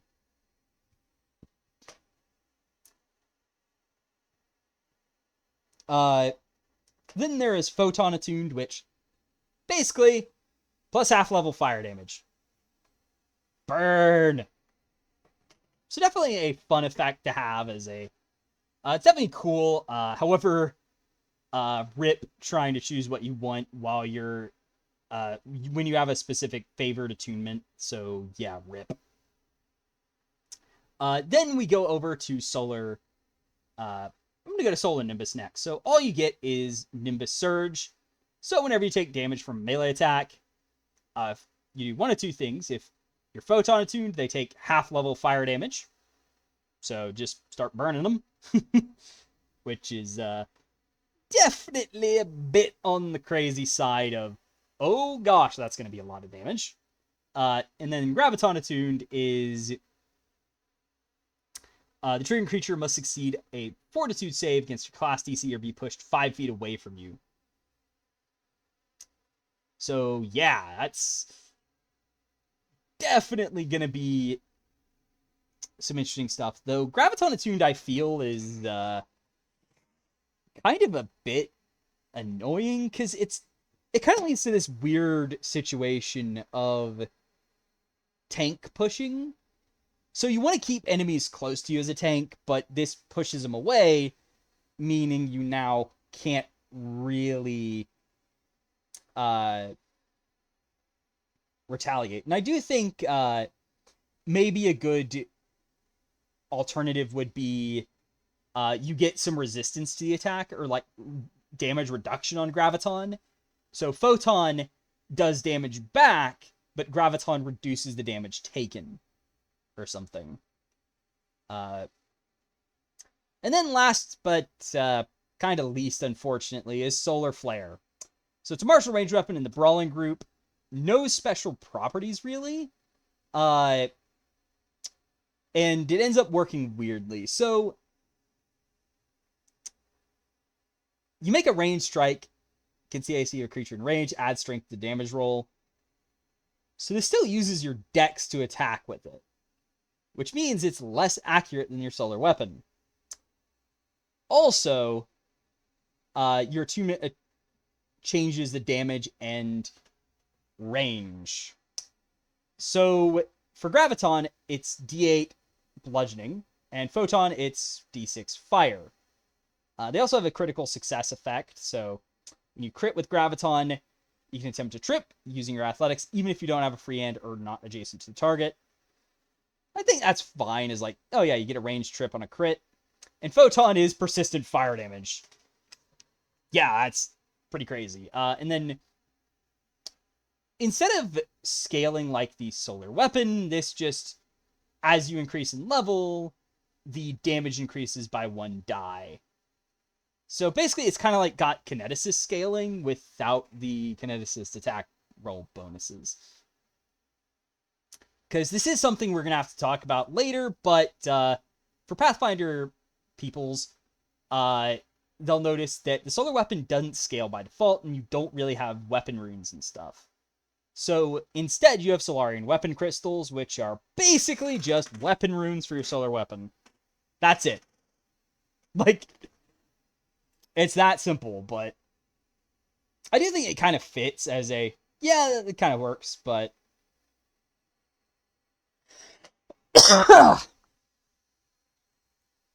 there is a bit of weirdness with it, but the Solar Flare doesn't get that. Also, it's a specific action rather than an actual weapon. It's just, it's kind of weird. But then we get to the range. Graviton, so Photon is already a short 30 feet. That's pretty short for this. But then we look at Graviton at 15 feet. That is horrendous. That, like, solar weapon scale damage is kind of irrelevant when This is already worse than using your solar weapon. And yet, this has a plus 5-foot reach over a reach weapon. It's just a plus 10-foot reach weapon. That's it. That's what this is. This is just bad. They really need to double the ranges on these. Because, like, having a 15-foot range increment in this system is just a death sentence. I'd even say maybe just scrap the idea that they have different range and base damage and just change the crit effect and damage type. Maybe also change the damage type choices, but... So, like, Photon is fire positive, Graviton is bludgeoning or vitality. Not... No, Photon is fire or vitality, Graviton is bludgeoning or void. I think would be cool as a change. But as it is, though, Solar Flare is just bad. Like, because it's always going to be less accurate than your solar weapon. And it doesn't even function like a weapon. It really should just be, hey, Solar Flare is the ranged weapon, solar weapon is the melee weapon. That's it. Then you also have your arrangement at first level that gives you a few things that are relevant to them. So, then at third, you get Indomitable Body and Mind, which is actually pretty interesting because it actually buffs your Fortitude to Expert, but then also, when you get a success on Fortitude or Will against a mental or incapacitation effect, you can change your attunement. Kind of a weird and wonky thing, but it's certainly a nice way to swap. But it's kind of weird where it's like, oh, I changed my attunement now. Doesn't really do much, I don't think, because there's no like basic passives to what attunement you're in. It's just stuff for your weapon and your manifestations. And then Solarian Weapon Expertise, 5th, you know. It works, you know. And you get crit specialization for Solar Weapon. Alright. Then you get Pensive Assessor at 7th. So, basically, Master Perception, which actually...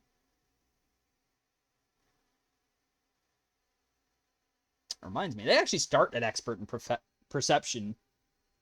Of all classes, they get Expert Perception. But it is what you use for initiative, so that does kind of work, I guess. But anyway, this gets you to Master and gives you a bonus to initiative. +2 or +3 with Incredible Initiative. Weapon Specialization at 7th. It's what you'd expect. Will Master at 9th. Which is good because your mental stats do kind of suffer on this class. Armor Expertise at 11th.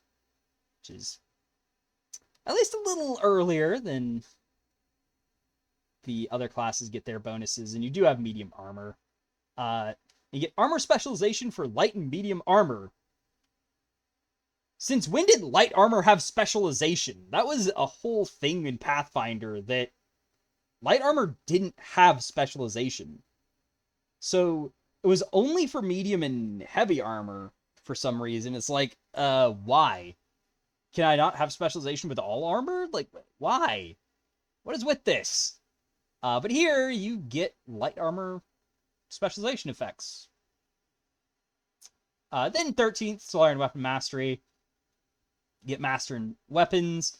And Solarian DC is now Expert. Controlled Body at 15th. It's your reflex stuff. Greater Weapon Specialization at 15th as well. Armor Mastery at 17th, so you're Master in Armors. Then Solar Paradigm at 19th. Solarian Weapon becomes Legendary now. And Solarian Class DC is now Master. So then we get to Solarian arrangements.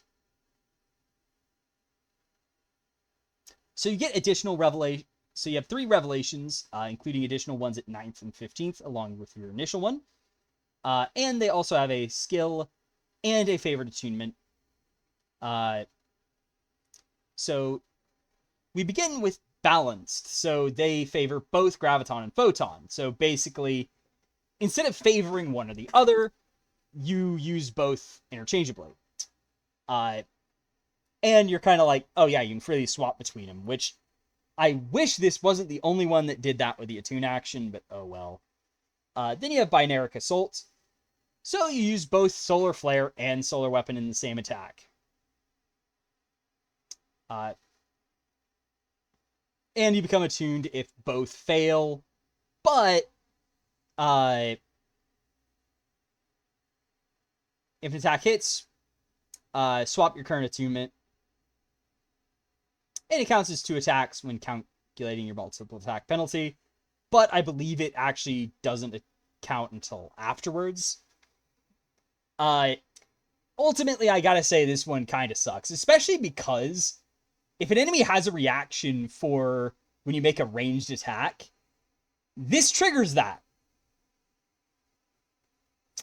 So yeah, I do say that should ignore the penalty for making ranged. Should ignore that because you're making a melee and ranged attack. And of course, the Solar Flare deal is not great. Like, it's a cool idea, but I do think it's kind of held back by how crappy Solar Shot is. At night, you get Ascended Stability. So it's basically a reaction whenever an effect would cause you to become unattuned. But you're able to retain your attunement, basically. It's not really that amazing. I guess it just say you trade your reaction for keeping attunement and like an action later. I kind of feel like balanced is very underwhelming and just doesn't quite have enough going on, I think. Then there's Astrologic Sense at 15th. So once per 10 minutes, you can meditate on your connection to the cosmos. And for the remainder of your turn, if action would result in a variable effect based on your attunement, determine the result of both effects. If it requires a damage roll damage. If it requires the target to make a save, have the target roll the save. And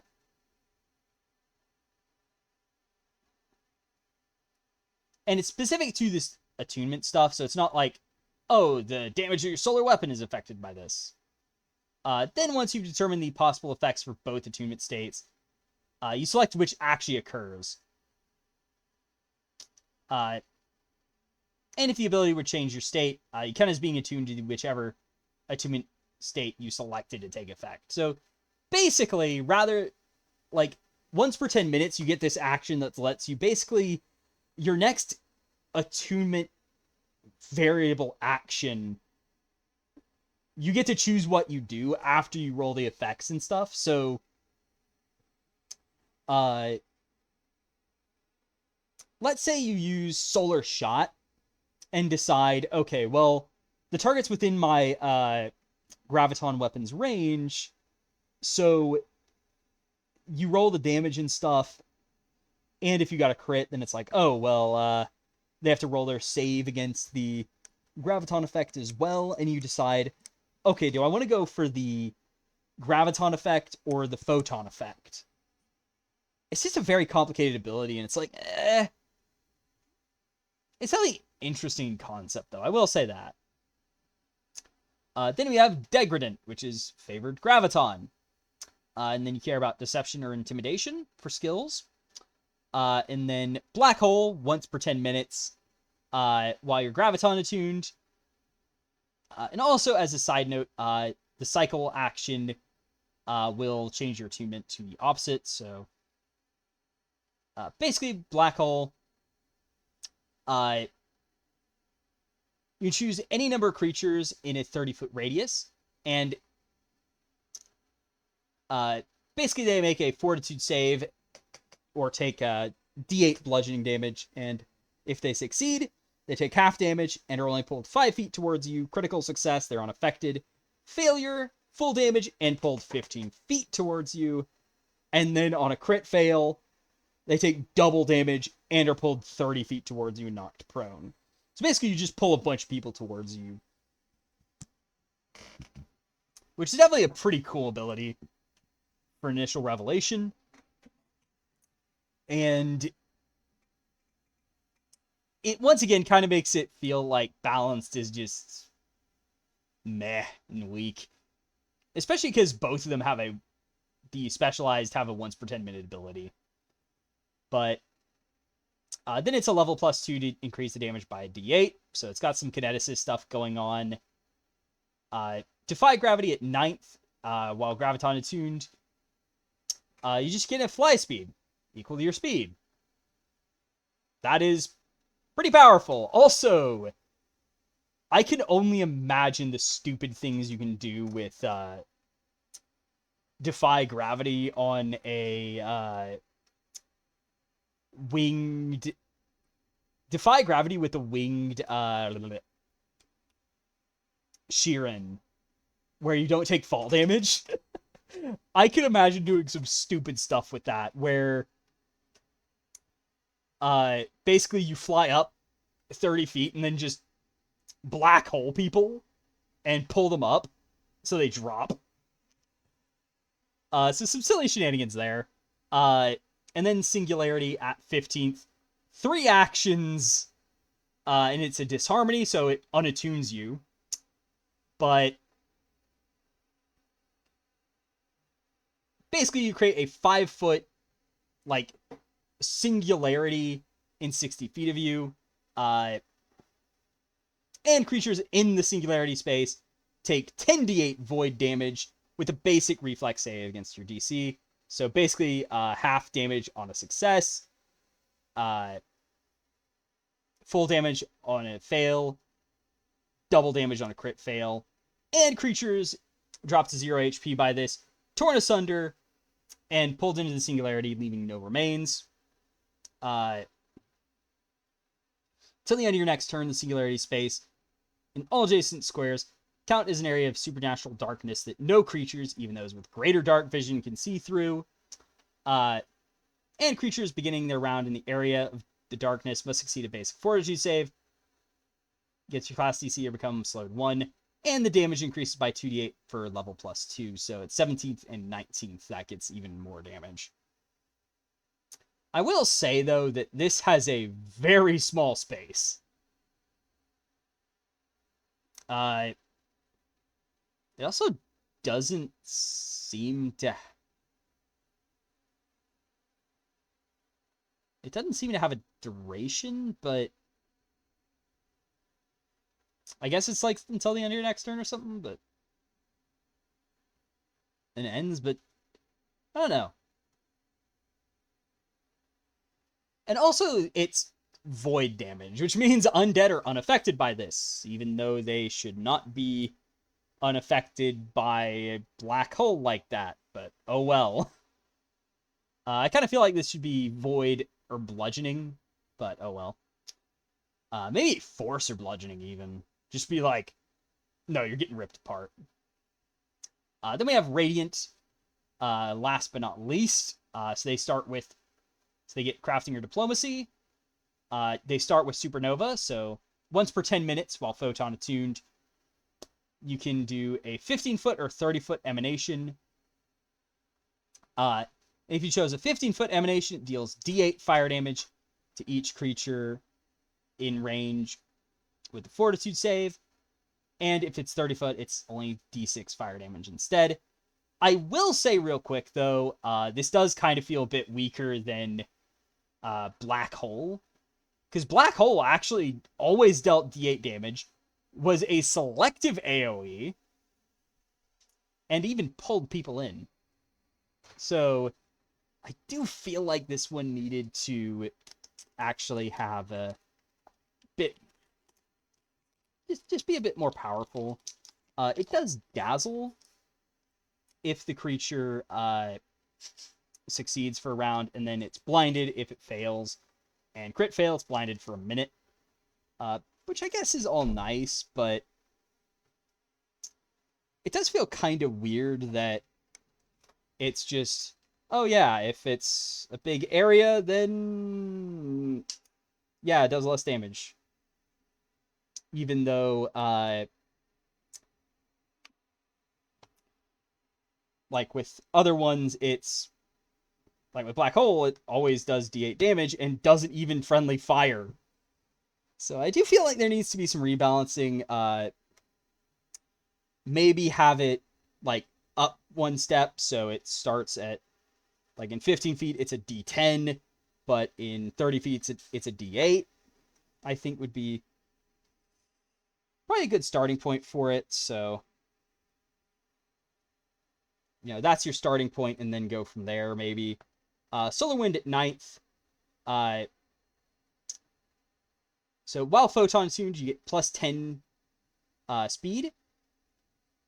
And you can move through the space of a single unwilling creature each time you stride. So you move through one enemy for free.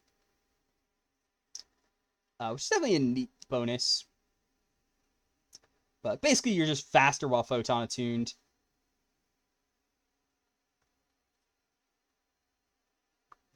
And then, last but not least for them, they get Big Bang as their 15th level revelation. So yeah, this thing just 3 actions. So basically, you create a 30-foot emanation that deals 10d6 fire damage with a reflex save. So if they succeed, half damage. And also, you select, you and any number of selected adjacent allies are unaffected by it, so they have to be adjacent to you, though, which is kind of annoying, but, oh well. But if a creature fails, they take 2d6 persistent fire damage. And on a crit fail, they take double damage, 4d6 persistent fire damage. And you can attempt to counteract a spell on the creature using half your level rounded up as the counteract rank. So, yeah, you can just really go for the counter. It's kind of annoying that it only counterspells on a crit fail, which is very unreliable, but, well. So there's just a bit of jank. It's also disharmony, so you instantly unattune. Now, another quick note.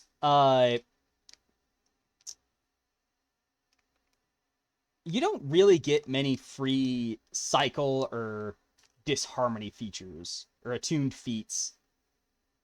So I definitely feel like it's kind of got some Solarian or Kineticist vibes, but it's kind of a almost like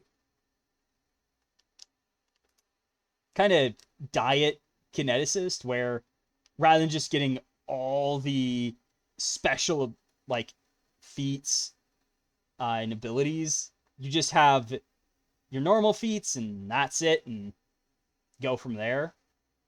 So I definitely feel like it's a bit...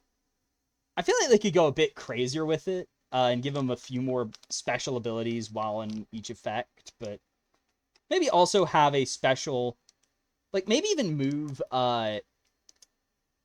Black Hole and Supernova to be a special thing of they're just part of attunement instead, and then the Degradant and Radiant initial revelations are something new. But otherwise, I also think Solar Shot just needs a lot more buffs.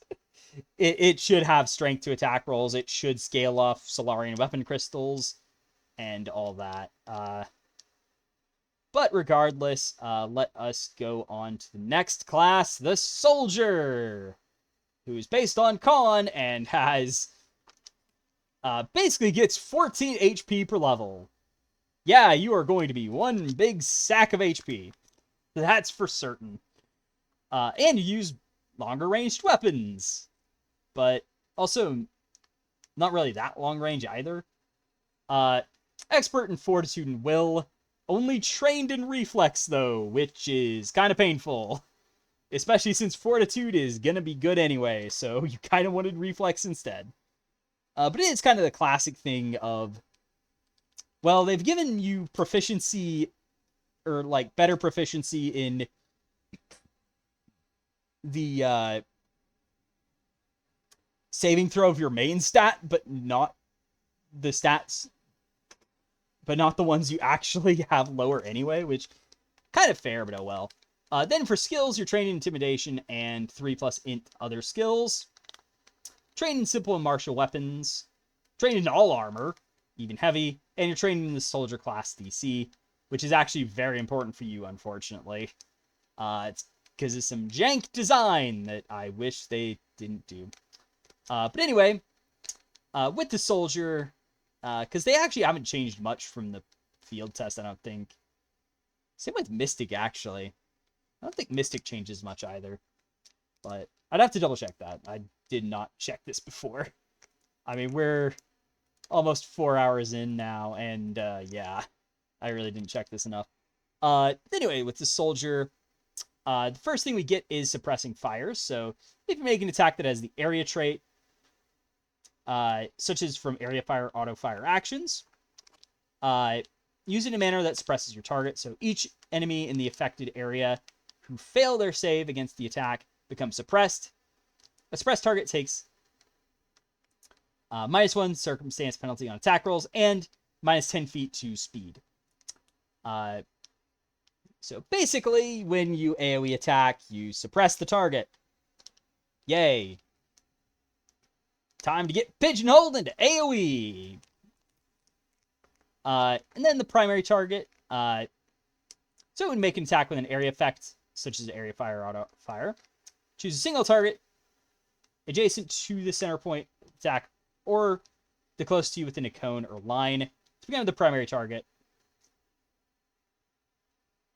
After resolving it, the area effect attack, make a ranged strike using your weapon against the selected target. Ignore the unwieldy weapon, the unwieldy trait. Follow-up strike consumes an amount of ammo equal to the weapon's expend. Can't make it if you don't have sufficient ammo. 2 creatures would be the closest. Choose which one's the primary target. And if you successfully hit, target is suppressed until the end of your next turn. Use the same multi-attack penalty as your area fire or auto fire. Doesn't count towards your multi-attack penalty. So basically, whenever you AoE attack, which you're only doing once per turn, you also get to make a single target attack as part of that. Which is okay, I guess. However, the suppressed bit is just... I mean, I guess, like, if they succeed their save, it's a second attempt to get it, but... I don't know, it's just... it's just a bit jank, I feel, and the extra damage from it is kind of silly at times. Then you get a fighting style, which I... but first we're going to talk about Walking Armory. So when determining your strength for using armor, you can use Con instead. If you already meet the strength requirement, then reduce the armor's bulk by 1 instead. And you can increase the bulk you carry before becoming encumbered by half your Constitution modifier rounded up. And the maximum bulk carried is buffed by your Constitution, so basically you carry more stuff. Which is helpful because you carry very big and bulky weapons. Now then, the fighting styles. So you can have Action Hero. So when you make a ranged strike with a weapon using the automatic trait, you suppress target until the start of your next turn.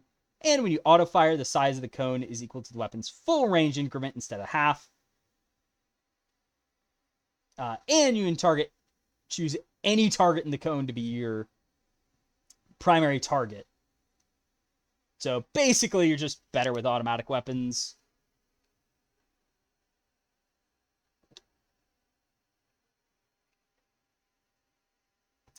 Then we have Armor Storm, which you never count as being in the area of a ranged weapon you made an attack with. And you gain resistance equal to half your level against attacks from suppressed targets. So, anyone want to rocket jump? And then also you can disarm, grapple, reposition, shove, or trip, even if you don't have a free hand. And you gain +1 to athletics checks to disarm, grapple, reposition, shove, and trip suppressed foes. And we successfully do it, it becomes suppressed until the start of your next turn. So basically you want to be up close and personal, but you're using a cannon and stuff, so kind of a weird and wacky one that I also feel like, I mean, it's there at least, I guess, but then we have Bombard. So when you attack with an area weapon, you adjust a shot to allow allies to better avoid it. So select a number of allies in the area equal to half your con mod, and they're unaffected by your attack. In addition, enemies who succeed are still suppressed. So, yeah, just basically the evocation wizard of the soldier fighting styles. Then Close Quarters. Another one of those very stupid, oh, we over-specialized the class, so here's a little band-aid to help you not be over-specialized and pigeonholed. So, whenever you make a strike with a two-handed melee weapon, you suppress the target, and you gain Punitive Strike, which basically is a reactive strike, but you ignore the unwieldy trait when using it, and melee strike against the creature, and it's suppressed on a hit. And if it was triggered on a move action, you disrupt it, and it doesn't count towards multi-attack penalty and stuff. So very much so instead of just letting soldiers naturally use whatever guns they want, here's a band-aid to help use a melee, to make melee soldiers a thing. Also, note, you don't get to use strength as your primary stat, which means you're actually worse than a Solarian with melee attacks. Congrats! Ugh. So then we also have Erudite Warrior, which is kind of the black sheep of the soldiers. You're trained in diplomacy or society in a lore of your choice. Yeah, the classic lore guys. And when you gain armor expertise, you gain expert in that skill. Or diplomacy or society.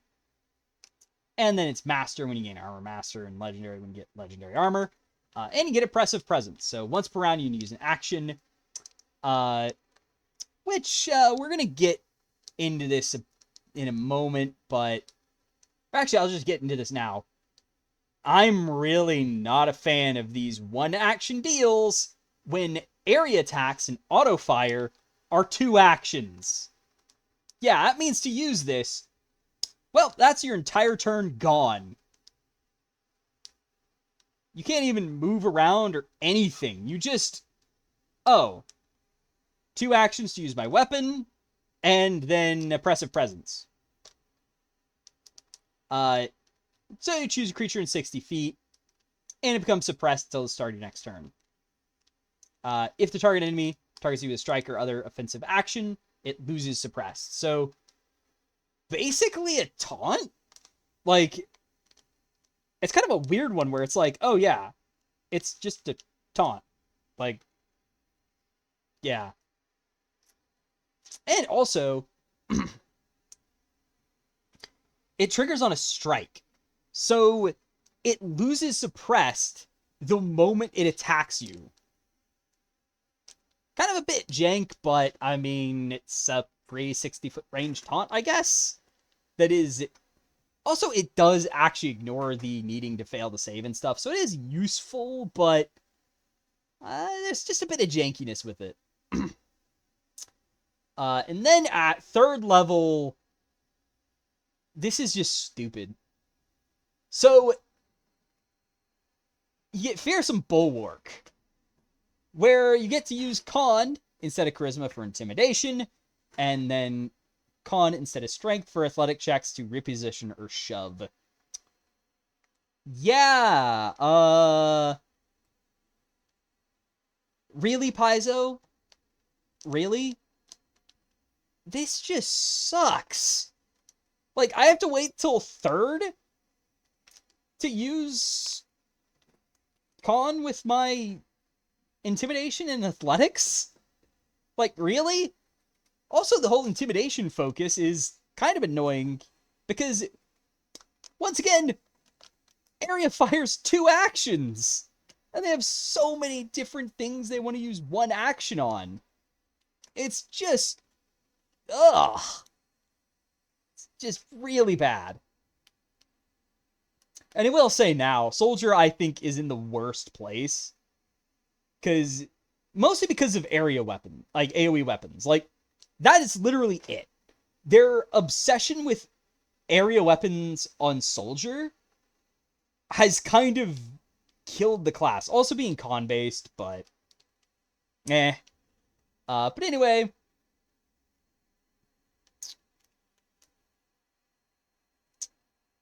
so, at 5th level, you get Soldier Weapon Expert. Also, so basically you increase your proficiency ranks for weapons to Expert. You also get crit specialization with area and automatic weapons. However, by default, all this does, unless you chose close quarters fighting style, is the weapon specialization. Also, I don't even think... yeah.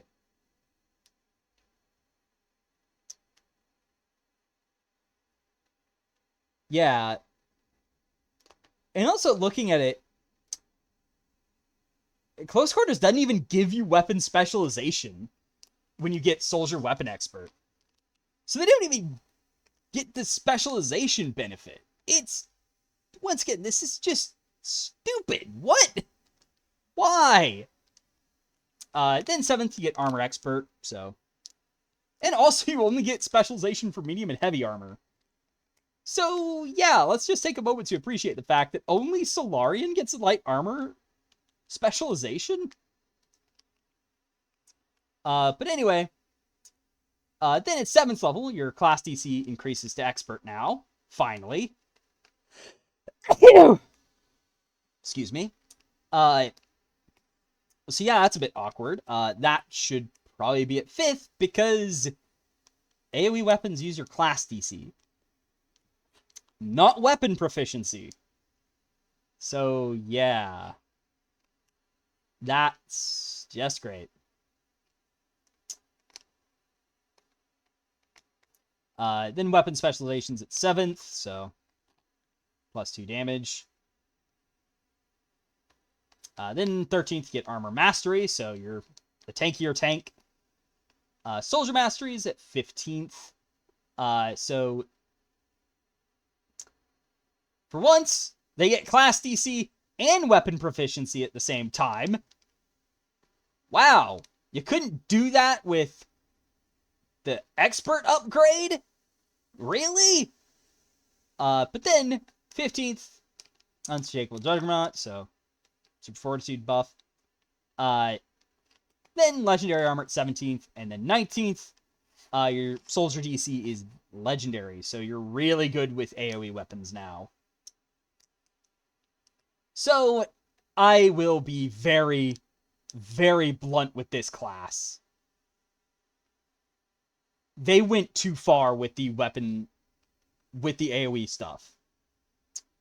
And also, if we look in the feats, there is a lot of one-action stuff. Like, I mean, Ready Reload, basically a... oh yeah, you do 2 reload actions in 1. Which is good, because a lot of area attack weapons, several of them have 2-action reload. For some ungodly reason. Like, why? It has 2 actions to fire it. Like, come on. Really? It has to be this way? And then pinned down, it's an action when your actions are just strangled like crazy. And whirling swipe, uh, basically a band-aid fix for melee weapons. As a feat, I might add. Yeah, this is... Ugh. I mean, I actually like the idea of this feat, where you get an AoE attack with melee weapons, but I do feel like this shouldn't need to be in as a feat of like, oh yeah, you can use melee weapons as a, you know, you basically use melee weapons as a AoE attack. And also, it only affects 3 squares in a row, by the way. We're basically, because it's a 5-foot burst, it's a 2x2 grid. So you actually affect 3 squares because it includes your space. It's kind of jank, but, well. I think it would have been nice if it was, you affect creatures in front of you instead or something. I don't know. Then we have Menacing Laughter, which is, like, it's an action. Great. Then they also have some, like, oh yeah, do the area fire and X action, so that is the same for Shot on the Run. You'll have to go through me and a few others, but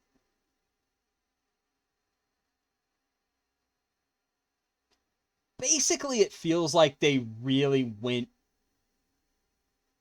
a bit far with their idea, where sure, there's a lot of customization with all of it, and yeah, it's got a bit more customization. I just feel like it ultimately is still kind of pigeonholed down a specific path, and also it is the only way to take that path, where it feels like Operative and Soldier were very much overcorrected, and Operative was even overcorrected into another class, where it's like, okay, now it's kind of a weird hybrid of, instead of being just rogue in space, it's now, well, you're hyper-focused on using a ranged weapon, and you're also, you've got a bit of ranger here, a bit of gunslinger there, where ultimately it just feels like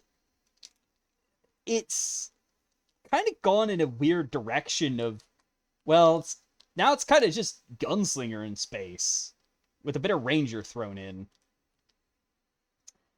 And I'm not a fan of that. Like, and I feel like they could be a bit, they don't need to go so hard into making Operative and Soldier less like Pathfinder classes. I think there's room for Soldier to be more focused on using whatever weapon type they want. And also, I do think it should be strength or dex based. And also, as an additional aside, because it's relevant to them, I also feel like ranged weapon, AoE weapons should not scale off class DC. And very specifically, as a minimum, they should just always be whatever you would use for ranged attacks with them. So if you're using an auto-fire weapon, it should always use dexterity, unless that weapon would use strength to attack with. So, and here's another thing that I would suggest. Area weapons have several of them should have the brutal trait, and just to give it to where, oh yeah, the big heavy weapons should have brutal, so you use strength for them. Where if you want to be the big weapon guy, well, you can use strength to attack with them instead of dexterity, which I think would be a very good change for the sake of the Soldier. This would also mean they could probably remove walking armory, where, I mean, maybe they could keep it, because, I mean, con would probably be your secondary stat anyway. But I do think they could probably focus Soldier on, yeah, you are more of a tank class, but you're now strength or dex based instead, and you can still use single target ranged weapons and melee weapons without having to take specialized builds.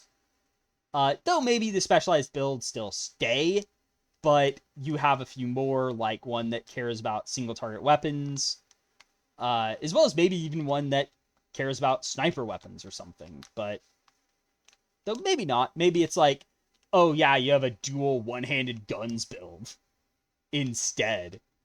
Which is also another thing that I'll actually suggest. Dual pistol soldier? Anyone? Or, pistol and one-hand sword soldier? And I know Warhammer fans are already kind of laughing at, yes! Especially because there is actually Chainsaw Sword. There is officially a Chainsaw Sword, boys.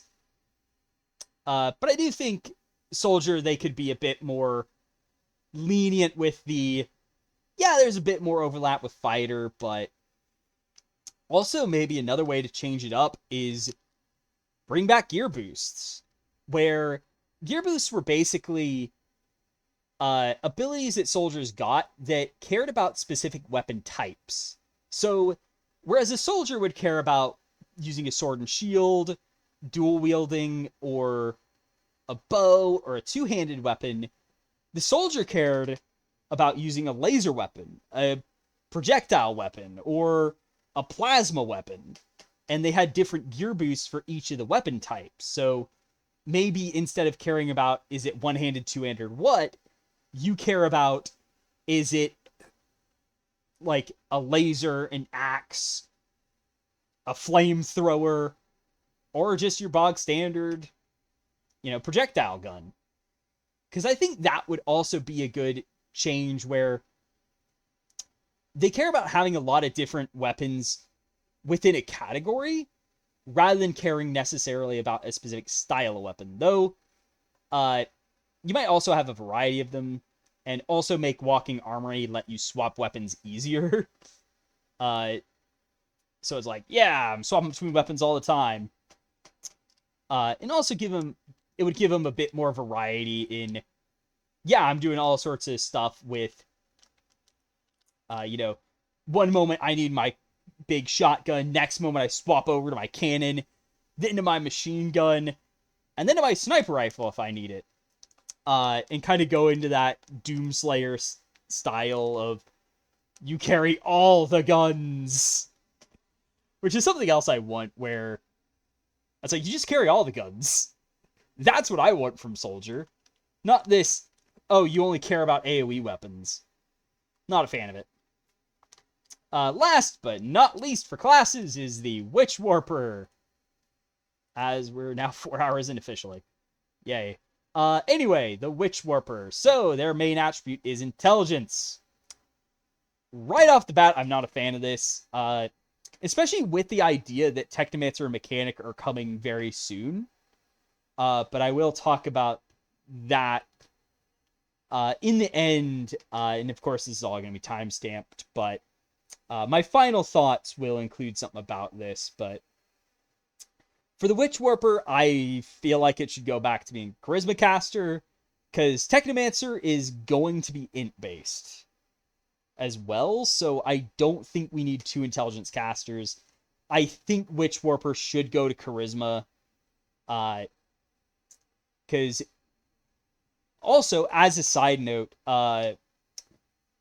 Witchwarper ate precog.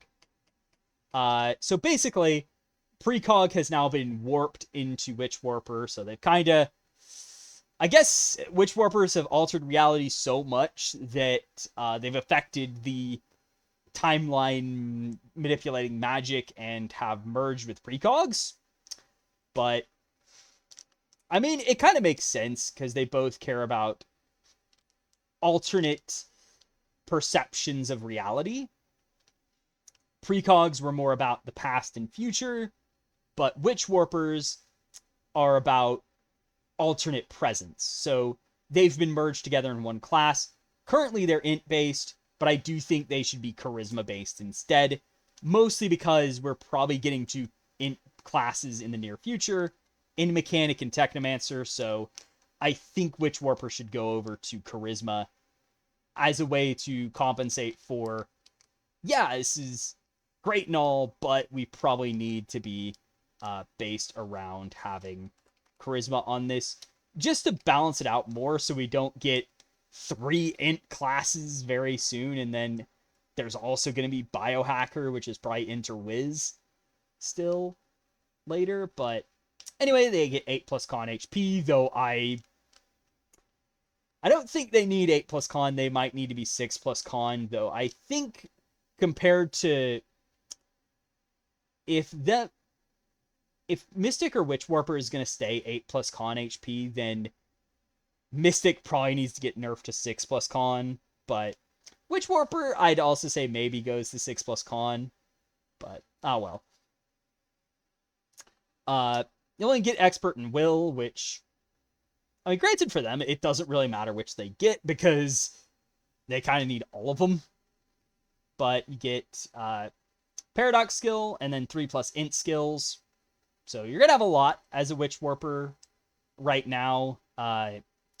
Mostly because they're an int class, so you naturally get more. You get spells and class DC. All that. It's only simple weapons and light armor.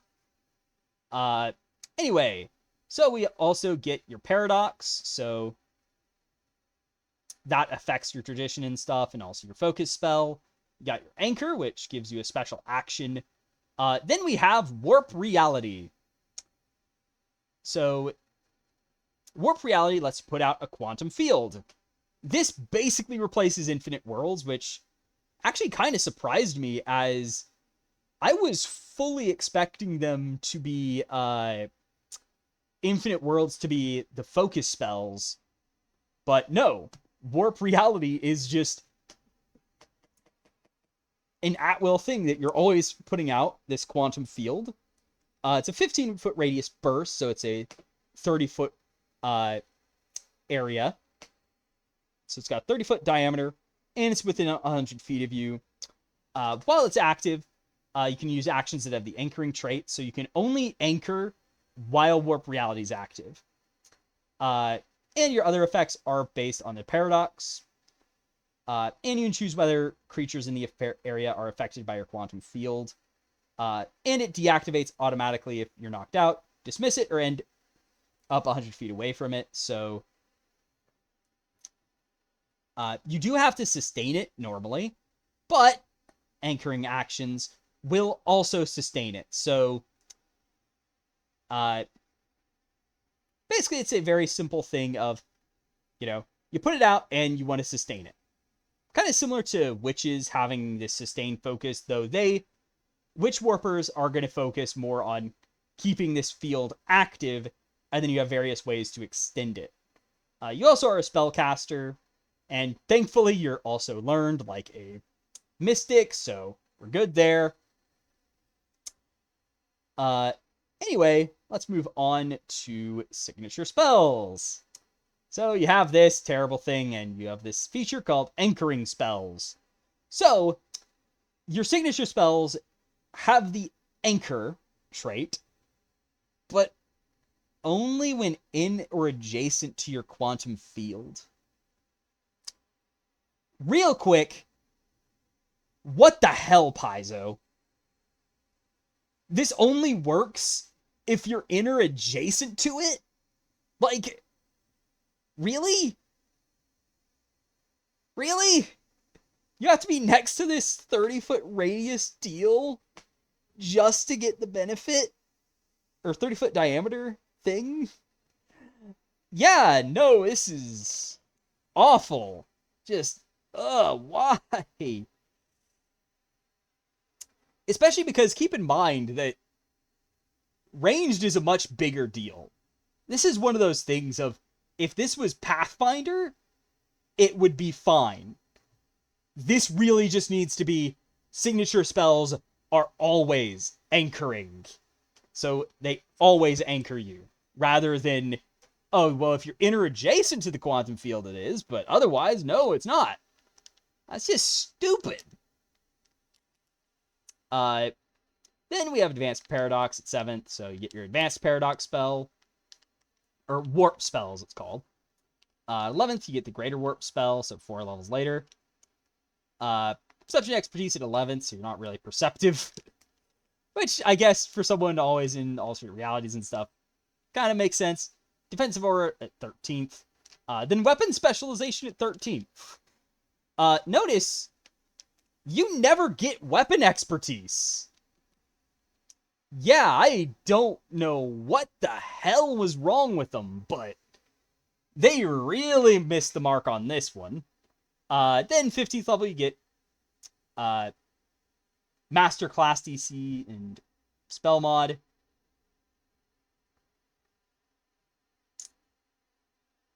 And also they get Expert at 7th. But then also we go over to then you get Transcendent Will. Then Legendary Spellcaster at 19th. So yeah, real quick, you get Master Class DC. Like, your Class DC scales with spellcasting until 19th, where you just don't get Legendary Class DC.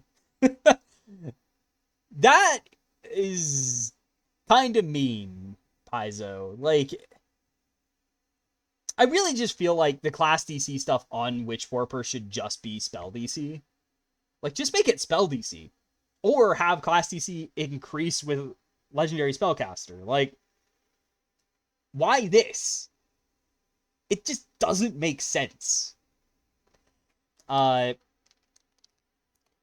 then Warped Infinities. Basically, your radius of the quantum field becomes 100 feet.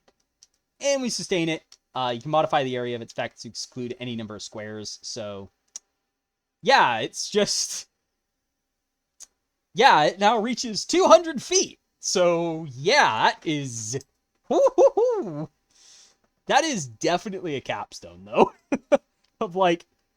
And I gotta say, that's already, like, an actually good final feature of... And now the class goes bonkers. Because there's some silly things you can do with that. I'm kind of sad that they don't have any other radius increases throughout the rest of their class, but... Also, as an additional aside, with some of the stuff they get, if they do zone effects, it applies to their quantum field, and you only have one additional effect to the quantum field at a time. With some exceptions, maybe, but... Anyway. So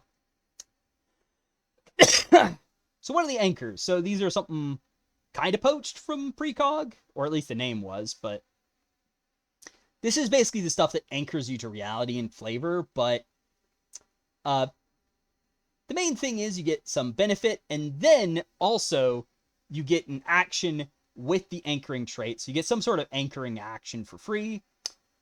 So the core memories, so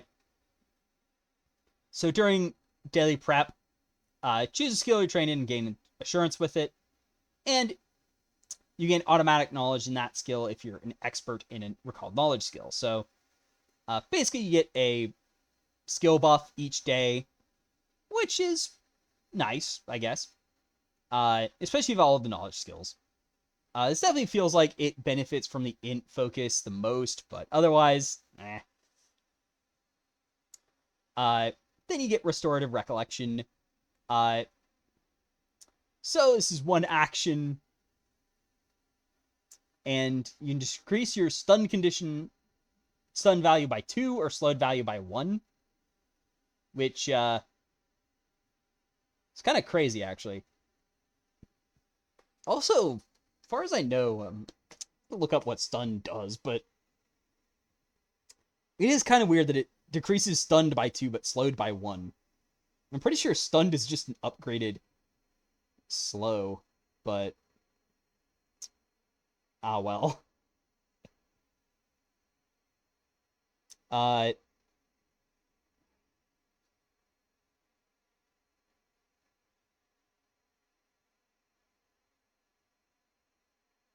Yeah, and also it doesn't really say anything about you can use this while stunned, but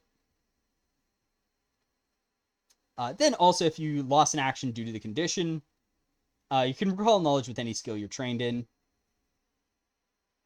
So there is that at least, but I also feel like maybe this is supposed to be decrease stunned by 1 or slowed by 2, but I don't know.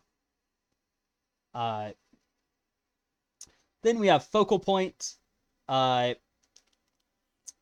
So basically, if reaction would disrupt your spellcasting, make a DC 15 flat check. If you succeed, you're not disrupted. Then you get intense focus, where you just reduce the value of clumsy by 1, or ignore the effects of the suppressed condition until the start of your next turn. So it's something at least. And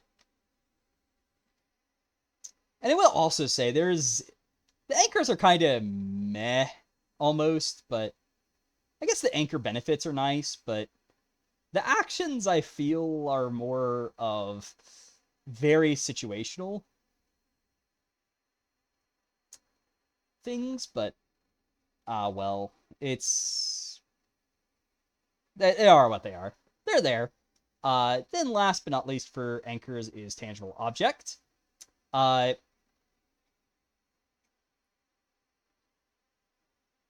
So basically, it doesn't say this, but you choose an object that's like your tangible item that you like to hold and stuff. But basically, you get +1 circumstance to perception checks and will saves against illusions and holograms. So you can, and when you come in 10 feet of an illusion or hologram that can be disbelieved, you get a secret check for you to disbelieve it, without even interacting with it. So basically, illusions are less effective against you, which is neat.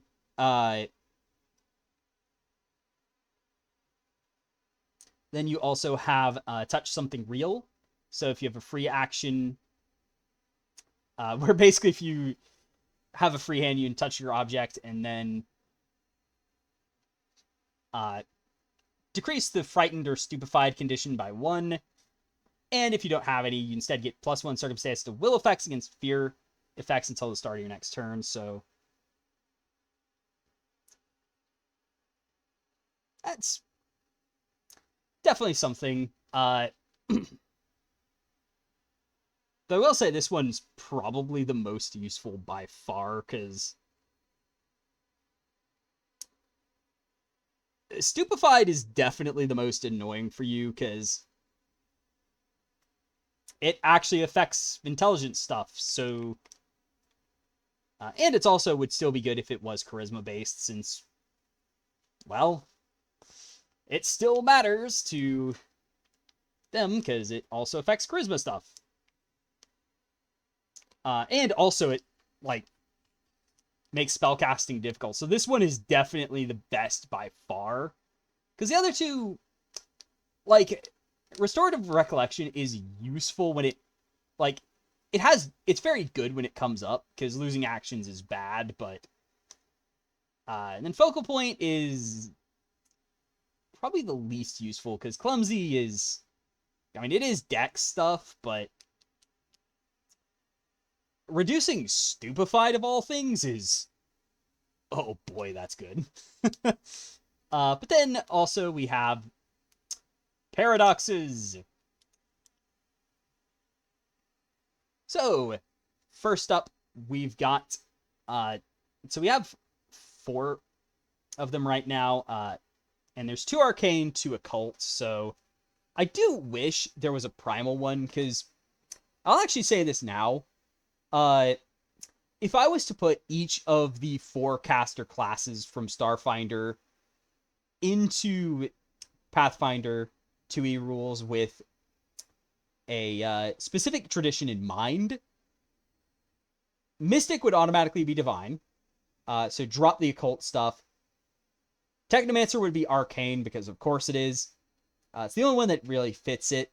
And then Precog would be occult because its stuff was felt a bit more mental focused, and then the Witchwarper would actually be primal, with the idea that their whole shtick is messing with reality.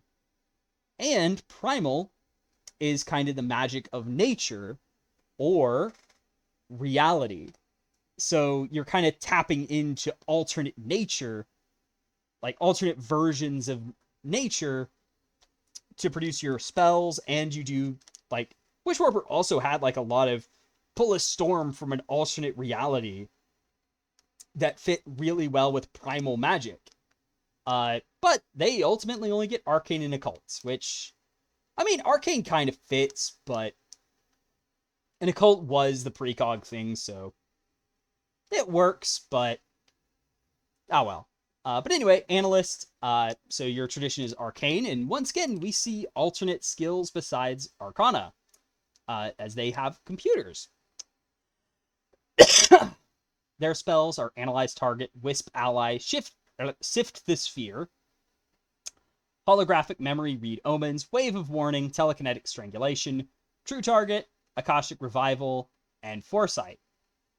Their warp spells are warp probability, alternate outcome, and quantum analysis. And what their quantum field does by default, so you can add additional effects on top of this one. Basically, when you seek or recall knowledge, you can apply the result against 2 related creatures, hazards, unattended objects, and effects in your field. So, and when you sustain the quantum field, which I think also is counted as using anchoring actions. I'll have to double check the wording on anchoring. Automatically sustain your quantum field. So it is implied that whenever you use an anchoring action as well, you can seek or recall knowledge against an appropriate target in the quantum field as a free action. So it's kind of a, hey, I'm going to get information on stuff in here. Then we have the anomaly paradox. So you're arcane, but you focus on deception. Your spells are Eldritch Lance, Shifting Surge, Soul Surge, Void Whispers, Eldritch Wrath, Chrono Push, Telekinetic Strangulation, Void Scour, Void Vessel, and Call Cosmos. Then your warp spells are Warp Terrain, World Warp, and Parallel Forms. The Warp Terrain is kind of in a weird place right now because of certain class feat that I don't know why they both exist, but then your quantum field. So your movement blurs and stuff. So anytime an enemy in the quantum field attempts an action with a concentrate trait, its action is disrupted unless it succeeds a DC 5 flat check. So, and also I guess like with the wording of quantum field, you can choose like who is and isn't affected by it. It's kind of a weird wording, but oh well. Then we have gap influenced for the occult. So, and the gap is basically a time span, basically encompassing the whole, like, Pathfinder era, to kind of be a anti-contradiction thing of, yeah, the events of your campaign are probably canonical, but don't actually affect Starfinder, so just ignore it. And also a no spoilers thing, but yeah. But they care about society as their skill, and then they have these spells: Daze, Destruction Protocol, Verdant Code, which is very weird for a cult to get, even though it's kind of opposed to Primal, but okay. Discharge, Explosion of Rot, Overload Systems, Corrosive Haze, Light Scour, Desiccate, and Detonate Magic. And their warp spells are Warp Presence, Forget, and Reality Wipe. And then their quantum field, basically you're concealed to creatures within your quantum field. And when a creature in the quantum field hits you with an attack, you lose this benefit against that creature till the start of your next turn. So basically, you're concealed, but if they hit you, you're not concealed anymore. But I mean, you've already got hit once, and it probably has a multi-attack penalty anyway, so not the worst. And precog is now reduced to a paradox. But it's based on occult and cares about piloting of all things. Its spells are Injury Echo, which was their cantrip in first edition, though those cantrips kind of sucked in first edition, but well. Fleet Step, Instant Virus, Flash Fire, Cairn Form, Overload Systems, Rocket Dash, Contingency, Moment of Renewal, and Implosion. Their warp spells are Warp Time, Accelerate, and Time Loop.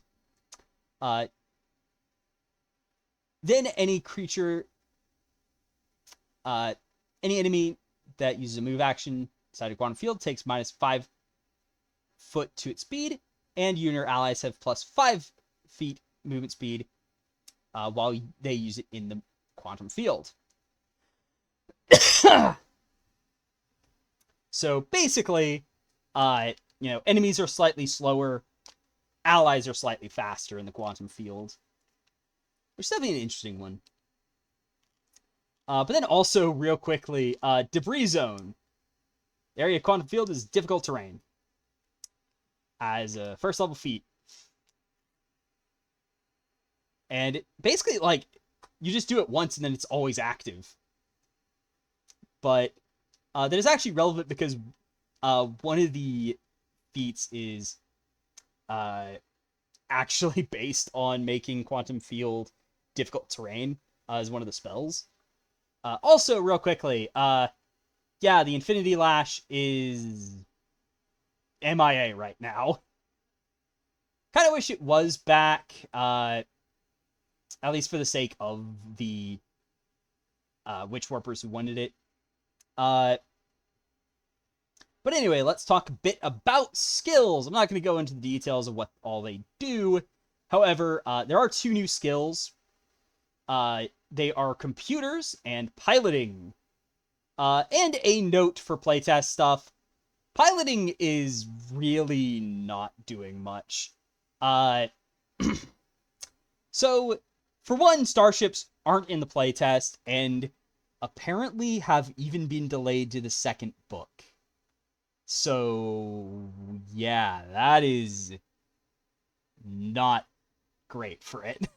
Because that was the whole thing with piloting was, oh yeah, that's how you pilot the ship. Like, but computers, meanwhile, you're just good at using computers. Engineering is just part of crafting, I guess, which is sad, but ugh. And also, as a side note, I am not a fan of crafting being like, oh, here's one skill for all the crafting stuff. Also, all the lore stuff is entirely separate skills and annoying. Why? Like, why should someone good at blacksmithing be good at alchemy and stuff? Or an alchemist be good at blacksmithing? Like, really? Just one feat and you're good? Ugh. Anyway, but computers is here.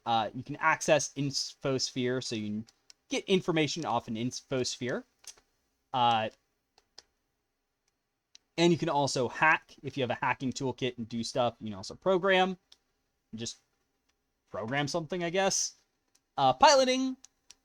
This is a new skill that takes some stuff that already existed, but it's now part of this skill. So you can recall knowledge about starships and vehicles.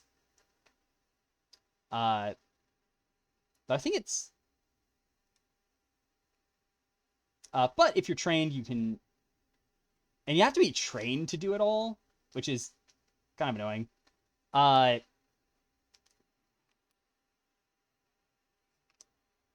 But the train stuff is drive, which lets you drive it. Though I don't think that should be trained. It probably should be untrained. But, of course, if you're untrained, well... as an additional aside, I'm really not a fan of how proficiencies work in this system. Especially one horrendous choice that is just the worst.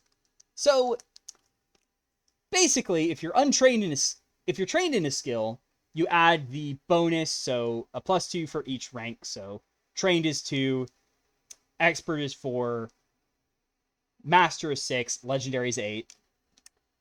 and your level, which is a whole other thing I don't like, but because I just don't like ad level scaling. Hate it with a passion. Not a fan. But I mean, it's, it's there. It's, it's something, but if you're untrained, you don't add your level. You don't even add half your level. You're just useless at it. Or at least you're useless at it at higher levels. So at the beginning, it's fine. It's just the difference between being master trained and expert trained, and all that.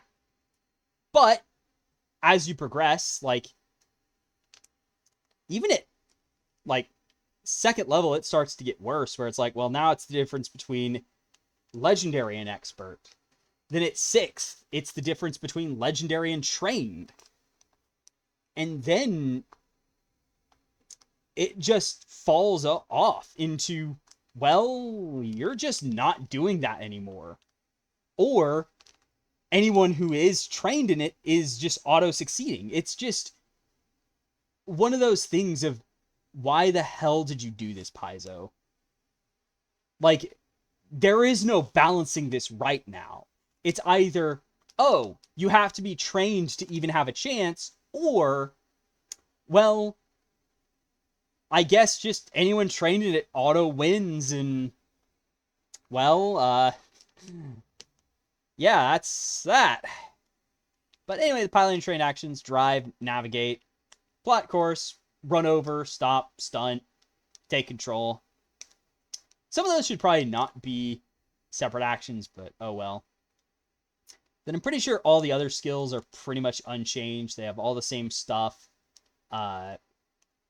I do wish they put Bon Mot in as a trained action in diplomacy, but sadly, Bon Mot is still a feat, and the other two just have awesome stuff for combat, but ah well.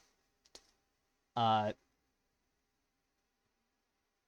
yeah, everything else is about what you'd expect.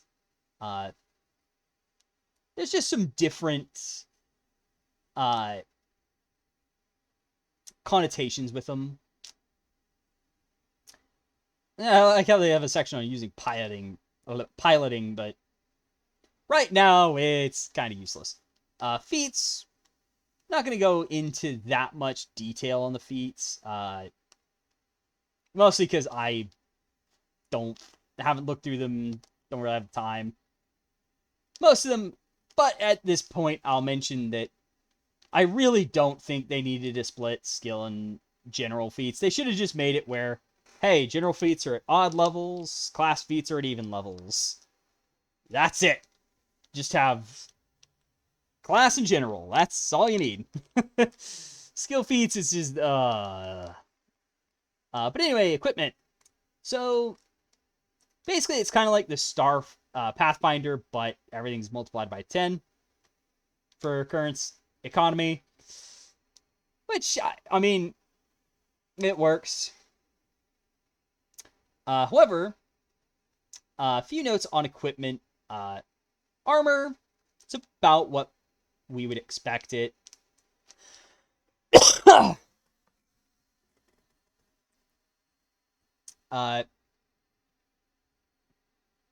don't know where they put archaic stuff, but so there is archaic, which basically anything from Pathfinder is automatically archaic. I want to say there's some like thing for, oh, if it's archaic, then you take more damage or something. So you automatically get resistance or vulnerability with archaic stuff. But I don't know where that is, but then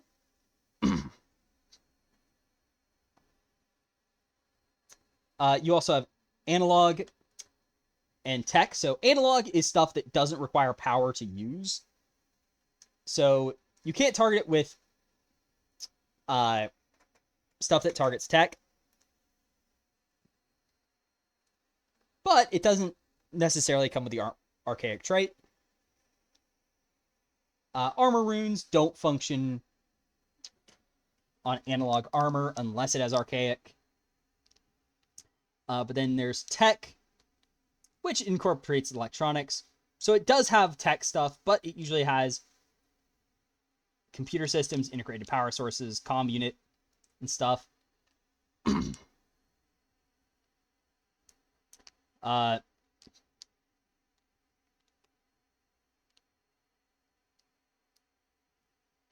But, you know, there's like the various armor types.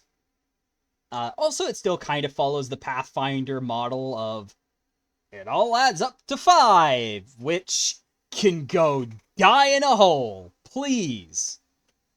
Kill it with fire. Also, let's take a moment to appreciate some of these don't even add up to 5. Like, the armored coat, S-Deck suit, quilted armor are all 4. Like, really? Everything else adds up to 5, except some of the heavies, actually. But the main reason I'm not a fan of it is it's just... It's very much oh, well, it doesn't really matter what type of armor you're wearing unless it's heavy. But, yeah, it's just... Why? Also, apparently, unlike Pathfinder, you can't actually start with heavy armor now. Because the most affordable one is still 50 more than you have credits, so... Rip having that. It's like, you can buy literally any other type of armor at the start except heavy. Really? Also, as in armor improvements, we also see a massive, massive, massive improvement to how it's presented.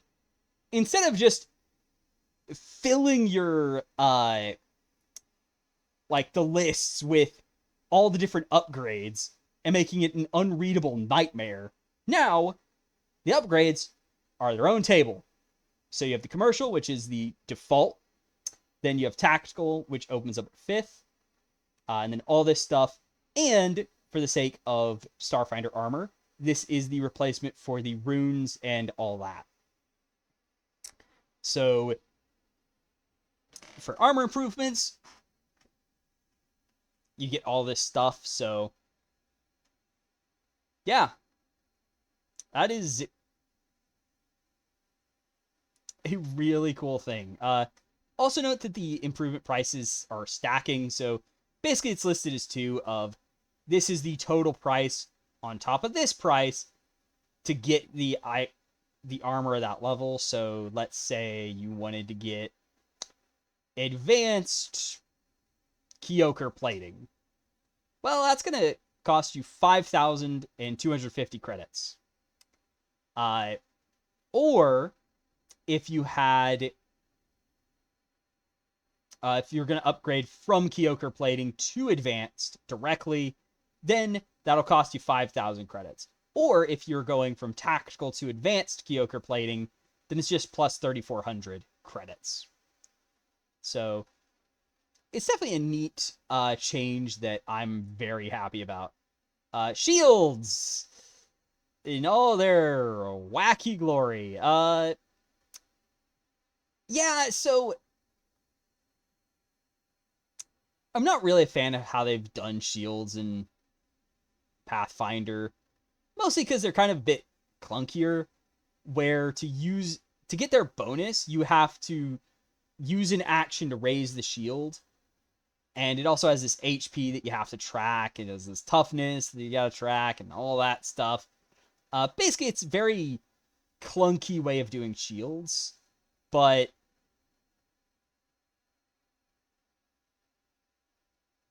well.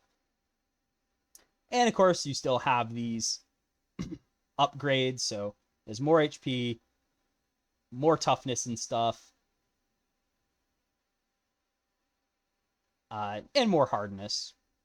So it's about what you'd expect, you know. There's shields. The weapons! So the weapons are definitely a interesting deal. So here's where we see switch hands, which basically just action, switch active hands. That's it. Now, a quick note, I'm not a fan of how they've done damage dice. It is just inferior to how 4E did it, where you just have this one bracket W that was basically whatever was listed in your weapon. So if it was 2d6, each one weapon was 2d6. So if it had two bracket W would be 4d6. But here they've just gone and simplified it to just one dice. So it's d4, d6, d8, d10, d12. Which with the step up the damage die, I guess that kind of works. But still not the biggest fan of it. Anyway, there's a bunch of traits. So analog and tech are here. Then we have area fire. So it's 2 actions to shoot this. So it's a basic reflex save against class DC plus tracking value. And if it critically fails, then it gets the crit effect of the weapon. So, and the area of fire is, using it is the same as the expend value. Whereas automatic is the expend value equal to the number of targets times 2 for automatic fire. I'm actually surprised that's not the expend times 2, but oh well. But both of these are basically reflex save versus the damage using class DC. I really dislike the class DC stuff, especially when you consider some of the weirdness that happens. So this means that, like, if you go to Witchwarper, for example, their effectiveness with guns is supposed to be more limited. Well, what happens with AoE weapons is that suddenly their weapons use...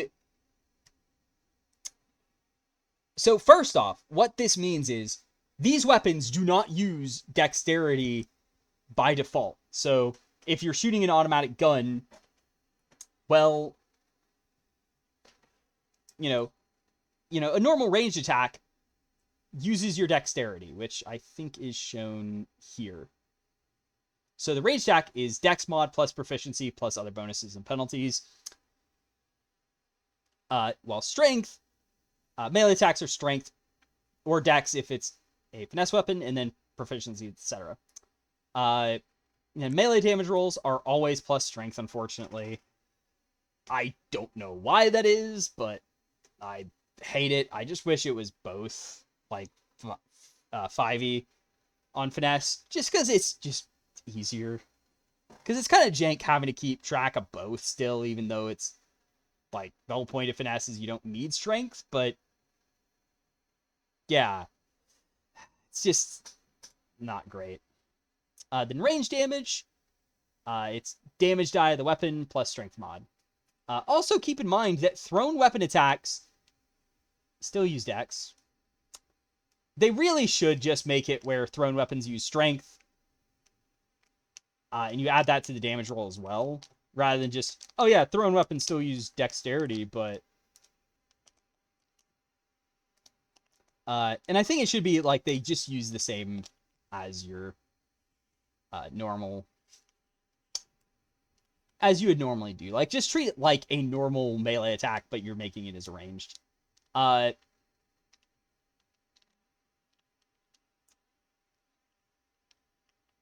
there's also a few deals. So there's Backstabber, so it deals 1 precision damage on a flat-footed creature.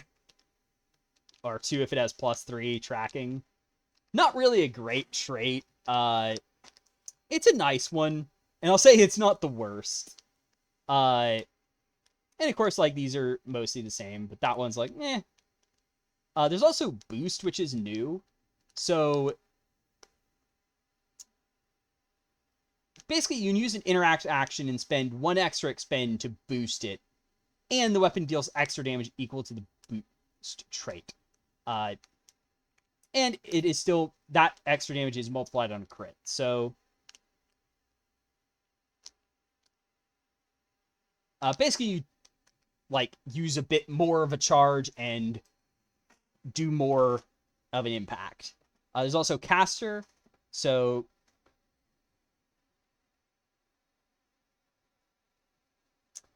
basically you can use spells to boost the damage of the weapon, and if you use a cantrip or something that deals damage, then it uses that damage type for the attack as well. There's also a few extra effects like arc, so the attack will arc to the closest enemy in 10 feet of the initial target. And if the second target would be hit by the attack, then you also deal electricity damage to that creature equal to 1 per weapon damage die. So basically the number of dice you roll is the amount of damage you deal to them.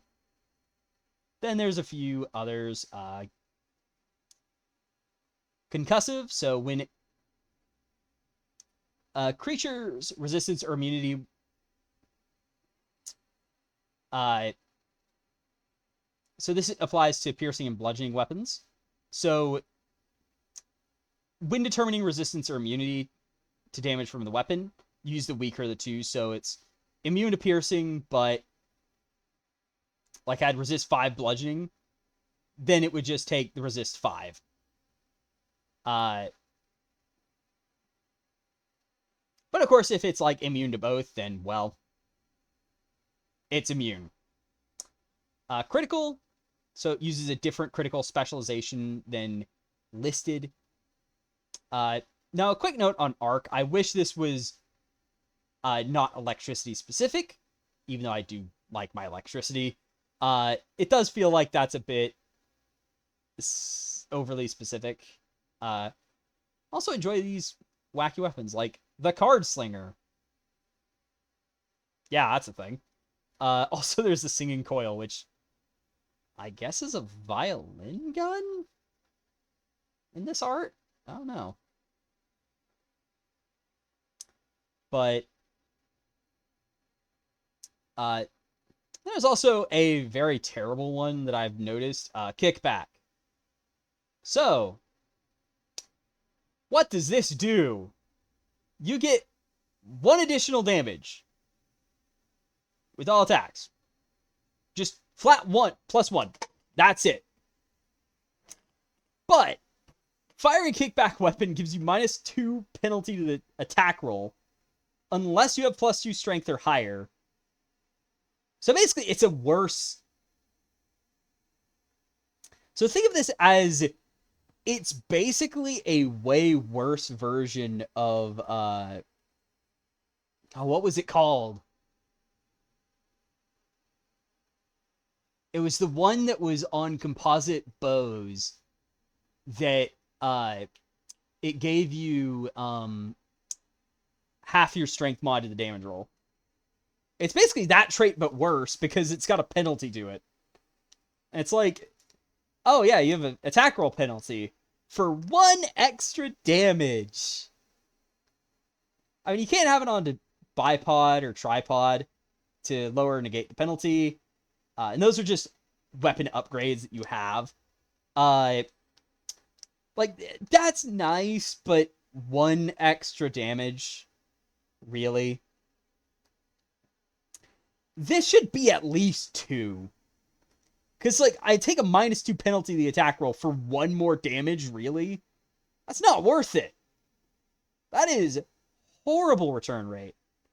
Because that -2 to the attack roll is just... oof. Like, and granted, like, I mean, you're most likely to use this on an operative, because, as far as I know, the only kickback weapon I remembered seeing was the Shiranai rifle, which is the main sniper rifle of the game. Are there any other kickback weapons? Assassin rifle is backstabber. Breaching gun has kickback.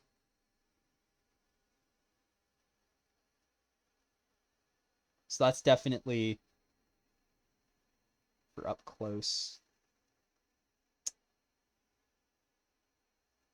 Oh, then the injection rifle. Oh, poor biohackers. Poor biohackers. Sheer and eye rifle. And then the artillery laser doesn't have it. That's just... I kind of feel bad for the artillery laser, though.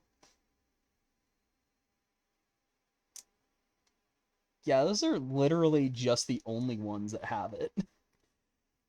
It's really bad. But yeah, kickback. I don't know what the heck they were thinking with that. Like, it's a cool concept. It's just terribly underpowered. And it doesn't even scale either. Like, Backstabber scales. Why can't this? Like, maybe make it a +2? And then it scales to +3? Maybe? I don't know. As it is, though, it's just bad. There's also range shove, which lets you basically shove at range in the first range increment. Then powered weapons. Basically, you can power it up as an interact action or part of drawing or stowing it. And uses 1 charge per day in the battery, so yeah. And when deactivated, it's an improvised weapon. It's also professional, so it can be used as a tool for the listed skill. And you add the weapon's item bonus to attack rolls as an item bonus to checks, skill checks with it. And then also uniquely, your proficiency with this weapon is equal to your proficiency in the listed skill, up to your proficiency in simple weapons, which that I feel is going to be pretty crazy, because some of those are advanced weapons. So, like, that means you can get... Oh, what was it? It was the Card Slinger as, like, the, the one Witchwarper. We just looked at it, too. But you can get that as an advanced ranged weapon for free. I mean, yeah, it's a one-handed D4 piercing weapon. It's not even that good, really. But there's that one. There's the singing coil that you can just casually get. So the professional proficiency should probably be toned down, if not just cut. Because that is the... Or maybe make it a feat, where you get access to those. But there's also range trip, which, hey, trip at a range. Then there's raising. So we're going to damage an object, structure, or vehicle with a raising weapon. It takes double the weapon's damage dice in damage. So you have 1 die, it takes 2 extra damage, etc., etc. There's also thought weapons, which they're basically living creatures you can communicate using telepathy. And when you wield the weapon and are capable of communicating with it, you can ignore any of the other traits the weapon normally has. It only applies to the other listed traits in the weapon entry. So if you get it from another source, then it doesn't count. And if you can communicate with the weapon, your proficiency is equal to your simple weapon proficiency. Yeah, that's just a long thing of just kind of jank and weird. Then volley, when you're in a certain range, it has -2 to the attack roll, which is even more brutal on the poor sheer and eye rifle. Because that doesn't even list the volley range either. I think it's supposed to be 30 feet. Because a lot of the others are 30 feet. But yeah, if you're in less than 30 feet, yeah, rip you. R.I.P. Yeah, it's just bad. And then unwieldy, you can only attack once. So yeah, overall with weapons, I think there's a lot of interesting ideas, but I do kind of miss the split between pistols, rifles, snipers, and heavy weapons. Also, some of these are just... I really feel bad. Like, the artillery laser... Like, nobody's gonna use that. It's just... Like, because the only person who would reasonably want to use it is the operative, but it's 3 bulk. And has only a 60-foot range, and it's fire damage. I mean, it's got the flame critical, but... Yeah, it's just like... I feel like they need to change some things up. And also another suggestion I have is they should really change it to where... I mean, first off, AoE attacks should still use the normal stat you would use to attack with it. But also, they should bring in the brutal trait. Or maybe rename it to hefty instead of brutal. But basically, the brutal trait, what it does is kind of the inverse of finesse, where it's a ranged weapon you use strength to attack with. So for heavy weapons, I would give them all the brutal property. Like,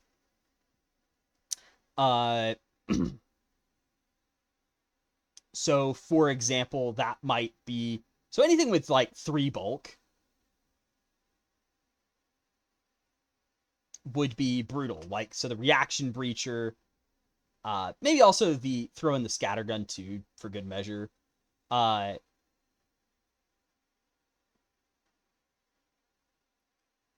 anything that has AoE or like AoE weapons also would have it. So like the stellar cannon, zero cannon, the roto laser, the artillery laser, maybe the magnetar rifle too, plasma cannon, screamer. All of them get the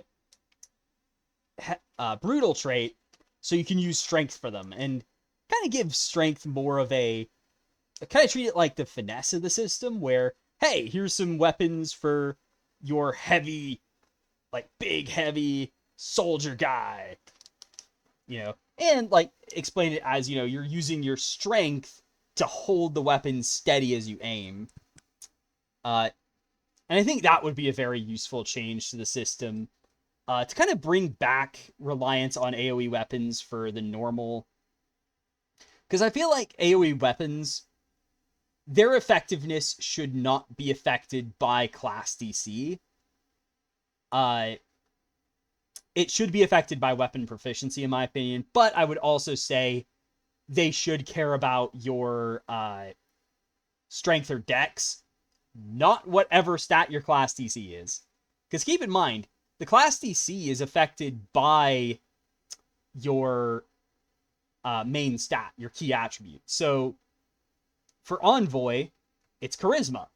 So, because that's literally a thing of, at first level, like, the most effective weapon for an Envoy to use is actually, like, the machine gun. Or, like, they're actually more effective with a stellar cannon than they are with, say, the, would actually be a good example, because, or like, instead of the boom pistol, or the breaching gun, or the plasma caster. It's like, those weapons are actually less effective for them at first level than like a singing coil, which, granted, singing coil I think actually kind of fits them, but like the stellar cannon, it's weird. And then, like, the Mystic and Witchwarper are most effective with the auto-target rifle and the scattergun, because they use their int for the attack instead of strength or dex, or dexterity in this case, where it's just kind of jank. So ultimately, I do think that they really need to rework how the weapon stuff, the AoE weapons work. They've had a cool idea, it just hasn't really functioned well, in my opinion, because it's led to a lot of jank. Also, another thing that people have noted is, and also here's the weapon progression, which is just pretty much like weapon runes, just about. Just overall, great system compared to the... and also, I'd even say it's kind of better presentation than Pathfinder has, because you have to go all over the place for their weapon upgrading. But there is one issue, though, that projectile weapons don't really... I kind of feel like they're in just a bad place, because you don't have an extended magazine option. Whereas powered and petrol-based weapons, well, you can just get bigger batteries or petrol tanks. So, like, let's see, where's the flamethrower? Yeah, like the flamethrower, by default, has 8 petrol, but you can increase that by getting a tactical, advanced, superior, or elite petrol tank, which gives you an even bigger capacity. So, like, you get an elite petrol tank, oh boy, you are not gonna run out of ammo anytime soon. And barely have to reload. Whereas projectile weapons, well, there's nothing you can do. You're just stuck with that magazine capacity forever. So, I will say, probably a good change to make to projectile weapons is have a special part of weapon improvements where each improvement, like, each time you say get an extra upgrade or damage die, or maybe when you ever get the tracking upgrades, you increase the magazine capacity. So when you get tracking +1, it becomes doubled. Then it's tripled at tracking +2, then quadrupled at tracking +3 for the capacity, just so you have more shots before a reload, since you don't have an option like batteries and petrol tanks. But there's also the grenade launcher and grenades, which some people have questioned the usefulness of, especially since it's kind of a... Because, like, Soldier doesn't really benefit from them much, and they kind of just do very low damage, the grenades and missiles. So, yeah.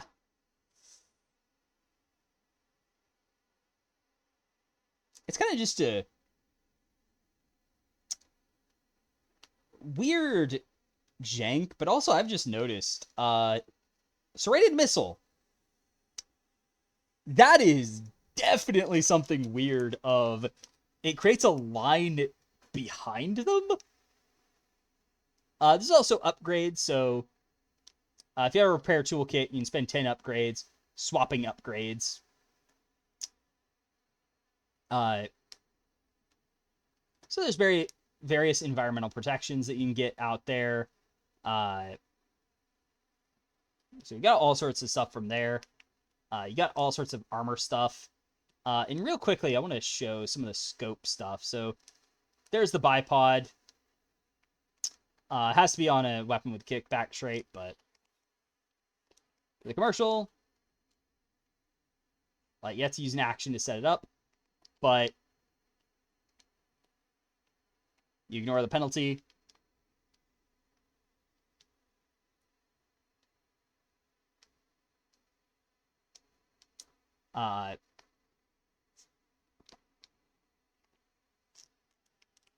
then the better ones, you can just deploy it easier. It's kind of an annoying thing where it's kind of a upgrade tax of just to use it. And tactical is even level 1, so it's like you can spend 100 credits on that. Which you're going to want to do it quickly, because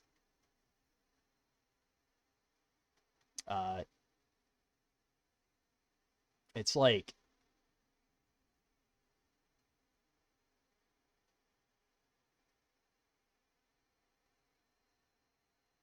there's one upgrade slot, so it's like, well, time to get the bipod out. Which is really annoying. Like, you kind of have to spend that much on the bipod.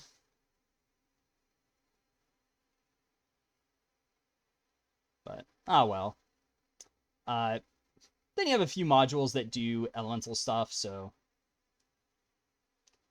they kind of replace, like, the elemental runes. There's also the scopes and stuff, which there's, like, the sniper scope, which kind of helps you, like, you can adjust the sight and increase the range a bit. And better ones give you a bonus to perception as well. There's also the true sight, which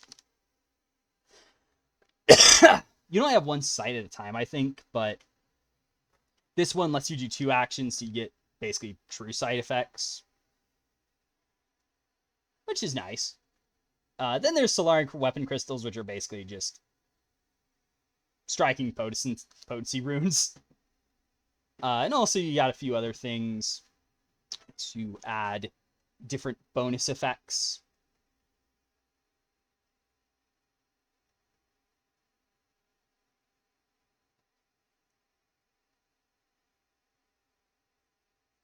But then we also have implants, so these are things you can attach into yourself. But unlike Starfinder 1E, you now just have a 1+ con limit to implants. So basically, it doesn't matter what type of part you implant. You can just freely implant stuff. Granted, I do think there are some notes we should give, like, you probably shouldn't be able to get, like, a biotech eye upgrade and a tech eye upgrade. But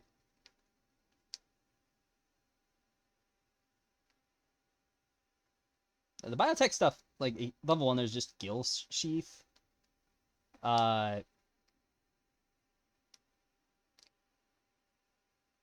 There's definitely plenty of tech ones. And then magic, I mean, you got telepathy node or mood skin. But it's definitely a neat idea. Then there's apex augmentations, which are like the big boost to your stats deal.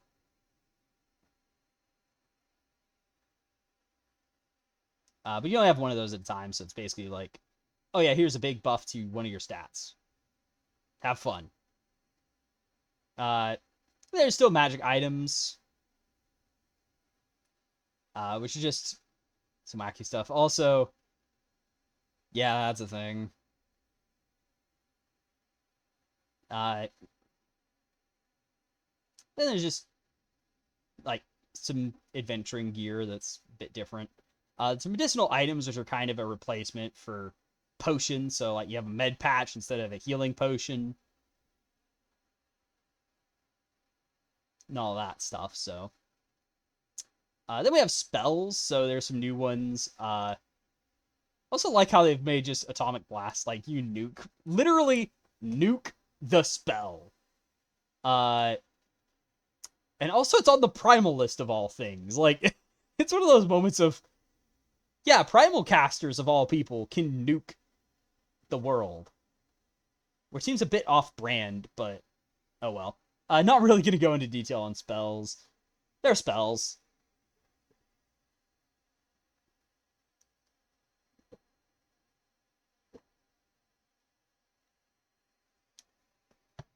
Then we have focus spells. So once again, could we get better organization? So yeah, these are all a mess, but going through them, I think I'm going to try and go through like one at a time in the order I find them. So we get Akashic Fount. So for Akashic, we get Akashic Fount as their first one. So it's one action. Yeah. It is what it is. But choose a lore skill. Target temporarily gains the same proficiency rank in that skill as your occultism rank. And this is for a bonded creature. So basically you just give one of your bonded creatures temporary lore proficiency, but it's lore. Then Akashic Assistant. So 2 actions, target a bonded creature, and basically you summon a projection of one of the etheric entities that work in the Akashic library. And the assistant prepares to aid the target as though it had its own reaction. Use bonus equal to your modifier in occultism for its rolls to aid, regardless of what skill it's aiding with. So basically, it uses your occultism to aid them. And you can redirect who the assistant is helping. And it keeps helping him for the duration of the spell, which is kind of silly, actually. Then Data Drain at 6. Target a creature for 2 actions, and you ease it, like you read it as if it was a construct, basically. And it does 8d6 mental damage. Half damage on a success, stupefied 1 till the end of your current turn. On a failure, it's full damage, stupefied 1 till the end of your next turn. And you read the data stolen from the target and can recall knowledge about them. Then on a critical fail, double damage and stupefied 1 for a minute. And heighten +1, 2d6 extra damage. Only one that actually heightens too on Akashic. So yeah, not bad stuff. I mean, Akashic Fount, meh.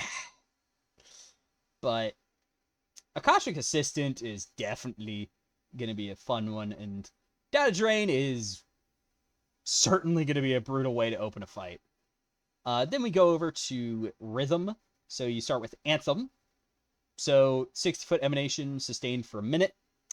All bonded creatures in the area gain +1 status bonus to attack and damage rolls, and +1 to saving throws against being fascinated or confused. So kind of like Bard, but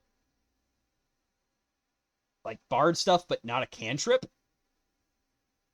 So definitely powerful, but you are going to have to keep in mind that you do have to sustain it. And you can't redo it freely. Okay, shuffle repeat at 4. So for a single action, target a single bonded creature in 60 feet, and it's sustained for a minute as well. So the target's attacks deal +1 dice of sonic damage. So that's definitely going to be a fun one. And it gets +1 to will saves and will DCs. It is kind of annoying that it's hard to mix this in Anthem, but still, that extra die, holy cow, that's going to be bonkers. Doesn't really help AoE attacks, though, which is a shame. And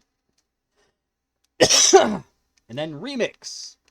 So it's 2 actions, 6 feet, 1 bonded creature. Target becomes quickened and can use the extra action to interact, stride, or step. So basically they move around. And at 7th rank, so literally the next rank, I might add, You can target up to 6 bonded creatures. That is a very weird heighten to have on a 6th rank focus spell. Yeah, like, literally in 2 levels, it just starts targeting 6 creatures suddenly. After only 2 levels. Logic! Anyway, let's go down. So Eldritch Bond is one you can just get on most mystics, I think.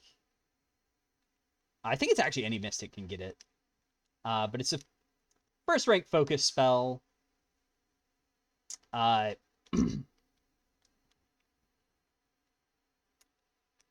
you infuse them with the essence of an eldritch creature. So you can give them a tentacle, a stinger, a beam, dark vision, basically give them ghost touch, mental resistance, which is kind of meh, or plus 5 foot reach, basically, or 10 foot reach for everything. And the heightened to 3rd. The heightens buff the damage up a bit, but if it's 5th or more, then you affect 5 targets. Not a bad spell, but it's there. So then the elemental stuff, starting with elemental weapon. So you create an advanced martial or simple weapon out of elemental energy, and you select an elemental trait for it. So it's of commercial grade at first, and it comes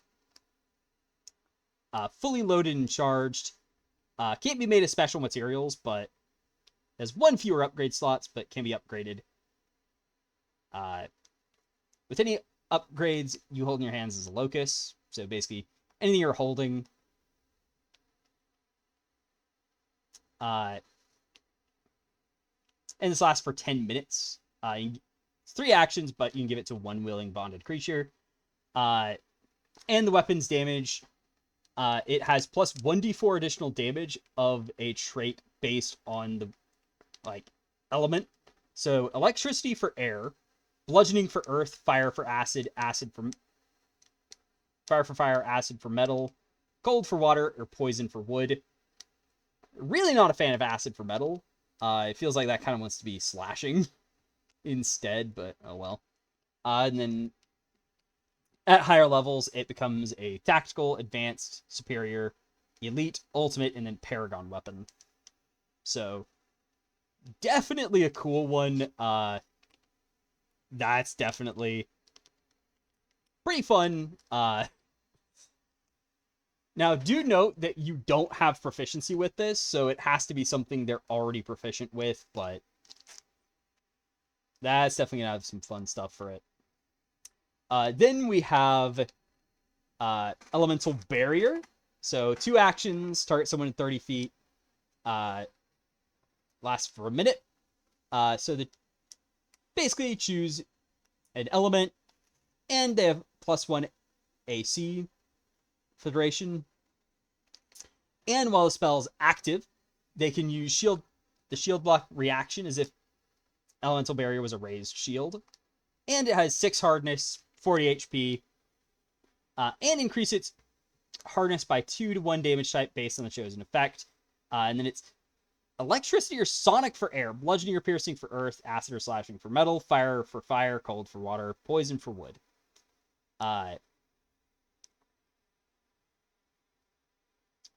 And you can also use this against spells with the chosen element trait cast against the creature. So if someone attacks you with targets you with a fire spell, you can raise the shield. So if someone fireballs you and you have a fire shield, bam, raise it.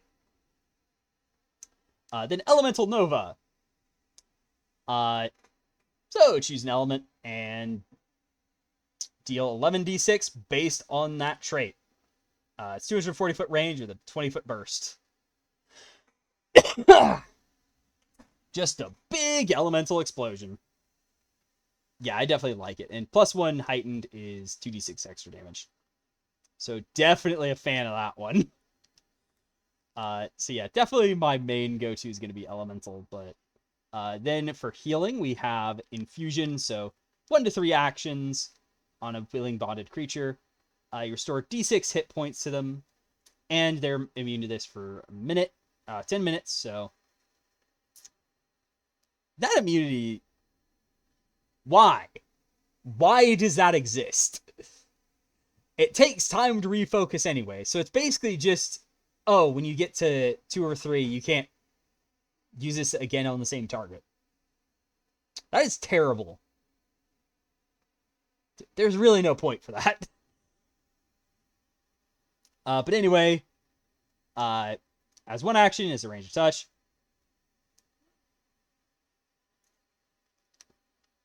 And with 2 actions, it has a range of 30 feet. If you're healing a creature, increase the HP restored by 6.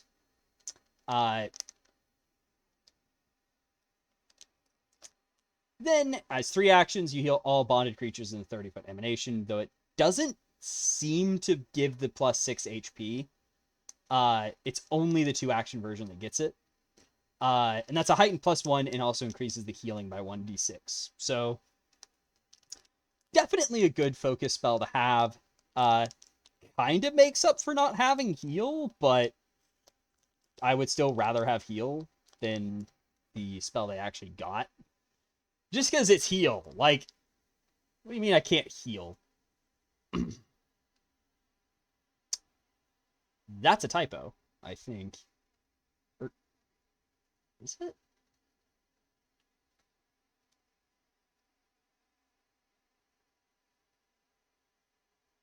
Huh.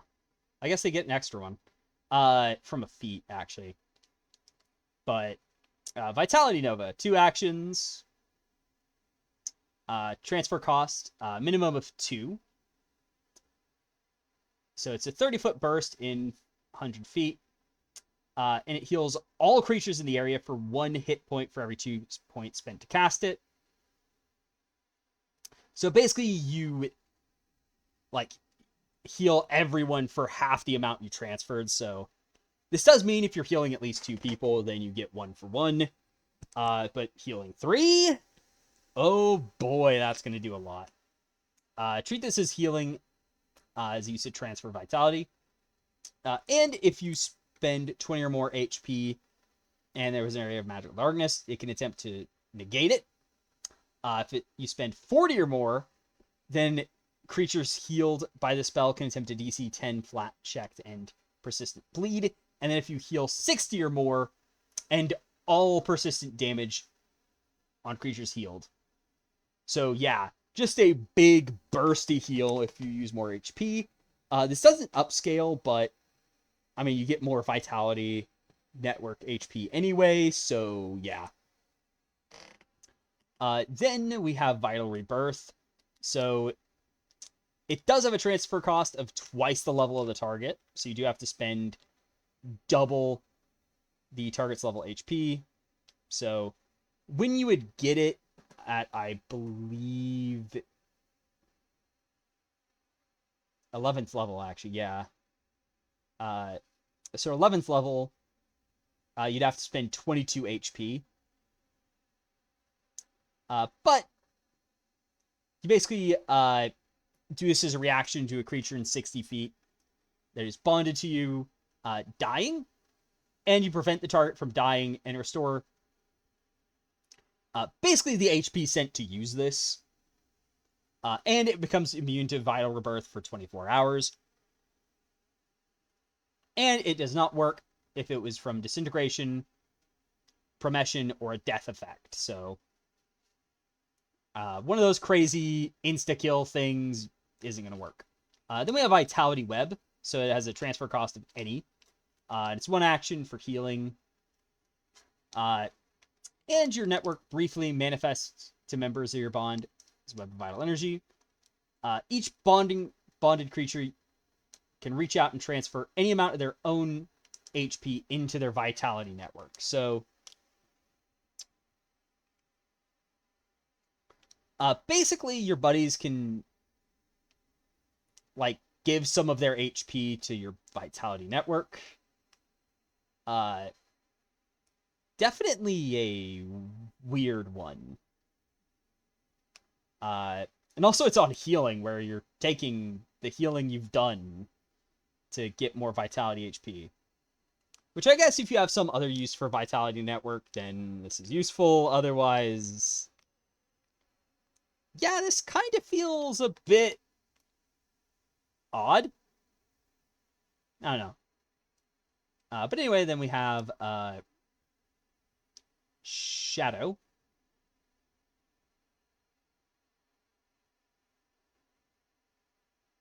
Wait, did I actually skip a Shadow one? Yeah, I did. Anyway, first off, we have Shadow Snap. So 2 actions, target someone 30 feet. Can be sustained for a minute, and it targets their AC. You attack with the shadows against the AC, dealing D10 cold damage on hit, double on a crit. Use your multi-attack penalty, but you're probably not going to have any, for being honest. And if you command the shadow to stalk, attempt a spell attack roll against AC the first time target uses manipulator move action, makes a ranged attack or anything like that. And the shadow disrupts that action if it's a critical hit. If it's manipulator move action, at least. So it's kind of a, if you know it's about to move, then you command it to stalk, I guess. I don't know, this one's kind of weird with that, like, oh, you can attack immediately, or you can wait to attack. Then each time you sustain it, you choose which command to give it. This kind of feels a bit underwhelming, because it's, at least for the 2 different effects, where it's like, oh, you can attack immediately, or wait, hope it does something to trigger it, and then if it was manipulator move action, potentially disrupt it on a crit. So that one could be better. Then we have Cloying Shadows. Targets 10-foot burst against Fortitude. 66, half on a success. Full damage and sicken 1 on a fail. Double damage and sicken 2 on a crit fail.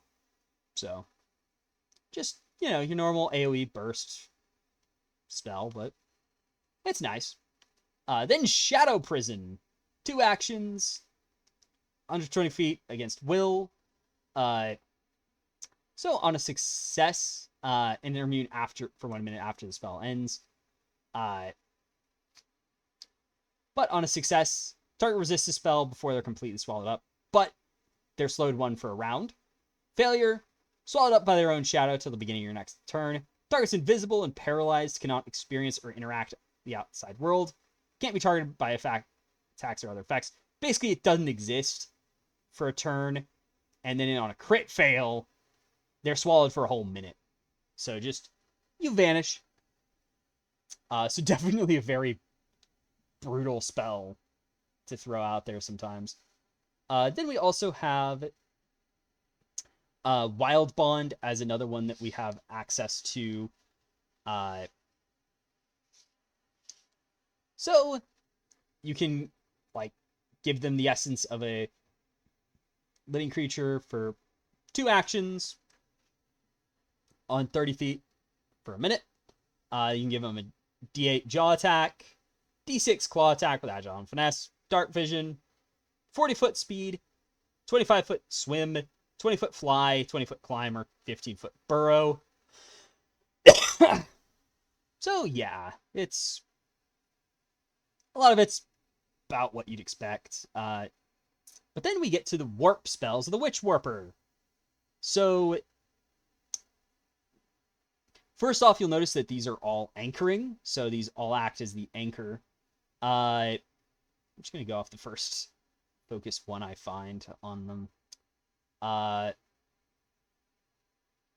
I think they're actually all the warp, so I'm going to gap influenced first. So warp presence reaction. And it's kind of weird that this is a reaction, but I guess it's till the end of your next turn, so you'd still need to do an anchoring deal. It's a bit jank, but well, It's kind of weird, but... So I don't think anchoring really matters on this one, but...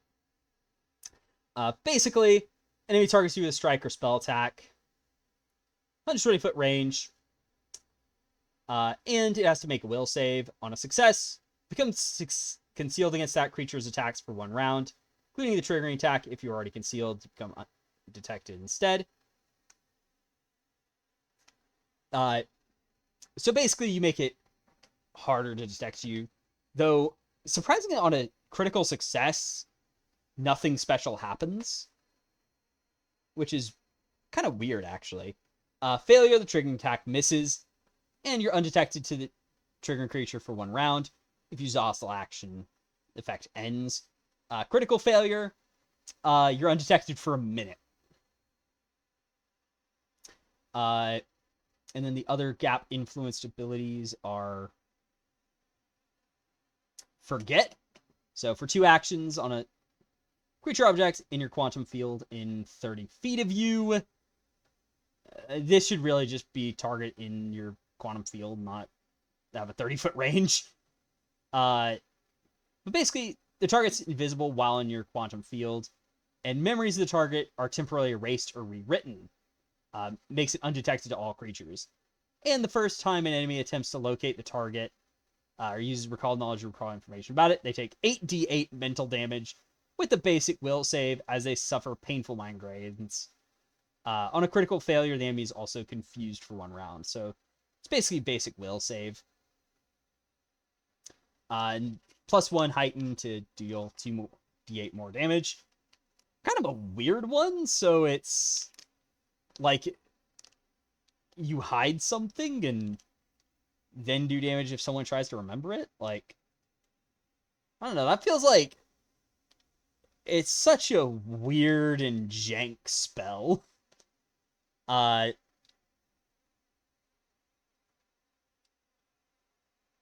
Then we go over to Reality Wipe. So 2 actions. Reset reality within the quantum field. All written information and computer data in the areas subjects the effects of the delete spell. You attempt to counteract any spell whose areas or targets are in your quantum field, such as dispel magic. And if the counteract attempt succeeds, it prevents only the portion of the spell inside your quantum field. So basically, if there's an AoE like that's half in your quantum field, only the half in the quantum field is destroyed. And creatures in your quantum field take 8d6 spirit damage. Basic will save. And if they critically fail, they're stupefied 2 for a minute. Yeah, that's just quite a brutal spell. Then we have for the Analyst, Warp Probability. Once again, a reaction, which is kind of weird with the anchoring trait. So it's like, oh yeah, you've got one that is not really that useful relative to the others, at least, where the others also keep your field going easily, but this one doesn't. But anyway, fail or attack, roll a saving throw, and just re-roll it, take the better result. It's a simple one, though I think that maybe should be allowed for anyone, but oh well. Like, maybe that should be a feat instead for Witchwarpers, and then Analyst has a different one that's actually in action. Same with Warp Presence, maybe. Like, maybe Warp Probabilities Arcane, Warp Presence is Occults. I don't know. Because, yeah, all the others were in action, so those two just kind of got shafted. Then the other Analyst ones are... Where is it? Ah, there it is. Alternate outcome, another reaction. So you get shafted twice. Poor guys. Anyway, it has a range of within your quantum field. Why didn't Forget get this? Really? But anyway, the target is creature that would succeed, but not critically succeed a saving throw. So, save spells, here we come on Analyst. And the target has to re-roll it and use a worse result. So, hold person, anybody? Oh boy, that's got some very mean potential. Then we got Quantum Analysis for 1 action, sustained for a minute.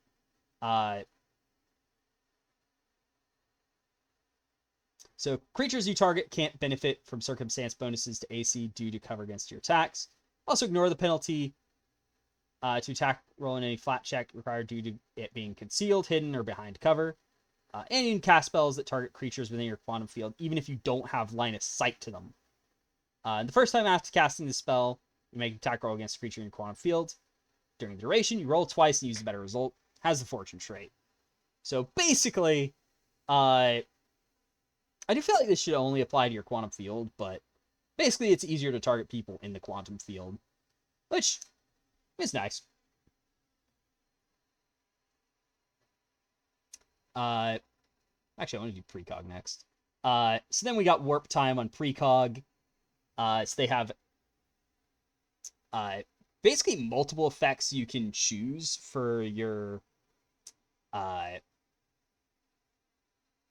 ability. So it doesn't say you have to be in your quantum field to get rewind, but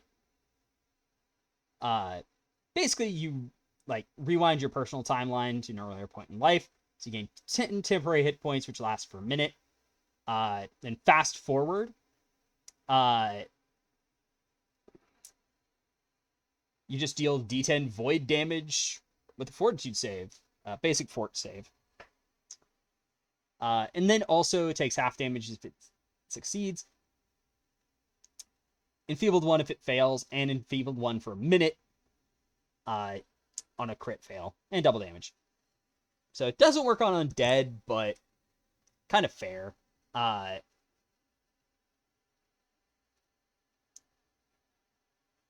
Because, you know, you're making them old.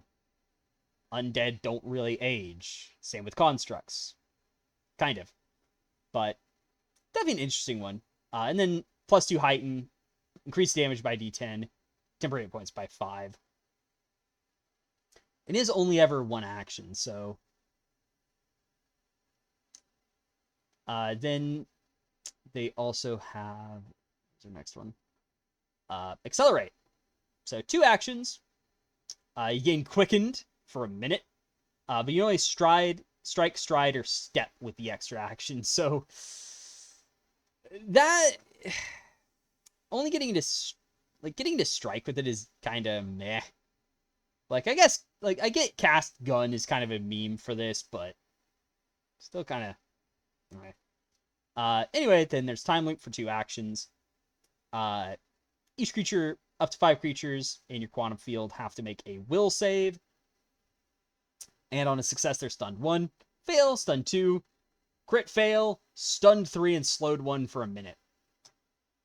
That's like how it gave them slowed 1 for a minute. Like, so I guess it's like stunned 3, then slowed 1 for a minute. So it's stunned 3, then it's just slowed, I guess. Then for anomaly, we have warp terrain. So,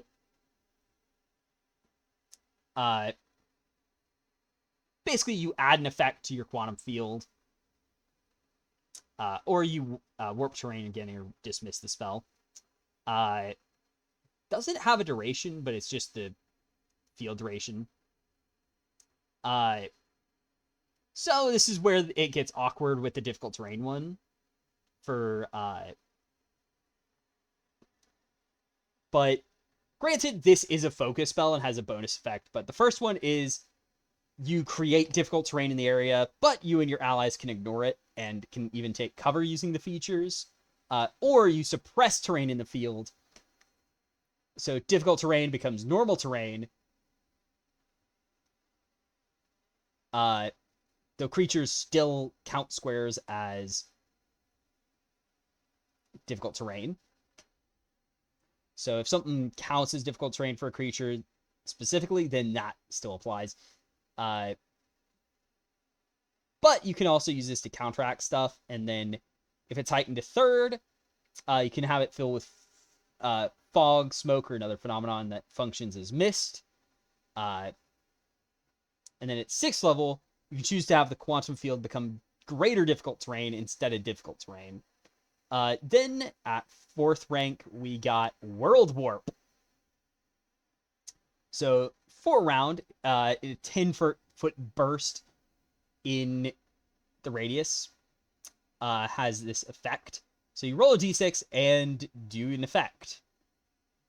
So it has a fort save, which I believe it's just a basic fort. Yeah, a fort save. Doesn't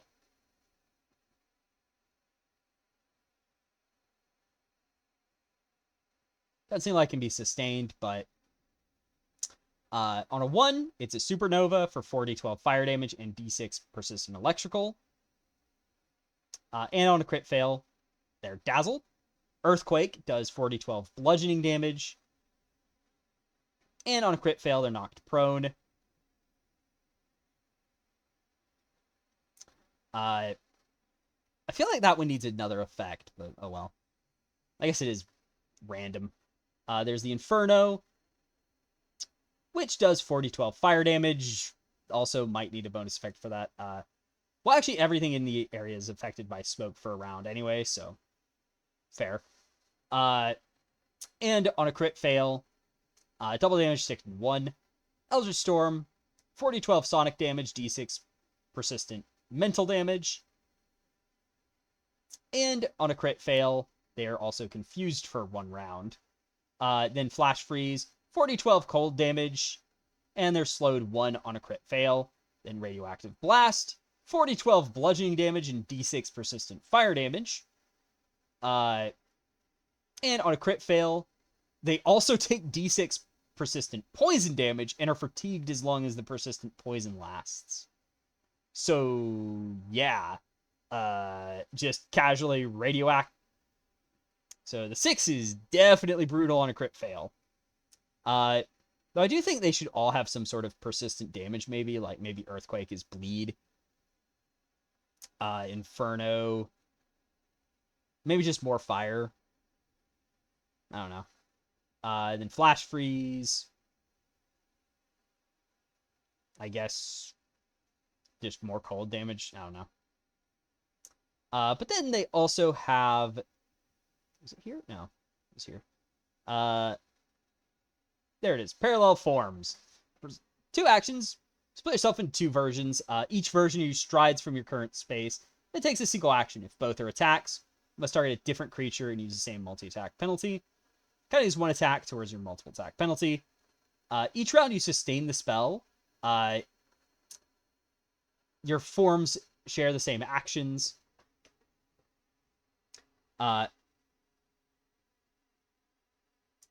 And like both forms have the same HP pool. But you only apply damage once if it's from the same effect. So if someone fireballs both of you, well, you only take the damage once. But if a save would affect both of you, you take the worst result for both. So if one of you failed the fireball but another succeeded, you still fail. And the spell ends automatically if you are reduced to 0 HP, and you choose which form when it ends is the real you. Then at 8th level, or 8th rank, so 4 levels later, you're also quickened for this and get to step, stride, or strike with the extra action. So yeah, you just casually have 2 U's. Have fun! It doesn't say you stride at the same time, but oh well. And I kind of wish the sustain also let you step or stride as part of it, but well. Then also they have Quantum Negation, which is available to anyone. Targets a creature in your quantum field, and when targeted, it becomes immune for a minute. So you can't just recast this all willy-nilly, since it is a death effect. And if it brings a level 16 or lower target to 0 HP, it ceases to exist entirely. And if it's level 17 or higher, it merely dies instantly. Not that you'll really want to face level 16 creatures at this point, because this is like at level 20. But yeah. And this damage is all typeless, so that's definitely something. But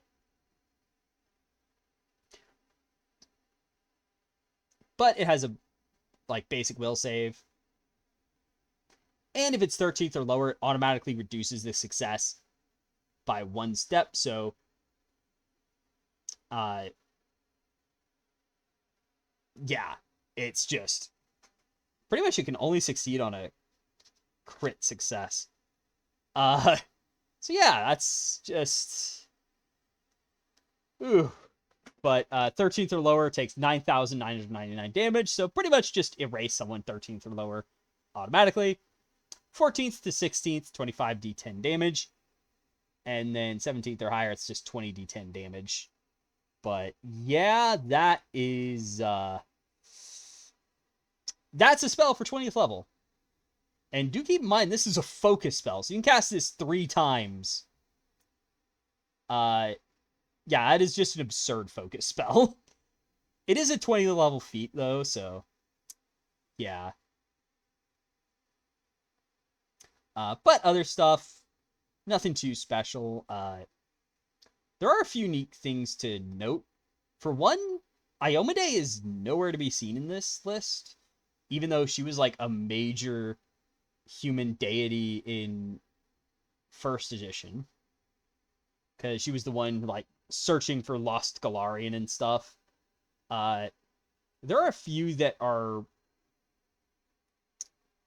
kind of new to core, at least.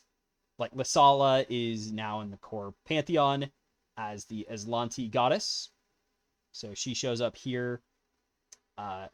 Lambetween, the polyphonic collective, is like a new deity of like infospheres and the internet, basically, who shows up here in the core. Mayel is the Patra deity, so she shows up as a core deity now, and she's like a battle, dance, freedom, music, and the Patras. The newborn, basically hatched from Octurne and is now a true god. And it's a god of birth, cosmic horror, paradigm shifts, which ha ha ha, that's funny, Paizo. Just casually remove it from Witchwarpers, and it's apparently part of the newborn's domains.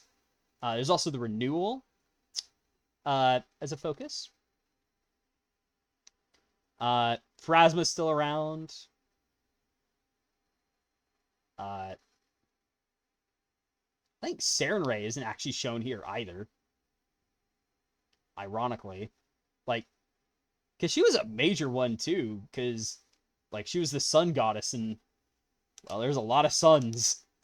Triune's back, even though the Drift Crisis split them up. So yeah, that's just weird. Not gonna question that. And then Zon Shalin. Yeah. So the goddess of art and the god of pain, yeah, they just fused. The siblings are one.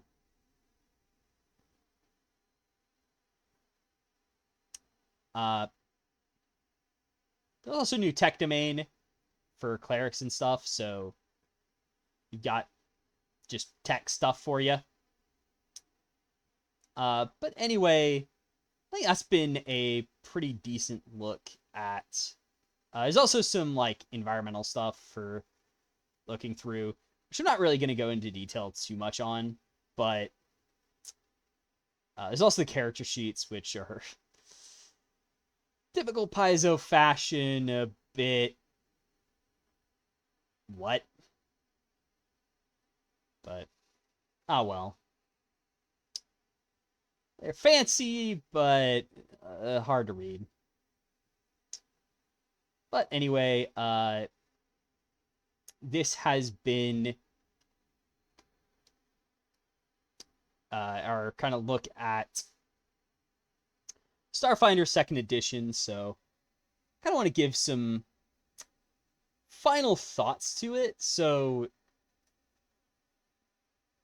overall, I think this is definitely good, but as I've kind of alluded to, I feel like the classes need work.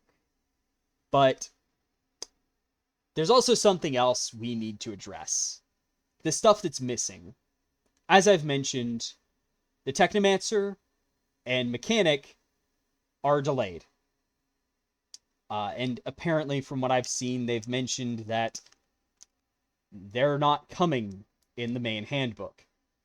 This is it for classes. We only have the 6. And it's not great. I'll be honest.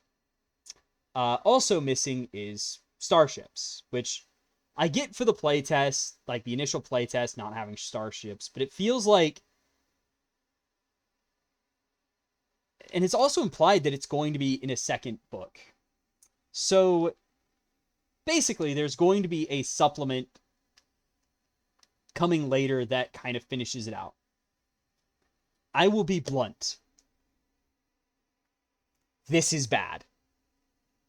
Like, really bad. It's kind of like you've taken a part of the system that, like, 3 elements that were there from the beginning, ripped them out, and are shoving them into a supplemental book, pretending it's a whole thing where now we have to get 2 different books to get the complete package. And I feel like they need to just delay Starfinder 2e. I don't want to say that. Like, I would love to be able to pick up and play this sooner, but I think they really need to wait and say, you know what? We're going to scrap that entire, like, tech-focused book, and we're just going to make it part of the core rulebook and delay the core rulebook and all the other core stuff to all release at the same time here. So,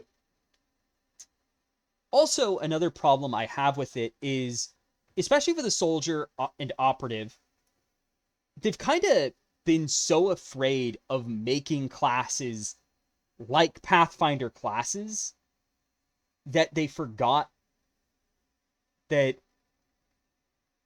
it's Starfinder. There's actually a little more wiggle room to push a bit closer to those, but still go in unique and different directions. And they also very much overcorrected and ended up pigeonholing you into very specific styles, where Soldier is pigeonholed into being about AoE weapons. They can't really use single target ranged weapons as effectively, or use melee weapons as effectively. Even if you choose certain builds, it's like, yeah, there's a way to compensate for, like, melee weapons not being as good, but that's not really enough. And with operative, well, I mean, for one, you're only good with agile weapons if you do go the melee route, but melee is optional. You can't be a hacker using a katana or something, or you... and I say that even though I actually hate the katana existing as a separate weapon, but you get the point. Like, you know, you have a space katana and you're a hacker, or, you know, maybe you're a ghost and you're like a ninja, you know? Like, that's a cool thing you could do in 1st edition, but now they can't because Paizo's way too afraid of operative just being rogue in space that they've course corrected, and just caused a very hyper-focused class that doesn't feel interesting. And I feel like if they released it as it is, it would A, be an incomplete package that is missing some elements that really set it apart as what it is. And B, several of the classes would feel very hyper specialized, where the soldier, like, no matter what you play, you're going to be focused on AoE weapons unless you go one specific build. If you play an operative, well, you're going to use a single target ranged weapon, like, unless you take one specific build. And for the Envoy as well, it feels like, I mean, unless you choose another directive, well, you're kind of just spamming get 'em a lot. And even the other ones aren't really that constant use. And I just feel like they need to give the 3 core marshals a bit more variety in what to do.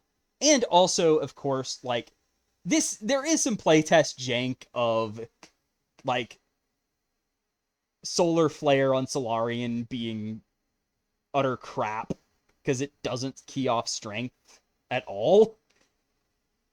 And its range being so bad. And I really think they need to rethink some of the range stuff of, if it's 30 feet or less, it probably needs a range increase. Because that is pretty bad. Like, and I forgot to mention that with the, like, precog focus spell that was, like, 30-foot range, or any others that were 30-foot range. Yeah, no, that is pretty terrible. Like, and there was also one that was, like,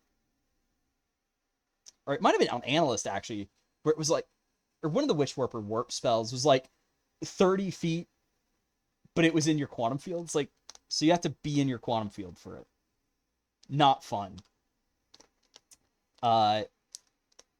So, yeah, I do feel like they need to change some stuff up. And definitely work on making it more independent of Pathfinder. And especially for the classes, where that's another critique I have for the soldier and operative design, is you're making this as if, like, you're supposed to play rogue. If you want to play the rogue in space, you just play rogue in space. Or, you know, if you want to be a master of any weapon, well, you got to play fighter. If you want to be the sneaky assassin type character, well, you got to play rogue. But this should not rely on Pathfinder 2e. I get wanting it to be, well, you can absolutely play, like, your fighter, rogue, and wizard in Starfinder. Like, you can pick up and play them as written, effectively as written, in Starfinder 2e, but the main classes in Starfinder should not be designed with the idea that they're going to be around. They should be designed as if these are the only 8 classes for the system. And they should be designed appropriately. Soldier should be better with a greater variety of weapons. That said, they should go a slightly different direction to the fighter, because, you know, fighter exists, but to kind of give players a, hey, this is its own unique thing. It's not just fighter in space.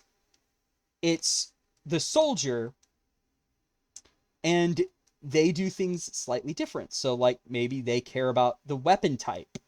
So rather than caring about whether you're using a one-handed or two-handed weapon, you care about, is it an axe or a flame gun? And stuff like that. And also have more range stuff, whereas fighter has more melee stuff. Operative should be, okay, well, you have this, instead of aim, maybe call it trick attack again. And it's like, okay, so you have this trick attack that you use as an action, you choose your mark, and boom, bonus damage. But maybe you have, like, bring back the skill effect, kind of like a swashbuckler, where, you know, it's just one action, and boom, you get this bonus damage to it.